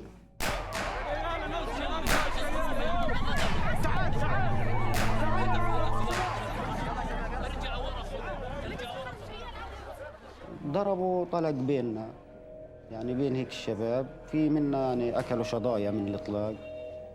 كنت أنا عادي يعني شغال عادي لحديت تقريبا، حديت بعد استشهاد زميلي موسى أبو حسنين أبو زيد رحمة الله عليه، بعد استشهاده تقريبا بنص ساعة. آخر يعني إصابة أخذتها وديتها على الإسعاف، فيا دوب قلطت الإسعاف 20-30 متر تمت إصابتي. أنا تم إصابتي في طلق متفجر فراش. الحمد الله يعني أنا لولا أنه كان يعني بعد حماية رب العالمين البسطار، يعني كنت لابس البسطار، أجت في آخر البسطار من فوق فانفجرت قبل ما تدخل داخل رجلي. لو انفجرت داخل رجلي بتعمل بتر، انفجرت فأخذت الرجل من أولها، عملت طغرة في رجلي كسرت العظمتين. هلقيت أنا عندي العظمة الثانية هذه قالوا لي بعوض الله عليها، ما خلص ترجعش يعني. عندي 3 فتحات في رجلي، الأوتار مبينة، ما قدروش طبعاً. عملت أنا 4 عمليات والأسبوع الجاي بدي أعمل ال5. Occupied Palestine is one of the most dangerous places in the world to be a health worker. According to Article 15 of the Geneva Conventions, targeting medical staff is a grievous violation of international law. It mandates that medics are provided cover to perform their humanitarian functions. In fact, Israel's own Manual on the Laws of War, drafted in 1998, states, "It is prohibited to interfere with the administration of medical aid." During the 2018 protests, Israeli forces shot and killed 3 clearly marked paramedics. هم بيحاولوا يعني إنه يخلوا مثلاً يضعفوا مثلاً المتظاهرين، يصير المتظاهر يخاف يقول لك ما فيش مسعف يسعفني، أو لما أنا بدي أكون متظاهر وأشوف مثلاً المسعف بيستهدف، الصحفي بيستهدف، بدي أقول طيب إيش معنى أنا يعني إذا ما زالهم استهدفوا مسعف أو استهدفوا صحفي، طيب أنا إيش حيصير فيي؟ يبقى أنا حيقتلوني، حصير أخاف أو حصير أقول مش حلاقي مسعف يتجرأ يجي ياخدني. So how does Israel justify shooting medics? In the eyes of Hamas, the residents of Gaza are not human beings. They are no more than human shields.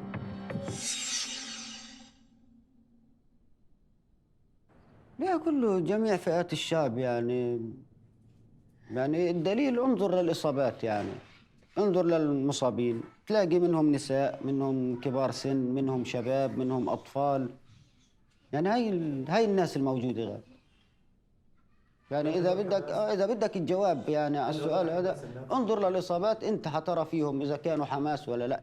هي حماس ما لهاش دخل أصلا فيهم، كل الناس بتروح بتدافع عن حقها، لا حماس ولا أي فصيل له دخل في هذه. مسيرة العودة هي إنه الأراضي المحتلة تاعتنا تعود إلنا، عشان هيك لا فصيل ولا أي فصيل ولا أي حزب له دخل في هذه المسيرة.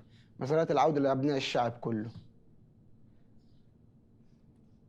هي إسرائيل تعتبر حالها دولة عظمى وفوق القانون، تعتبر يعني وما بحسبوهاش على جرائم. يعني عندك لو جندي إسرائيلي أو مواطن إسرائيلي واحد صار في مثلا نزل صاروخ عليه أو دهس أو أي شيء، بتنقلب الدول الغربية كلها عليه. إحنا بموت عندنا أطفال ونساء وشباب بالألوفات مش بالعشرات كمان، ما فيش حد بحاسبهم، ما حدش بدور، يعني حقنا يعني رايح، ما فيش محاسبة. لا خلاص حطوه.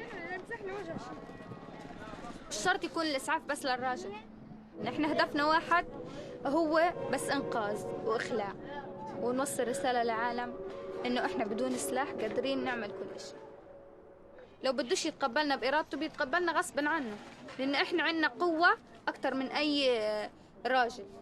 القوة اللي إحنا بنمتلكها القوة اللي استرجلت فيها كأول مسعفة في الأسبوع الأول بتحدى ألاقيها عند أي شخص يعني.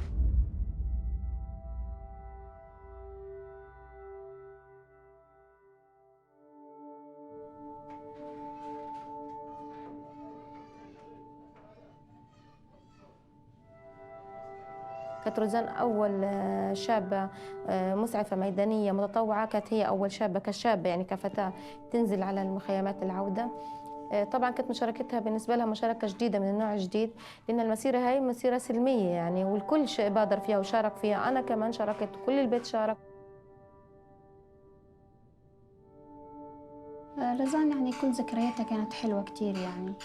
هي كانت يعني فتاة بسيطة، أمنياتها يعني بسيطة، أحلامها طموحاتها كبيرة يعني. هي كانت بتحلم بأنه تدرس التمريض وتكمل يعني المسيرة. هي يعني أخذت عهد على نفسها أنه هي تكمل المسيرة يعني لو شو ما صار. صحيح هي واجهت صعوبات وعواقب وهيك، لكن هي أصرت إنها تكمل هاي. فكانت يعني هي رسالتها واضحة، إسعاف الجرحى والمصابين ورسالة إنسانية يعني. وهي كانت يعني مفتخرة بعملها، لأنها بتسعف، بتقوم بشيء عمل خير لأبناء شعبها. طبعا لما شاركت من أول يوم كانت أثبتت جدارتها وقوتها. من أول يوم تعاملت مع الإصابة بتقبل كبير، والناس يمكن انتقدوها في البداية كان لسه أول شاب يعني تنزل في الميدان، لكن ما اعتبرته عائق، ولكن بالعكس هي كملت مشوارها. وكانت ما كانت كل يوم تجيني بالليل تحكي كل شيء صار معها، تحكي لي أنا ومرة لماما يعني شو الصعوبات اللي واجهتها اليوم، قديش كان في إصابات اليوم، قديش العدد يعني كان كبير. كانت هي مرهقة كتير وتعبانة، كانت يعني تحكي لي كل شيء، ما كانت تخبي عني أي شيء. يعني احنا ما بنشوفهاش والله إلا بالليل، يعني تروح دوبها يعني تغسل أوعيات، مرات والله ما تاكل، تروح تحط راسها وتنام وتطلع ثاني يوم. على مدار ال3 شهور حتى لما استشهد نفس اليوم يعني. كانت كل يوم تيجي تحكي لنا ايش شافت، ايش صار، اصابات. حكت لي اكثر شيء كان هو كمان يعني زعلت كثير وبكت عليه، اللي هو هذا الاب كان ابو سبل الله يرحمه. هذا كانت يعني هي واقفه بتقول يعني وانا واقفه وراه يعني، هي هيك عادي يعني واقفه بعيده عنه شوي. فلما جاله الطلق وقع على ايديها، سندته بايديها، فطبعا المخ طلع بايدين روزان كله يعني. لما تعاملت انا معاه حتى لحقت بالاسعاف المخ اللي كان في ايدي له يعني. هي كانت واقفه اجى الطلق فيه وقع على ايديها يعني. هذا كان من اصعب المواقف اللي تعرضت لها. وكثير يعني كانت تحكي لنا يوميا، تحكي لنا على المواقف والاصابات ايش يعني، والغاز اللي كل يوم جديد ونوع جديد يعني. كانت تقول لنا والله انا ببقى صح يعني، رغم اللي بشوفه ببقى زعلانه، لكن قد ما ببقى انا سعيده ان انا بعالج يعني، ان انا بخفف من وجعه. لا يعني كانت يعني تيجي مبسوطة لما تنقذ عدد كبير من الناس يعني، وما يعني ما تكونش الإصابة اللي تحت إيدها يعني استشهاد أو هيك. لا كانت يعني تنبسط لما تحكي لي أنا اليوم أنقذت كذا وكذا، وتعدد لي أسماء والحمد لله حالته بقت مستقرة هلا، وتطمني وتطمن نفسها كمان يعني، تنجز يعني، بتشكر نفسها هيك.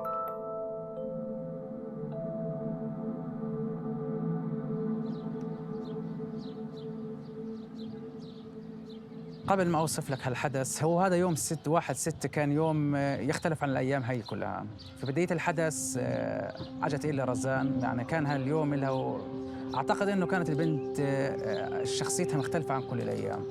فأجت لي في 1/6 بتسأل عن الفريق كله، تمام؟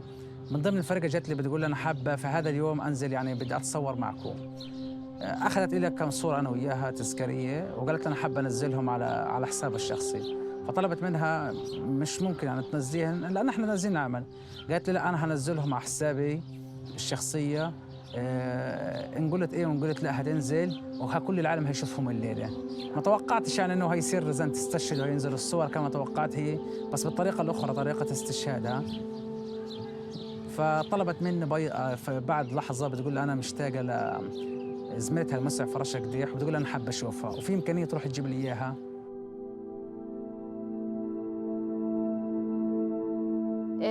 هنا في حال تواجد الزميل رامي أبو جزر، وكان بيحكي لي إنه هي أصرت تماماً إنه هي تتصور معايا في الجوالات هاي، قلت له اوكي ماشي. بحكي لي انه هي سالت عنك كثير والحت علي انه انا اجي اجيبك. فالجمعه اللي قبل الاستشهاد بالضبط اجتني على سياره الاغاثه الطبيه بتقول لي والله يا رشا انا حبيتك. بقول حبتك العافيه. هي علاقات يعني زملاء انه بلشت يعني تصير كلوز اكثر. واخذتها لرزان. كانت رزان اول ما شافت رشا كانت اتت عليها مسرعه وسلمت عليها كانها لاول مره تشوفها، مشتاقه لها كثير. المهم بدا بالسلامات. فبعدين ما اخذتش بالموضوع كثير الا لما شفتها بسلم عليها وبقولها شو في وهيك. بتقول شو اليوم ناويين نقدم جوا ولا كيف؟ لا قلت لها والله حسب الوضع، اذا بيتطلب الوضع نحن جاهزين. في هذه اللحظة وأنا رايحة إلى مكان اللي هو الإسعافات أو مكان المواجهات بالأغلب، كانت بتواجهني أو بتقابلني اللي هو الزميلة رزان. كانت جاية وعلى الكوت الوايت كوت تبعها أو الفيست الإغاثة الطبية كان عليه اللي هو دم. فبحكي لها يعني من باب الدعابة إنه شو يا رزان إنه ما لحقنا لسه، من وين إجا الدم هذا لسه ما بدا اليوم. فبتقول لي إنه هنا صار لرجل مسن اللي هو إطلاق قنبلة غاز في رأسه، وتم هي قامت بإسعافه في هاي اللحظة. وانتهى هنا الحكي مع اللي هو صار إطلاق وابل كثيف من قنابل الغاز.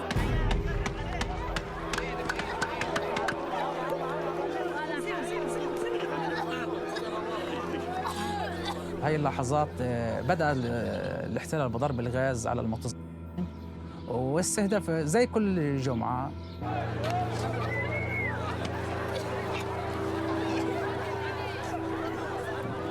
فاحنا بدينا في هاي اللحظة نسعف الحالات ونقدم لهم الخدمات الإسعافات الأولية. بعد الساعة تقريباً هاي يمكن في غضون الساعة 5:30 لاحظنا هنا وجود كان مصابين 2 على اللي هو السلك اللولبي تماماً كانوا موجودين هناك. لأنه لاحظنا من على بعد إنه في اللي هو أحد المصابين كان مغمى عليه حسب اللي هو، لأنه كان واحد فيهم اللي بيحكي معنا من على بعد. هنا كفريق طبي كفريق إغاثة طبية إنه نحن اتفقنا سوا إنه نحن لازم نتقدم ولازم نخلي هاي المصابين. كفريق احنا ما في اي تنسيق، ما في اي شيء. كان عندنا قرار جماعي فردي، يعني جماعه مع ضمن الفريق مع بعضه، ان نتجه لمنطقه السياج ونرفع ايدينا باستسلام ان اتجاه السلك الفاصل. كنا لابسين الفيزت تبعنا الطبي. قدمنا بهاي اللحظة مثل ما شفتم أكيد على الفيديو على السوشيال ميديا إنه نحن كان رافعين إيدينا، كنا إنه كويف إنه نحن بس مسالمين، نحن بس بدنا نسعف اللي هو المصابين أو يتم إخلاءهم. لأنه صارت معلومات إنه كانت الرؤية لإلهم مش واضحة وما بيعرفوا إنه هو فريق طبي. لا، كل إشي كان الأدلة معنا كثير إنه هي كان فريق طبي. ضلينا متقدمين ونحن رافعين إيدينا لحتى وصلناهم يعني تقريباً تماماً، ما ضل مسافة المتر بيننا وبينهم يعني بالكثير. بسلم. لاحظت القناص كان هنا بيمد القناص علينا. صرخت على زملاتي قلت لهم القناص علينا. ونحن يعني وقت ما انتبهنا، وقت ما حاولنا نرجع شوي لورا، صار اطلاق رصاص بهاي اللحظه. ما بنعرف ايه هو نار في الارض، لان الارض صارت تضرب تحتينا رمل ورصاص، فاضطرينا ننسحب للخلف. يعني الان ننسحب لاكثر امان. ما قدرنا نعدي، وصلنا للصفر بس ما قدرنا نسحب المصابين اللي جوا.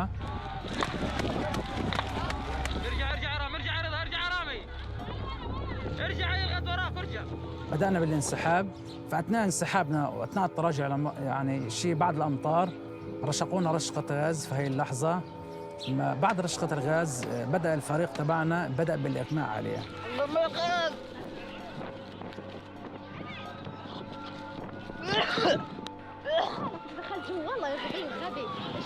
هنا أنا وزميلتي رزان تم يعني صار لنا اختناق كامل بالغاز. تم إخلاءنا من قبل الفريق. طلعونا لبرا يمكن على شي بعد 50 متر لحتى تم اللي هو إفاقتنا من الغاز بشكل كامل. تقريبا يبعدوا عنا 15 متر. يعني احنا الحين وقفنا في منطقة أكثر أمانا، بعيدا عن المتظاهرين، بعيدا عن السياج، بعيدا عن الأحداث. ما في كان أحداث هاللحظة هاي، كانت الأمر شوية رايق وما في أي شيء. كانوا جنديين عقبالنا مصوبين سلاحهم. هنا مع حركة القناص أنا صرخت عليه لرامي، قلت له رامي انتبه القناص يعني موجود مثل قبل، إنه بس إنه على أساس ياخذ الحيطة والحذر. ما لحقت أقول الكلمة أو يمكن ما انتهت الكلمة، فصار اللي هو الأطلاق كانت طالعة. هي كانت طلقين، كان صوتهم كتير قوي جدا.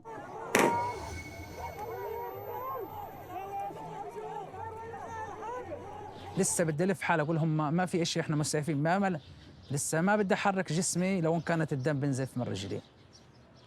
يعني لكل حدا فينا انه انا عن نفسي قعدت اطلع بحالي انه فكرتهم فيها، يعني كل حدا انه قاعد يطلع بحاله انه شو الموجود. للعلم هم الطلقين طلعوا في نفس اللحظه، في نفس الثانيه، في نفس اللحظه وقعنا احنا الاثنين مع بعض. يعني هي وقعت على اليمين وانا اضطرت اتجاه الشمال.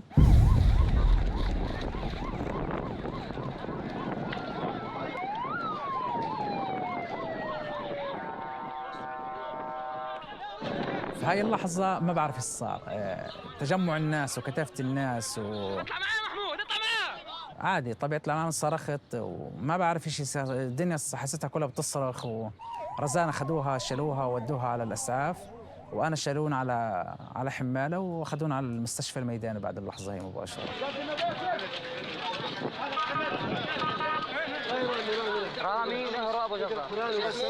هلا انا كان تركيزي مع رامي فما انتبهت انه رزان يلي حطوها هناك يعني في المكان. لا الحمد لله خارجيه. ماله؟ صوبت هي. فهنا رحت على اللي هو الخيمه اللي هي مخصصه للفيميل عشان البرايفسي، ففتت لقيتها رزان. اطلعت فيها انه كنت بعرف انه البنت ان هي خلص يعني الله يرحمها.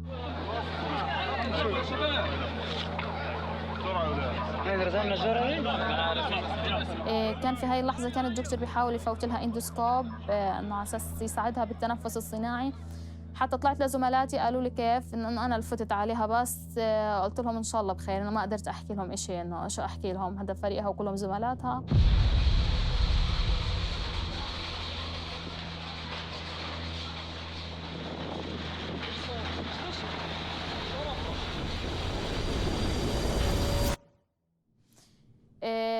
رؤيتي الثانية كانت لرزان كانت بالثلاجة.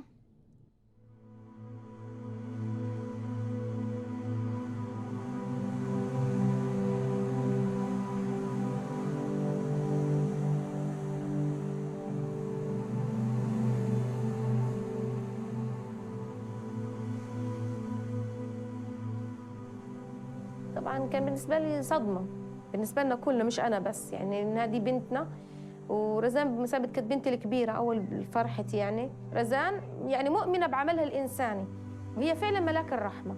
يعني لما كانت بتعمل بضمير، مش هممها أي حد، همها إنها أكبر همها إنها توصل للمصاب حتى تقدر تعالجه. رزان كانت مسامة علم، يعني بتثبت للعالم إيش معنى الإنسانية، إيش معنى مسعف.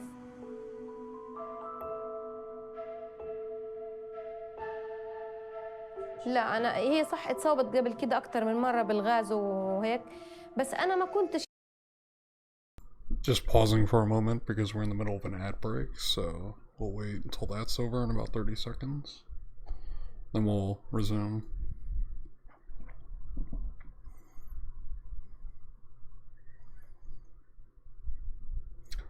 That way non-subscribers here can see, obviously see the rest of the stream. So. Loki! Hey baby! How's it going? Alright, let us resume. يعني متخيلة إنها هي لأنها أصلا أنا حتى هي كانت تقول أنا محمية بلباس. يا ماما أنا شو بعمل؟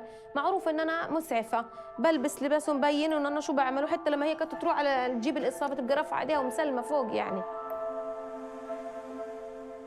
أنا بدي حق رزان، بدي أنا تتعاقب الحكومة الإسرائيلية بشكل كامل على اللي عملته في بنتي، على الجرائم اللي بتعملها في الشعب الفلسطيني. أنا بدي أقف قدام القانون العالمي كله، في المحاكم الدولية كلها أقف. أنا مستعدة أقف أنا قدامهم ويواجهوني وأواجههم. وأنا بطالب من كل العالم، من كل أم بتشوفني قلبها موجوع على بنتها مثل أنا قلبي موجوع على بنتي. ما حد بحس بالنار إلا اللي شايلها. أنا قلبي يوميا بتقطع على بنتي. ناس بتفتكرين لا أنا زعلانة على بنتي، هي أول فرحتي بنتي. إيش الذنب اللي عملته؟ أنا في الوقت اللي كنت بستناها أجوزها وأفرح بيها وأشيل أولادها حرموني. إيش عملت رزان؟ رزان ما بتستاهل إنهم يقتلوها بدم بارد والعالم كله بيتفرج؟ لا والله. ورزان مش راحت تمر قضيتها مر الكرام.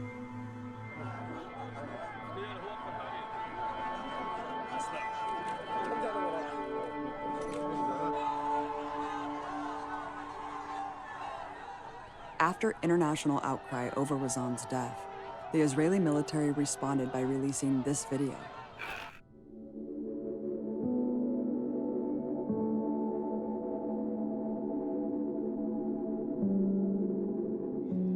أنا المسعفة رزان النجار. أنا هنا على خطوط التماس أشكل درع بشري.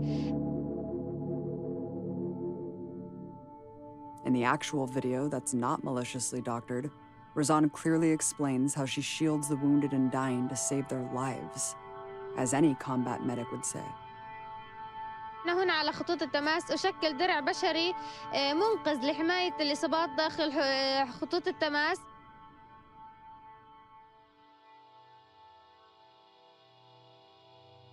ومعروف إسرائيل دولة فوق القانون، وطالب من العالم كله إنه يوقف ضدهم وإنهم يقطعوهم لو بأبسط الأشياء. وإحنا بنقولهم الحمد لله رب العالمين، يعني إحنا المسيرة حتكمل للنهاية حتى يسترجع حقوق الشعب الفلسطيني إن شاء الله. ورغم من استشهاد بنتي واستشهاد العديد من الشهداء والجرحى برضه حيكمل المشوار إن شاء الله. رسالتنا للشعب الأمريكي ينظروا للحق، يعني ينظرونا بالإنسانية، يعني ينظروا إنا كإنسان كبشر، يعني يطالبوا مثلا العدالة، ينظروا يلتمسوا العدالة، مثلا يطالبوا من إسرائيل يعني يوقفوها عند حدها، عدم الجرائم هذه، يعني اللي بنطالبوا إنه نعيش عيشة كريمة، يعني بس يعني نعيش بأمان، ننام ليلة بأمان، فيش فيها ضرب صواريخ، فيش فيها قصف، فيش فيها شهيد، فيش فيها إصابة، فيش، يعني هاي اللي بنطالبه أبسط حقوق. يعني احنا بنطالب الشعب الامريكي وكل دول العالم كمان، مش الشعب الامريكي، احنا بنقول لهم يعني انهم يرفعوا الحصار عن قطاع غزة، انهم يرفعوا العقوبات، وانهم يضغطوا على الشعب الاسرائيلي، على الجيش الاسرائيلي، انهم يرفعوا الجرائم عنا، انه الشعب الفلسطيني مدفون خلاص يعني، وانه بنطالبهم يعني انهم كفي.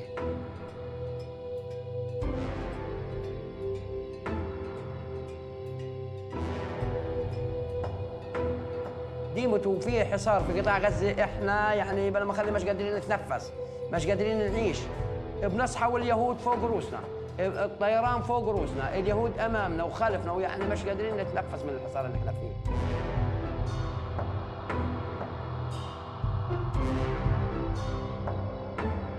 ما آن الأوان بكونهم قاعدين في العالم كله قاعدين وبتفرجوا علينا، كل واحد مرتاح، احنا عندنا حصار، لا معابر شغالة ولا دنيا، وين بدهم يروحوا؟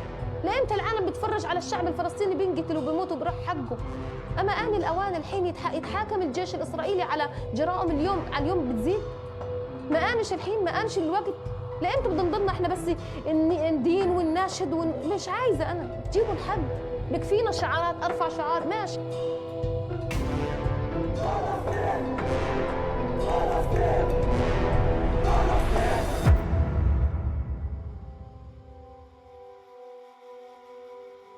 There's no arguing the fact that the Israeli state has committed hundreds, perhaps thousands of war crimes at the Great March of Return. And it's glaringly apparent today that there is no hope for accountability from within Israeli society. A study by Tel Aviv University found that 83% of Israelis support the open fire policy against Gaza protesters, just like 95% had supported the bombing atrocities in 2014. When some Israeli human rights advocates challenged the open fire practice in Israel's highest court on the basis that you cannot kill unarmed people who pose no imminent threat, it was unanimously overruled. The Israeli High Court codified the practice, saying every single protester, from children to medics, posed an imminent threat. The only way the internationally recognized rights of Palestinians in Gaza and beyond will be honored is if Israel is brought before international courts. It has so far enjoyed the total protection from the US empire, shielded from accountability by the war machine, and with more freedom than ever under Trump. If thousands in Gaza can fight so heroically against so many odds, then people of conscience around the world can fight too. Palestinians have set the path of boycott, divestment, and sanctions, and a legal case for justice. It's now up to us to make their sacrifices more than headlines.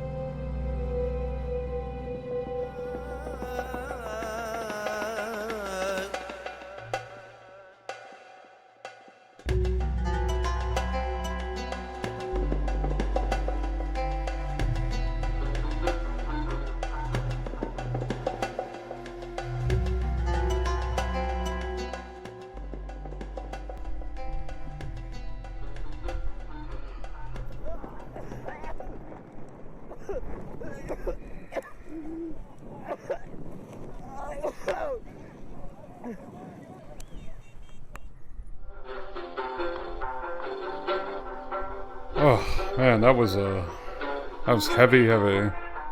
I'll link this again in chat because again I urge people to share this and you know.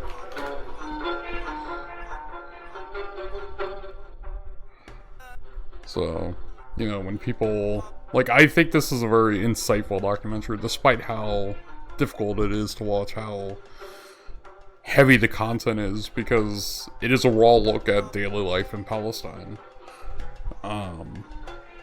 You know, like we had one viewer earlier saying they didn't realize how bad it is. It's like, yeah, it's really bad. And then you wonder why people fight back with armed struggle. So, you know, share it around. Try to spread it. I mean, here's the sad thing. Right, you get these stupid drama channels that'll put a video out and it'll have millions of views. This only has 400,000 views, and it's 2 years old. That's it. That's the number of people who've watched this video. And don't get me wrong, like, that's a good number. But for a video documenting something so important, it should be more widely viewed. But again, I wouldn't be surprised if YouTube has done stuff to sort of bury it under the algorithm. They love doing that with leftist content.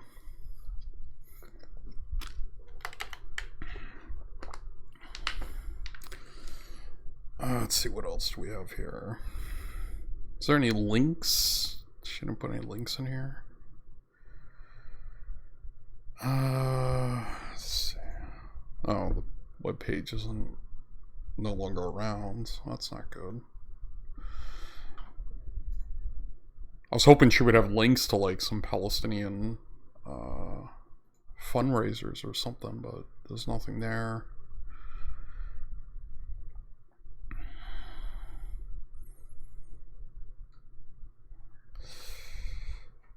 Alright. Well, like I said, that was really heavy, but had to be covered, I feel. You know.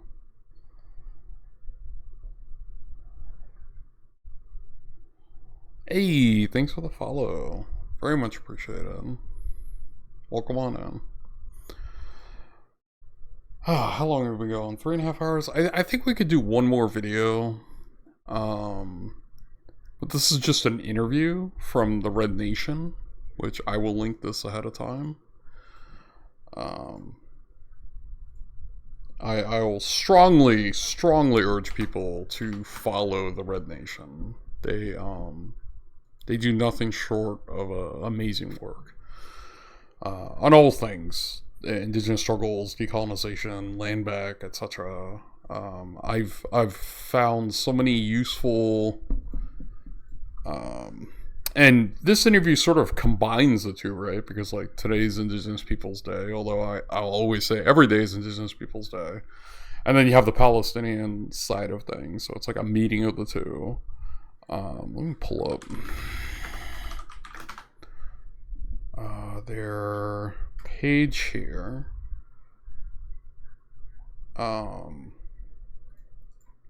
rednation.org. I should probably have like a command set up to spit these sort of things out into chat. But they have, you know, just before we get into the video that they just put up today, they have so many resources, right? So if people are like, where do I start, right? Well, here we go. Indigeneity, settler colonialism, indigenous liberation. They have articles, they have books, right? And books that are free, right? Like if I wanted to, I'm pretty sure they're free. So if I wanted, you know, an Indigenous Peoples History of the United States, it's right here.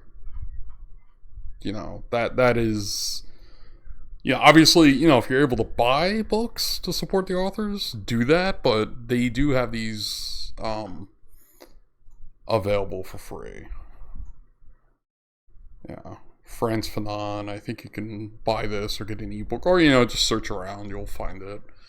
I know that's widely available, but, same thing with Black Liberation, article recommendations, various book recommendations, Walter Rodney, Huey P. Newton. Like, granted, it's not like the resources they have, it's not like covering every little single thing, but I think what they offer and things they recommend is a really good starting point for folks. Same thing with like queer indigenous freedom or queer indigenous feminism, articles, books, videos.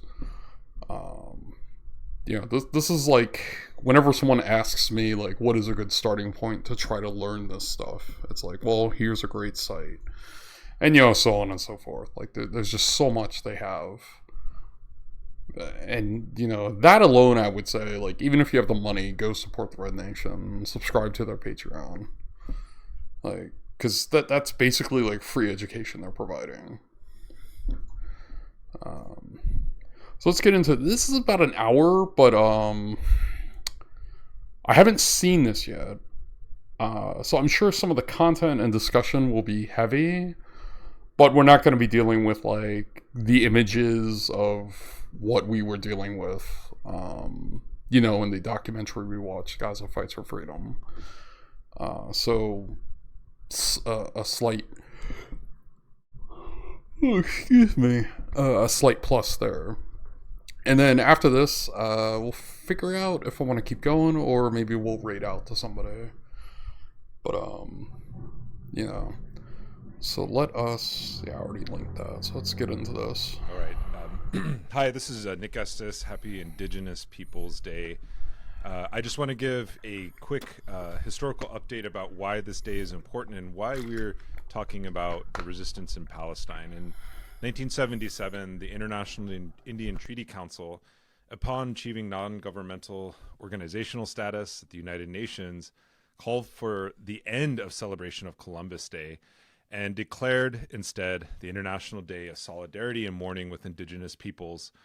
The UN Committee on Racism, Racial Discrimination, Apartheid, and Colonialism passed a resolution with the support of many organizations such as the African National Congress and the Palestine Liberation Organization, who recognized that the devastating legacies of European colonialism and African slavery had to be addressed in the Americas.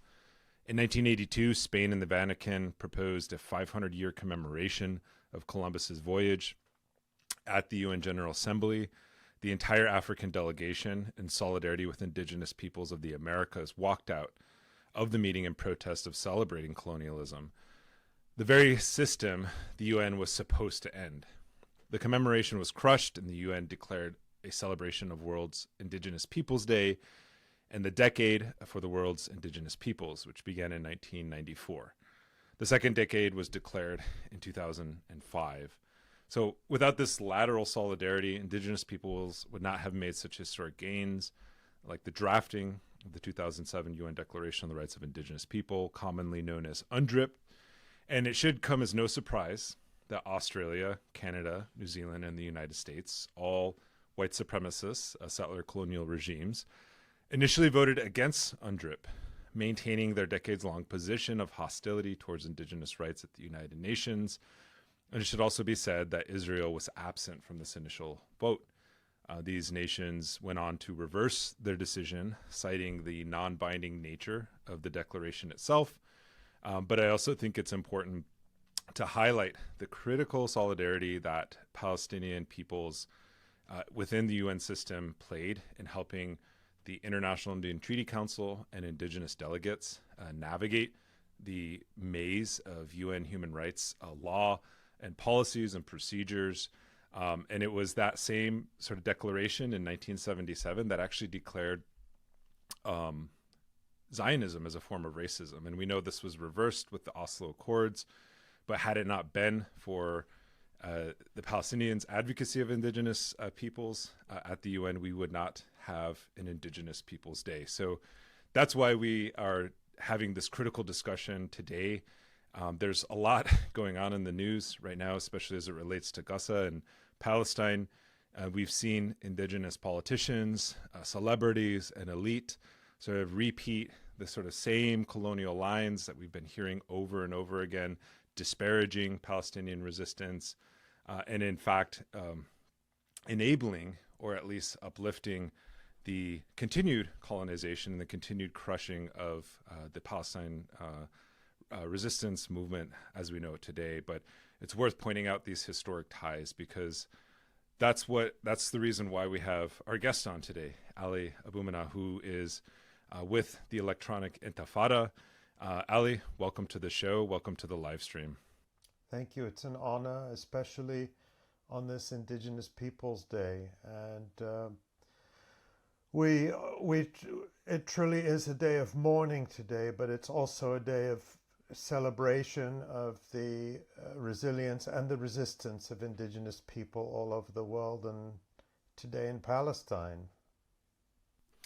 Ali, I know this might be a difficult question to ask, but at the outset, can you just describe what happened this weekend, what led up to this historic sort of moment, and how the West and the kind of U.S. dominated media is portraying what has happened this weekend?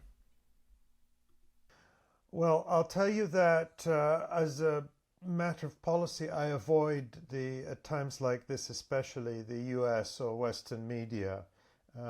I consider that a matter of survival for my mental health, because I have to function. I have a job to do. Myself and my amazing colleagues at the Electronic Intifada work long hours to bring forward the voices of Palestinians and the realities and experiences, and I simply get too upset if I watch CNN or read the New York Times, because it's dehumanizing, the lies, the distortions, the fabrications, the total lack of context. So I mostly watch Arabic media, Al Jazeera, Al Mayadeen, and of course a lot of media coming out of Gaza, particularly on social media, and listening to our friends in Gaza. We ourselves at the Electronic Intifada just had a live stream where we heard from our friend Rifat Al-Arir, who's a writer, a teacher. He's a professor of literature at the Islamic University of Gaza, and as he was speaking to us, the bombs, the shattering sound of the bombs were in the background as he spoke. So I think that's important to say, because if you're watching this through the lens of Western media, you will not understand what's happening. You will not have any appreciation for it. And you would believe that this all started on Saturday. You would believe that vicious, bloodthirsty Hamas terrorists attacked innocent Israelis just wanting to spoil their fun and their party and shatter the peace. And there would be absolutely no history of weeks, months, years, let alone the decades of dispossession, of oppression, of massacres, of the fact that Gaza, which is just a tiny corner of Palestine, it's about the size of Washington, D.C., but densely populated with more than 2 million people. Those 2 million people, the vast majority of them are refugees from towns and villages that have been wiped off the map and replaced with Israeli settler colonies, the same settler colonies that the fighting has been taking place in over the past few days, and that half of the people in Gaza, so more than 1 million people, are children. And this morning Yoav Gallant, the Israeli defense minister, declared of the people of Gaza, he said, "We are fighting human animals and we will act accordingly." Human animals. The defense minister of Israel said that, and he announced that that Israel was cutting off water, food, and electricity supplies to 1 million children caged in the Gaza Strip, while Israel is targeting civilian homes, high-rise buildings, mosques, with no military purpose, but for the purpose of killing civilians, to exact revenge, the kind of revenge colonialists always want to exact on the indigenous people who refuse to submit, to surrender, to die quietly. So what happened on Saturday morning was something absolutely historic. The complete destruction of the myth of Israeli military invincibility, of the brave Israeli soldier, the rugged pioneer who is fearless and capable and willing to sacrifice himself for the colony. And for the first time in history, an Arab fighting force, and in this case a Palestinian fighting force, took the battle onto so-called Israeli land. This has never happened before. And what it revealed was a complete failure of the Israeli military, the collapse of the so-called Gaza division, whose job is to keep the Palestinians caged in Gaza. The GoPro videos, the helmet videos released by the resistance fighters, people are still in shock from what we're seeing. It's like something from a movie that we cannot believe is real. The Palestinians, remember, the Palestinians are not the ones getting $4 billion a year minimum in military aid from Israel and from the European Union and from all these countries, Australia, Canada, etc. The usual suspects. It's not the Palestinians getting that, but the GoPro videos of Palestinian fighters taking over entire Israeli military bases, killing Israeli soldiers, capturing them in their underwear, taking weapons. Even the resistance fighters seemed to be shocked that they were standing next to rows of abandoned tanks and armored vehicles. That the settlements that were emptied, that Palestinians were roaming around in Israeli settlements like Sderot, which is built on the ruins of an ethnically cleansed Palestinian town. And that as we're speaking now, some 3 days later, the Israelis are still fighting the resistance inside Israeli, so-called Israeli territory. So the scale of the catastrophe that Israel, from its perspective, suffered still hasn't sunk in, neither for Palestinians nor for Israelis. And so we are witnessing history because the settler colony relies to a large part on drumming into our psyche that it is permanent, that it is invincible, that the land is gone forever. And to see Palestinians liberating their land, even if it's only temporarily, was something that is transformative. I mean, my dad is 88 years old. He lived through the Nakba, he lived through the ethnic cleansing of 1948. And I know for other friends and family who have parents and elders of that generation, for them to see this was something just astonishing, because I know that many of them believe, even if they know in their hearts that the cause is just and one day Palestinians will go home, but to see it with their own eyes is something that is really hard to describe. It's moving, it's powerful. And from the West, from the Western media, the liberals, it's being demanded of us while we're being massacred, while we have been massacred continuously, the massacres have never stopped for 80 years, that we put the safety, the health, the comfort of our oppressors first. That we have to, not only are we not allowed to mourn for our own dead, we don't have time to mourn for our dead because Israel kills Palestinians every day. Even before Saturday, this year, as of October, this started on October 7th, as of October 6th, Israel had already killed far more Palestinians in 2023 than it did in the whole of 2022. And it's the same story when you go back another year and another year and another year. We don't have time barely to count our dead, but we're not allowed to mourn them. We're not allowed to name our oppressor, because then we're accused of anti-Semitism. But not only that, but we have to empathize with them. We have to worry about them. We have to put their health and safety first. We have to worry that the colonists who are living on our ethnically cleansed land while Palestinians are in ghettos, in concentration camps. That's what Gaza is. It's a concentration camp. When the occupier says we're going to cut off the water, the electricity and the food to 2 million people caged in a ghetto, that's a death camp. That's a death camp.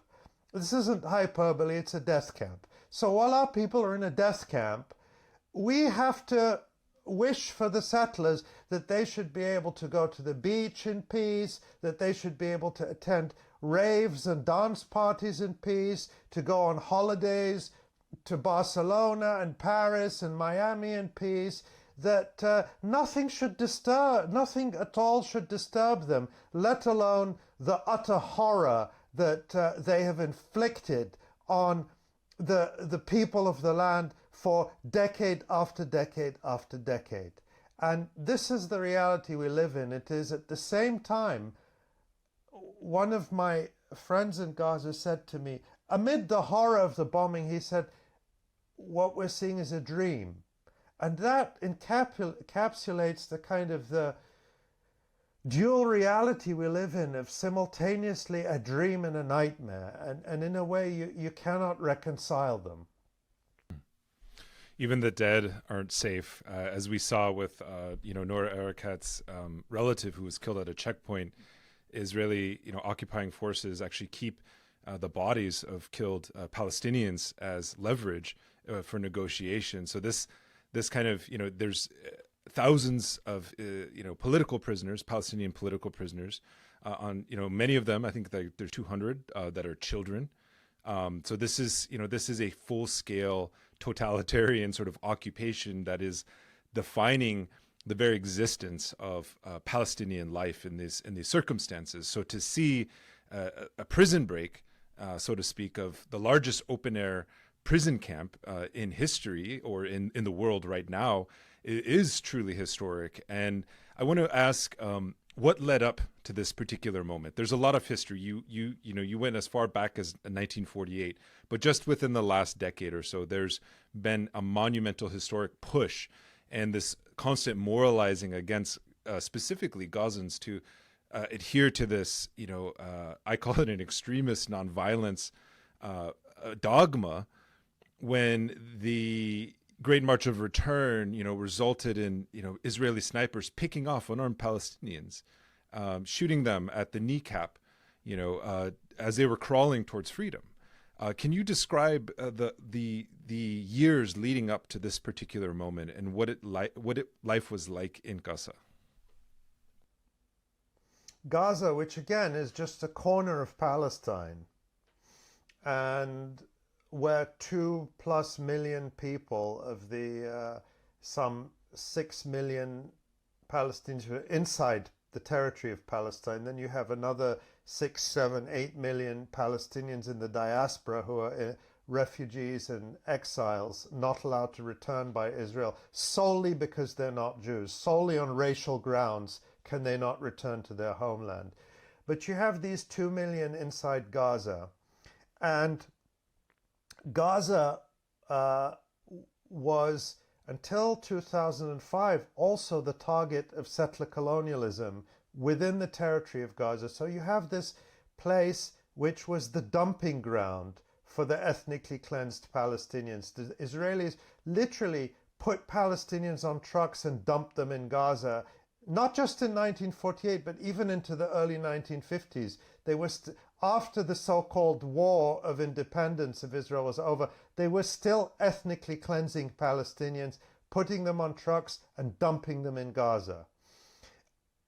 And so you'd think, okay, well, you've ethnically cleansed all these people. Will you leave them alone? No. They wanted Gaza too. And so until 2005, 40% of the territory of tiny Gaza was taken up by 6,000 Israeli settlers. So 1 million plus, because at that time the population was smaller, 1 million, 1.5 million Palestinians got 60% of the land, and 6,000 settlers got 40% of the land in Gaza. But it wasn't like, okay, the Palestinians can do what they want on the 60%. No, they were also corralled into enclaves, surrounded by settler roads, by the army. Gaza was frequently cut off north to south and east to west for the convenience of the 6,000 settlers, who of course got the best land, who got the seafront and the beaches and so on. The resistance drove the settlers out of Gaza. And in 2005, Israel decided that the cost of maintaining the settlers in Gaza was too high, so they decided to withdraw the settlers from the interior of Gaza and the soldiers from the interior of Gaza, but to turn Gaza basically into a giant prison surrounded from all sides by land, blockaded by land, sea, and air. And that is the situation that has existed for the past 16 plus years. Now, in terms of the political context as well, you add to that in 2006, Israel allowed Palestinians in the West Bank and Gaza Strip for the first time to hold, or for the first time in many years, there have not been, I think it had happened once before, but for the first time in many years, to hold legislative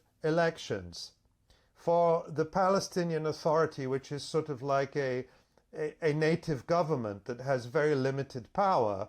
But nonetheless, they were allowed to hold elections, which despite the best efforts of the United States to rig it, and Israel to rig it, Hamas won.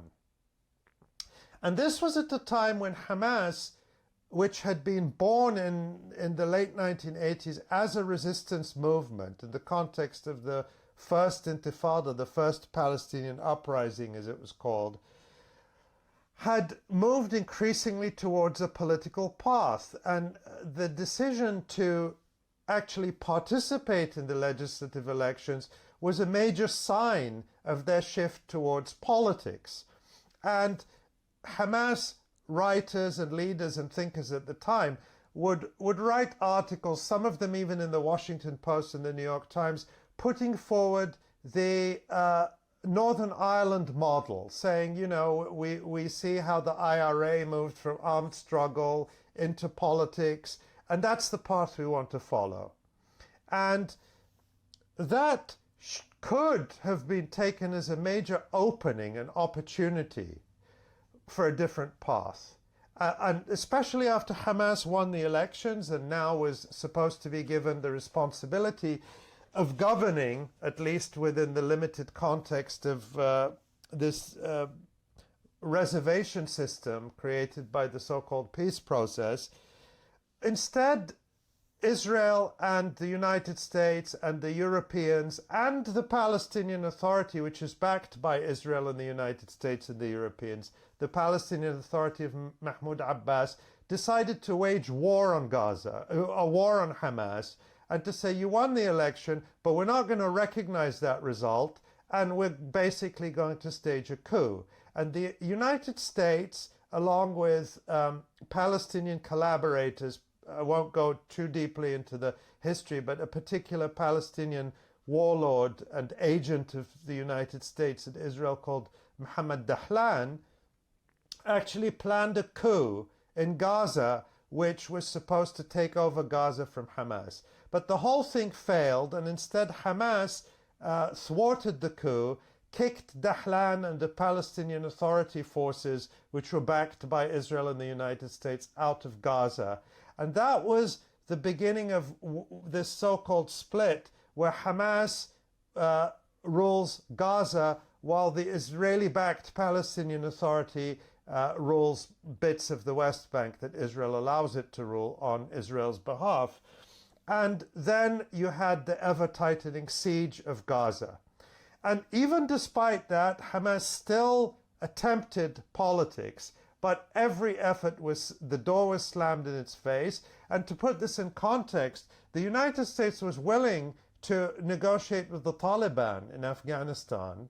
It was willing to ally itself with Al-Qaeda in its regime change war in Syria, but it wasn't willing to talk to Hamas, which offered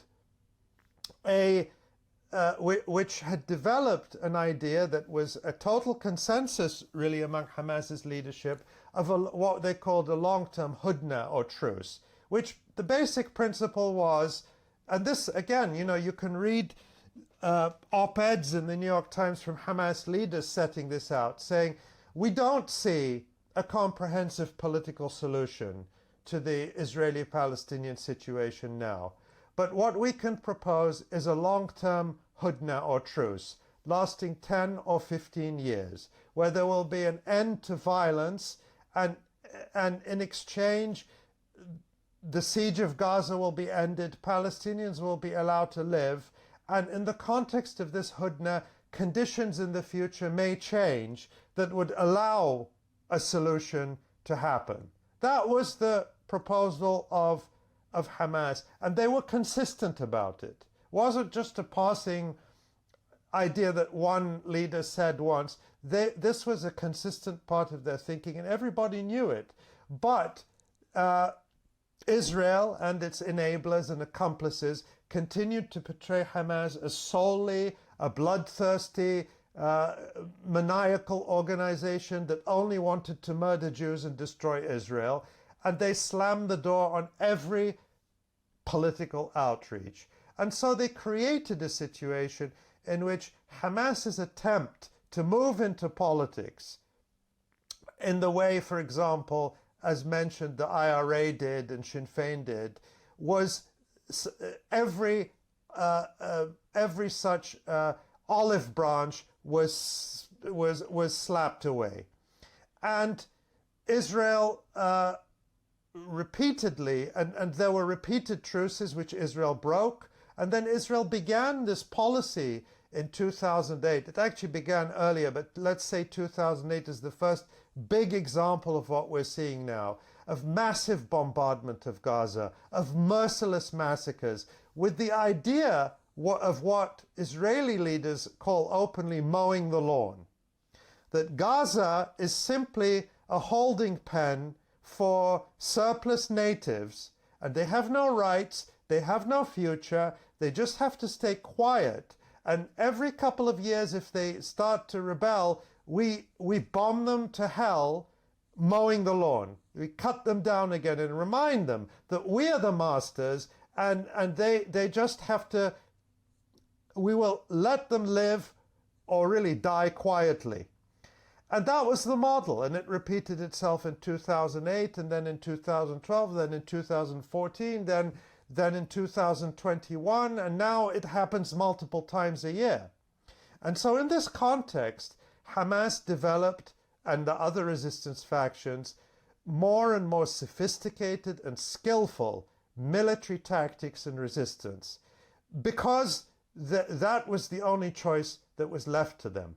But despite this, as you mentioned, Palestinians still attempted to heed the advice of liberal columnists like Thomas Friedman and Nick Kristof and others in the New York Times, and other liberal pontificators who kept saying to the Palestinians, oh, if only you adopt the tactics of Gandhi and put on mass displays of nonviolence, the whole world will come to your support. By the way, they never told Israel, why don't you build settlements with nonviolence? Instead of violently stealing Palestinian land, why don't you go knock on the door and give Palestinians a leaflet and say, would you mind us stealing your land peacefully? See how far you get with that. They never told Israel to use nonviolence. Only the victims, only those who are being ethnically cleansed were lectured about nonviolence. But nonetheless, they did it. And in 2018, the Great March of Return was a mass mobilization of tens, hundreds of thousands of Palestinians in Gaza, the elderly, the young, in a celebratory mood, with celebrations of culture, with people putting on their traditional clothing, going to the border in a festival atmosphere to say we're here, we're human, we demand an end to this siege. And Israel sent military snipers to murder them in cold blood, to pick them off, to kneecap them. They killed 200 unarmed civilians over the course of the Great March of Return marches. They kneecapped and maimed more than 4,000 people. With malice aforethought, was there an outcry? Did the world come to the aid of the Palestinians? Not a bit of it. And so what is left for them except to fight back, except to resist with everything they have? And that's what brought us to what happened on Saturday. That is why we are today. It was solely Israel's choice. What Nelson Mandela wrote in his great book, The Long March to Freedom, it is always the oppressor, not the oppressed, who determines the form of the struggle. And if the oppressor uses violence, the oppressed must respond with violence. This is the same reality as the anti-colonial struggle in South Africa, all across Africa, in Vietnam, everywhere else in the world. The Palestinians are not in a different situation. And that's how we came to Saturday, the 7th of October, 2023. It's also worth mentioning that the reason why Nelson Mandela was imprisoned for such a long time is because he refused to renounce violence as a means of liberation. And most people have kind of forgotten that or purposefully memory hold that and to create him into something that he actually wasn't, and he was a freedom fighter, first and foremost. And, you also mentioned the before we started, before we got to this last question, you mentioned the kind of statements that are coming out of from Israeli officials. These are, categorically calls for genocide, but there's also just explicit ignoring and willful sort of violation of international law. I mean, they've ordered the complete siege of the Gaza Strip, cutting off electricity, food, and fuel. These are public statements. This isn't like something that's happening, on the down low. While calling them human animals. Exactly, while calling them human animals. And oftentimes, in the West, or even within U.S. media, they're saying that Israel has a right to defend itself. But Israel, as an occupying power under Article 43 of the Hague Regulations, in Article 64 of the Fourth Geneva Convention, does not have a right to defend itself as an occupying power. This is international. This is like the normative understanding of international law. I shouldn't say normative, but this should be the normative understanding of international law. So the question is when Prime Minister Benjamin Netanyahu says, just leave, tells Gazans to just leave if you don't want to get murdered by Israeli bombs, there's nowhere to go. And they've created a situation where life is literally impossible. So when Israel declares war on Hamas and on Gaza, what does that actually mean? It means what we're seeing now, the annihilation of entire families by the deliberate bombing of apartment buildings, of homes, of marketplaces. This morning in Jabalia refugee camp, more than 50 people were killed when they bombed a market. And look, they're not even pretending at this point. In the past, they would pretend, oh yeah, there was a military target there and this is all collateral damage.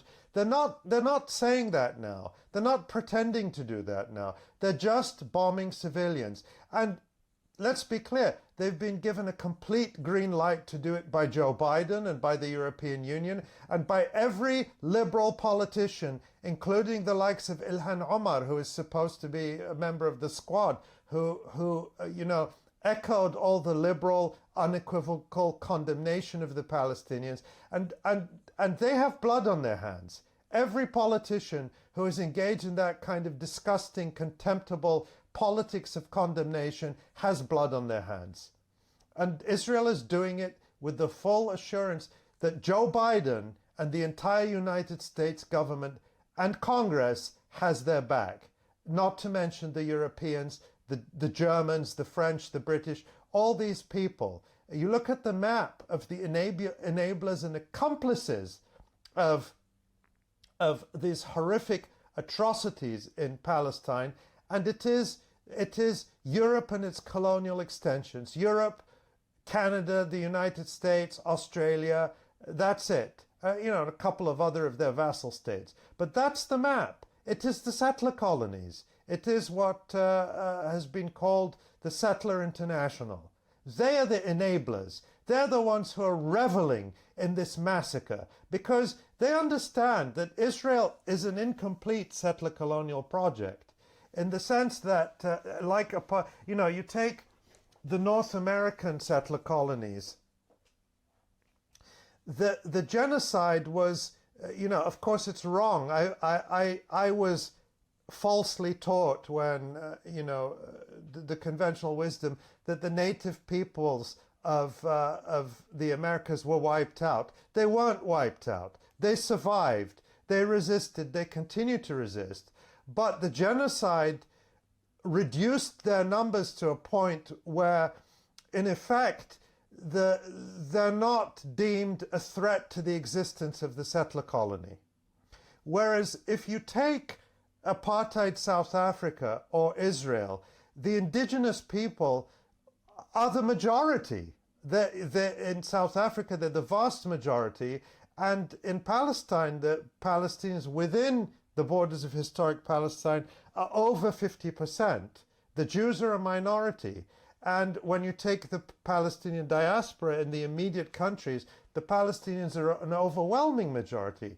So in that type of context, the continued existence of the settler colony is always in question.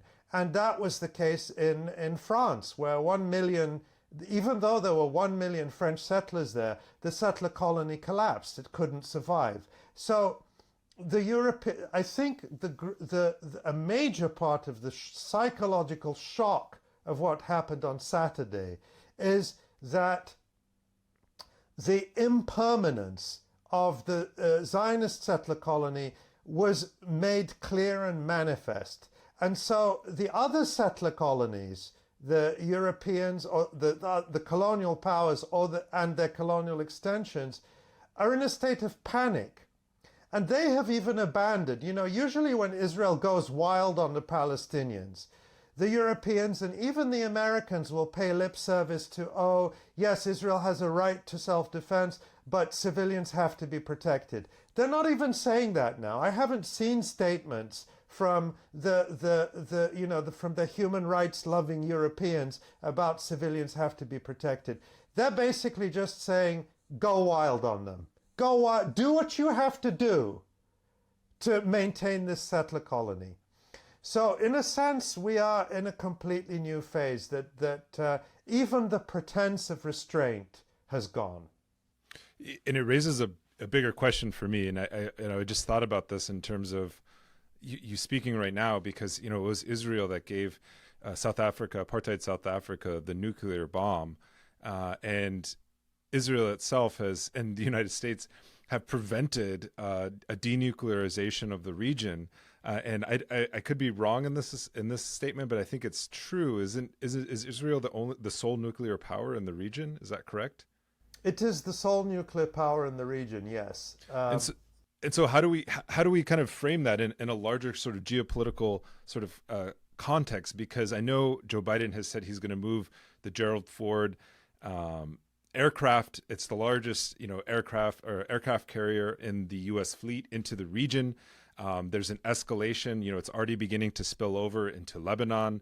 Israel has led some strikes on Hezbollah, but there's this larger question that's emerging and brewing, and a sort of the kind of rabidness we saw around the war in Ukraine, around Iran as being some sort of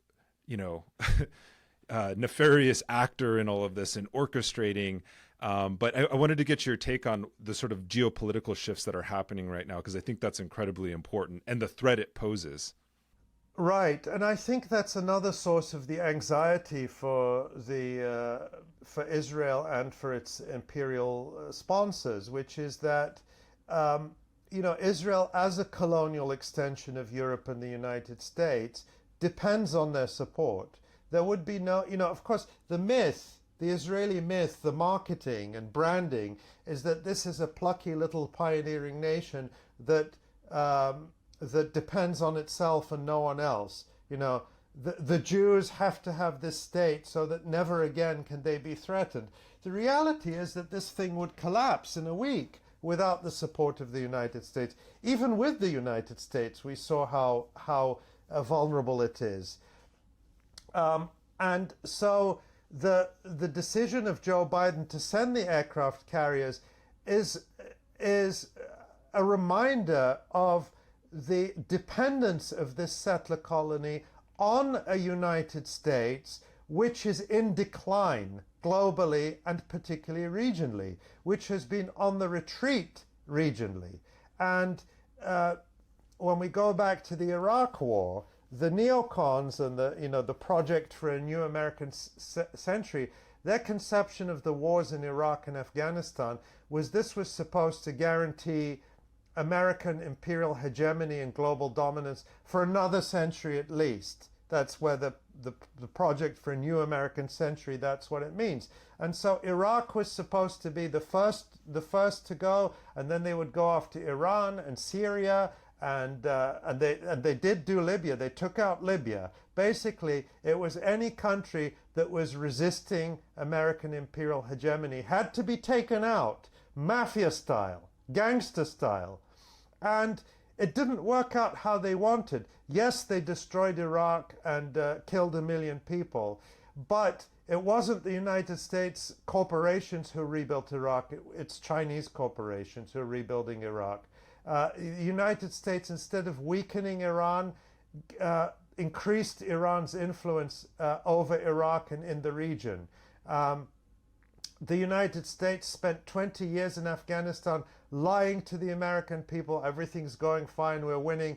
The puppet government installed by the United States, you remember before the US withdrew in August of 2021, they were saying, oh, that the intelligence estimates are that the Afghan government will last at least 6 months after the American withdrawal. The Afghan government collapsed before the Americans left, Vietnam style, South Vietnam style. So this is an American empire in retreat. And we have seen, and of course, the US proxy war in Syria was part of the neocon project to destroy any government that resists US power in any way. And it wasn't just about Syria, but it was particularly about Hezbollah, because Syria, Syria, Iran, that's a continuous territory that supports the Hezbollah resistance in Lebanon. So that's why Syria had to be destroyed. And that failed, but it wasn't the first attempt. In 2006, Israel, with the full backing of the United States, attempted to destroy Hezbollah by invading Lebanon and failed and was humiliated and defeated. So the broader geopolitical context and regional context is a weakening and declining United States, a rising China and rising Russia, a rising global south, and within the region, a strengthening resistance axis. And these are factors that place Israel in an unprecedented position of vulnerability as to its long-term viability as a European, Euro-American settler colony implanted in the heart of the region. So we've been talking a lot about Gaza, and Gaza is being a hub, for Palestinian resistance. But there's also the West Bank and the kind of the movements that have been happening, the leadership in the West Bank. Can you kind of compare and contrast what is going on or what has happened in the West Bank with Gaza and how it's also responding to this particular moment? Right. The context in the West Bank is somewhat different from Gaza, because Gaza, Israel withdrew the settlers and basically said this is a holding pen for the unwanted indigenous people whose land we've taken. Whereas the West Bank remains a target of Israeli settler colonialism. So there you have the settlers who are carrying out daily pogroms and land theft hand in hand with the Israeli army, living cheek to cheek with the Palestinians. So there is daily confrontation between the settlers and Palestinians defending their land. And so you have the army presence throughout the West Bank, and you have the so-called Palestinian Authority, which is the collaborator regime, or as I call it increasingly, because I don't believe in mincing words, I believe in describing things accurately, the Palestinian Authority traitor regime, which is an extension of the Israeli occupation and settler colony, which was created in the context of the so-called peace process to relieve Israel of the full burden of policing the natives, murdering them, torturing them, so the settlers continue to expand, have their swimming pools, their shopping malls, their peaceful life, while Palestinians are treated like, as Yoav Gallant, the Israeli defense minister, put it this morning, human animals. And again, the Palestinian Authority, part of the way it maintained control was not just through torture and murder and brute force, although those are important tools in its arsenal, but also creating dependency in a context where Israel doesn't allow Palestinians to freely farm their land or build up industry or import or export. You have a large segment of the West Bank population who have no other option but to get salaries from the Palestinian Authority as civil servants or in the so-called security forces, the native police, and that accounts maybe for at least, I don't have the numbers, but it's a significant part of the population that has become economically dependent on a Palestinian Authority that is funded by the United States and the European Union to suppress Palestinian resistance. And that system, worked for a while, or at least it allowed Israel to manage the situation for a while, but it's been breaking down in the last year or so, and perhaps longer, but more dramatically in the last year, with the resurgence of... We'll pause for a moment because we're in the middle of an ad break. It's a really good video so far, like a great interview. There was a lot of points I was going to pause the video and say, but this guy's pretty much covering everything, so kind of saves me from having to comment. Alright, ad break is over, so let's get back into the video. Of organized armed resistance, particularly in the northern West Bank, the emergence of armed groups like Lion's Den, the re-emergence of Hamas, which Israel and the Palestinian Authority brutally suppressed in the West Bank following 2006, 2007, and the Palestinian Authority progressively losing control of the enclaves where it's allowed to operate. And so over the last year, or since the start of this year, we've seen Israel mounting more and more aggressive and brutal raids into refugee camps and towns in the West Bank, murdering people with greater frequency. And so what you have is now a confrontation between the settler colony and its settlers and Palestinians really throughout the country increasingly. There are times when it heats up and cools down a little, but it is constantly there. It is an inherently unstable situation. I just have one final question. Today is Indigenous Peoples Day, and I started this interview off with a sort of history of North American indigenous solidarity with Palestine, and reciprocating that sort of solidarity at the United Nations. And in fact, when I was in Palestine, I was in Ramallah. one of my Palestinian friends, he says, he's like, why?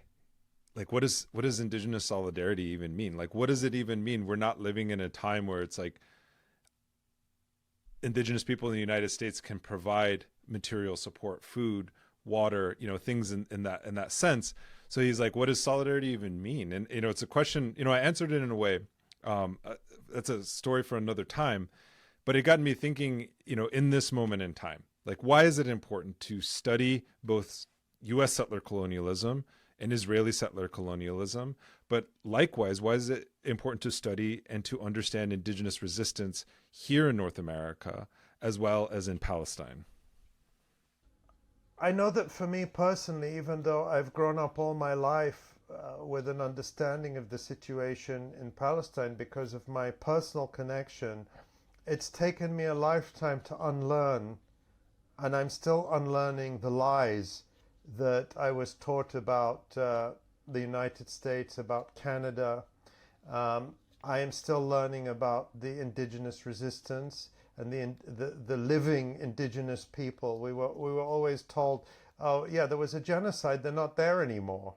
And so to understand that we are in a settler colony that is still maintained by brutal violence, that is still built on denial, that was built on genocide, that, lovely, nice, kind, smiley Canada is a genocidal creation.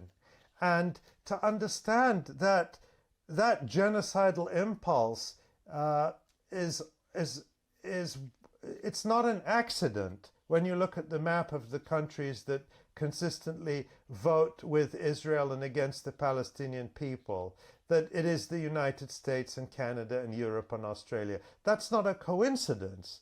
And so understanding that these settler colonies are intricately linked, that see their fate, that see their own fate as tied together.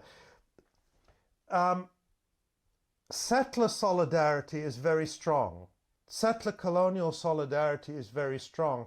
And it is international and global. And so for that reason alone, indigenous solidarity needs to be global, but it needs to be built on a foundation of understanding and of speaking to each other and of knowing each other's history and struggles.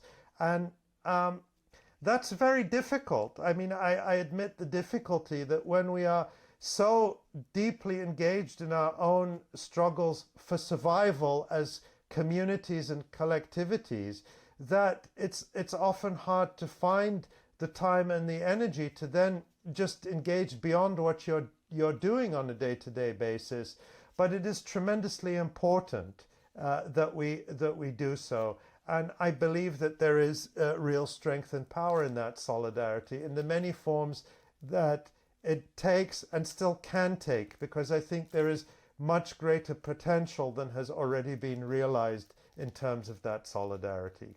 Yeah, that's a really great point. It reminds me of one of my mentors who first educated me around BDS and these, the history of Israeli settler colonialism, but also Palestinian resistance. And one of the things he said to me, he says, it doesn't matter if you're indigenous, doesn't matter if you're black, doesn't matter if you're white, doesn't matter if you're Jewish or Palestinian. This is a moral issue. This is the moral line. And this is the right thing to do. It's not complicated. You're making it complicated by virtue of the fact that the things that you're exposed to, put up ideological blinders, and it's our job to work through those things. But at the same time, in the same token, I also would say that there is an inherent affinity, so to speak, brotherhood, sisterhood, an affinity towards the Palestinian cause, because having gone to Palestine, having witnessed it, I didn't need to witness it to know it was awful. I'll just say that right off the bat. I didn't need to witness it to understand it was awful. And in fact, it was the white people who were from the United States, the white settlers from the United States, who witnessed it and broke down, but failed to make the connection that they were returning with a blue passport to the world's #1 settler colony for a reason, and had the kind of privileges granted to them, the safety and security, that the rest of our people are not granted, that our nations, have been physically exterminated, have been politically exterminated, have been ideologically and culturally exterminated, but yet nonetheless we still persist. And there's something to be learned, about that history that we have to take into consideration. We would, again, going back to the beginning of this podcast, we would not be where we are today in the international realm had it not been for our allies within the Palestinian movement. And also the anti-apartheid movement. Our struggle has always been global. It continues to be global. It's important to break through that media narrative, especially as indigenous people. As a member of the Red Nation, a political organization, we have been adamant about our solidarity with Palestinians and have issued several statements. You can check those out on the rednation.org website. But I think one of the things that they've used indigenous people for is to denounce, Palestinian resistance and to denounce a Palestinian solidarity. It's illegal in this country to be in solidarity with Palestine. They're trying their very best to make it illegal on all fronts. But at the end of the day, I want to ask just this final question. It could be short and brief, but what is the best way for people living here in this settler colony in North America on indigenous land, Turtle Island? What's the best way they can support what's going on? Well, I'm just one thing I want to add to what you said, which I really felt and shared deeply, is that for me, it is a process of learning that is very much ongoing. And to understand how little I know and understand of the experience of indigenous people in this continent.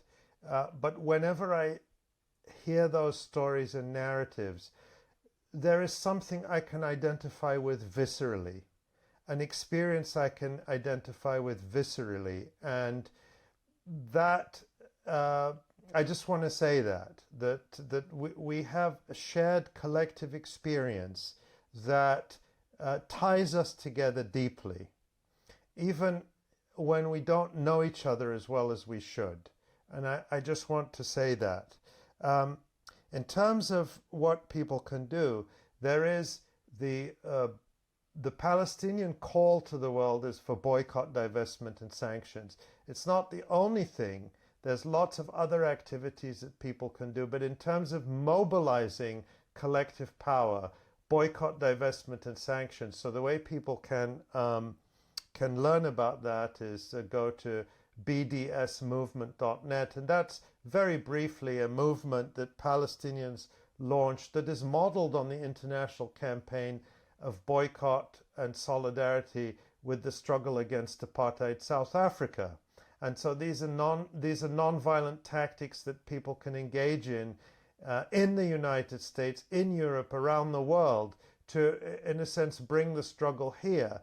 And because it is an effective tool, that's why there have been efforts all over the United States to try to outlaw it. Of course, they haven't been able to. But that's one thing. And the other thing is,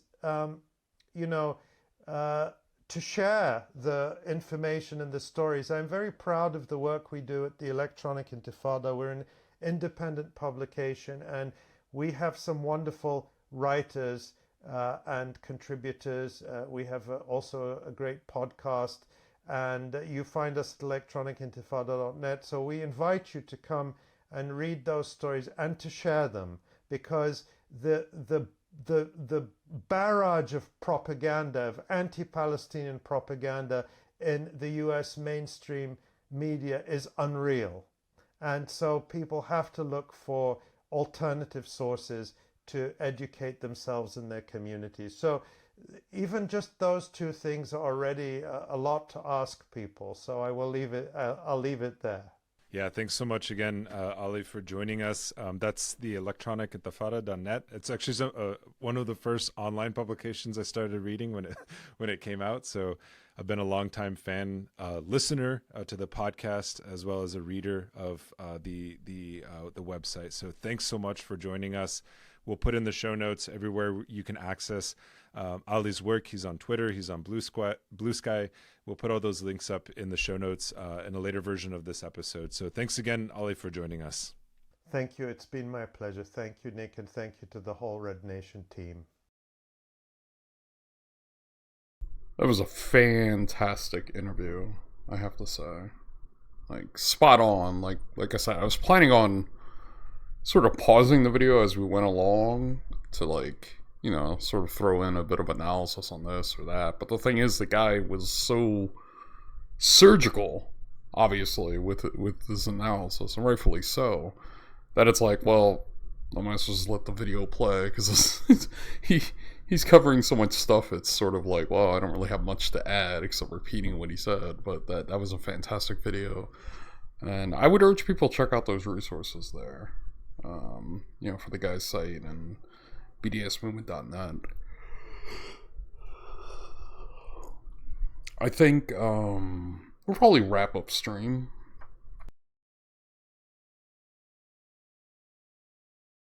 So let us, actually, here we go. We could raid into somebody. Fellow Indigenous comrade, Lost Sioux. That way we could sort of, you know, help spread, you know, all the wonderful raiders that came in here earlier and people hanging out and lurking. And go hang out in Lost Sioux's Discord. Or, not Discord, I meant stream. They do have a Discord, though. It's a fantastic one. So let us... Looks like they're watching a Twin Rabbit video. Very good stuff. So let us raid them. Because, yeah, they're about the only other person on right now that I would raid. So everyone, get on that raid train, friends. Let us go share the love with Elder Comrade Lost Sioux. And, you know, show them some support. Follow them. And before I go, I'll just say it's going to be a bit before I do my next stream, due to we got to wait until we get the internet on in the new place we're moving in this week. So...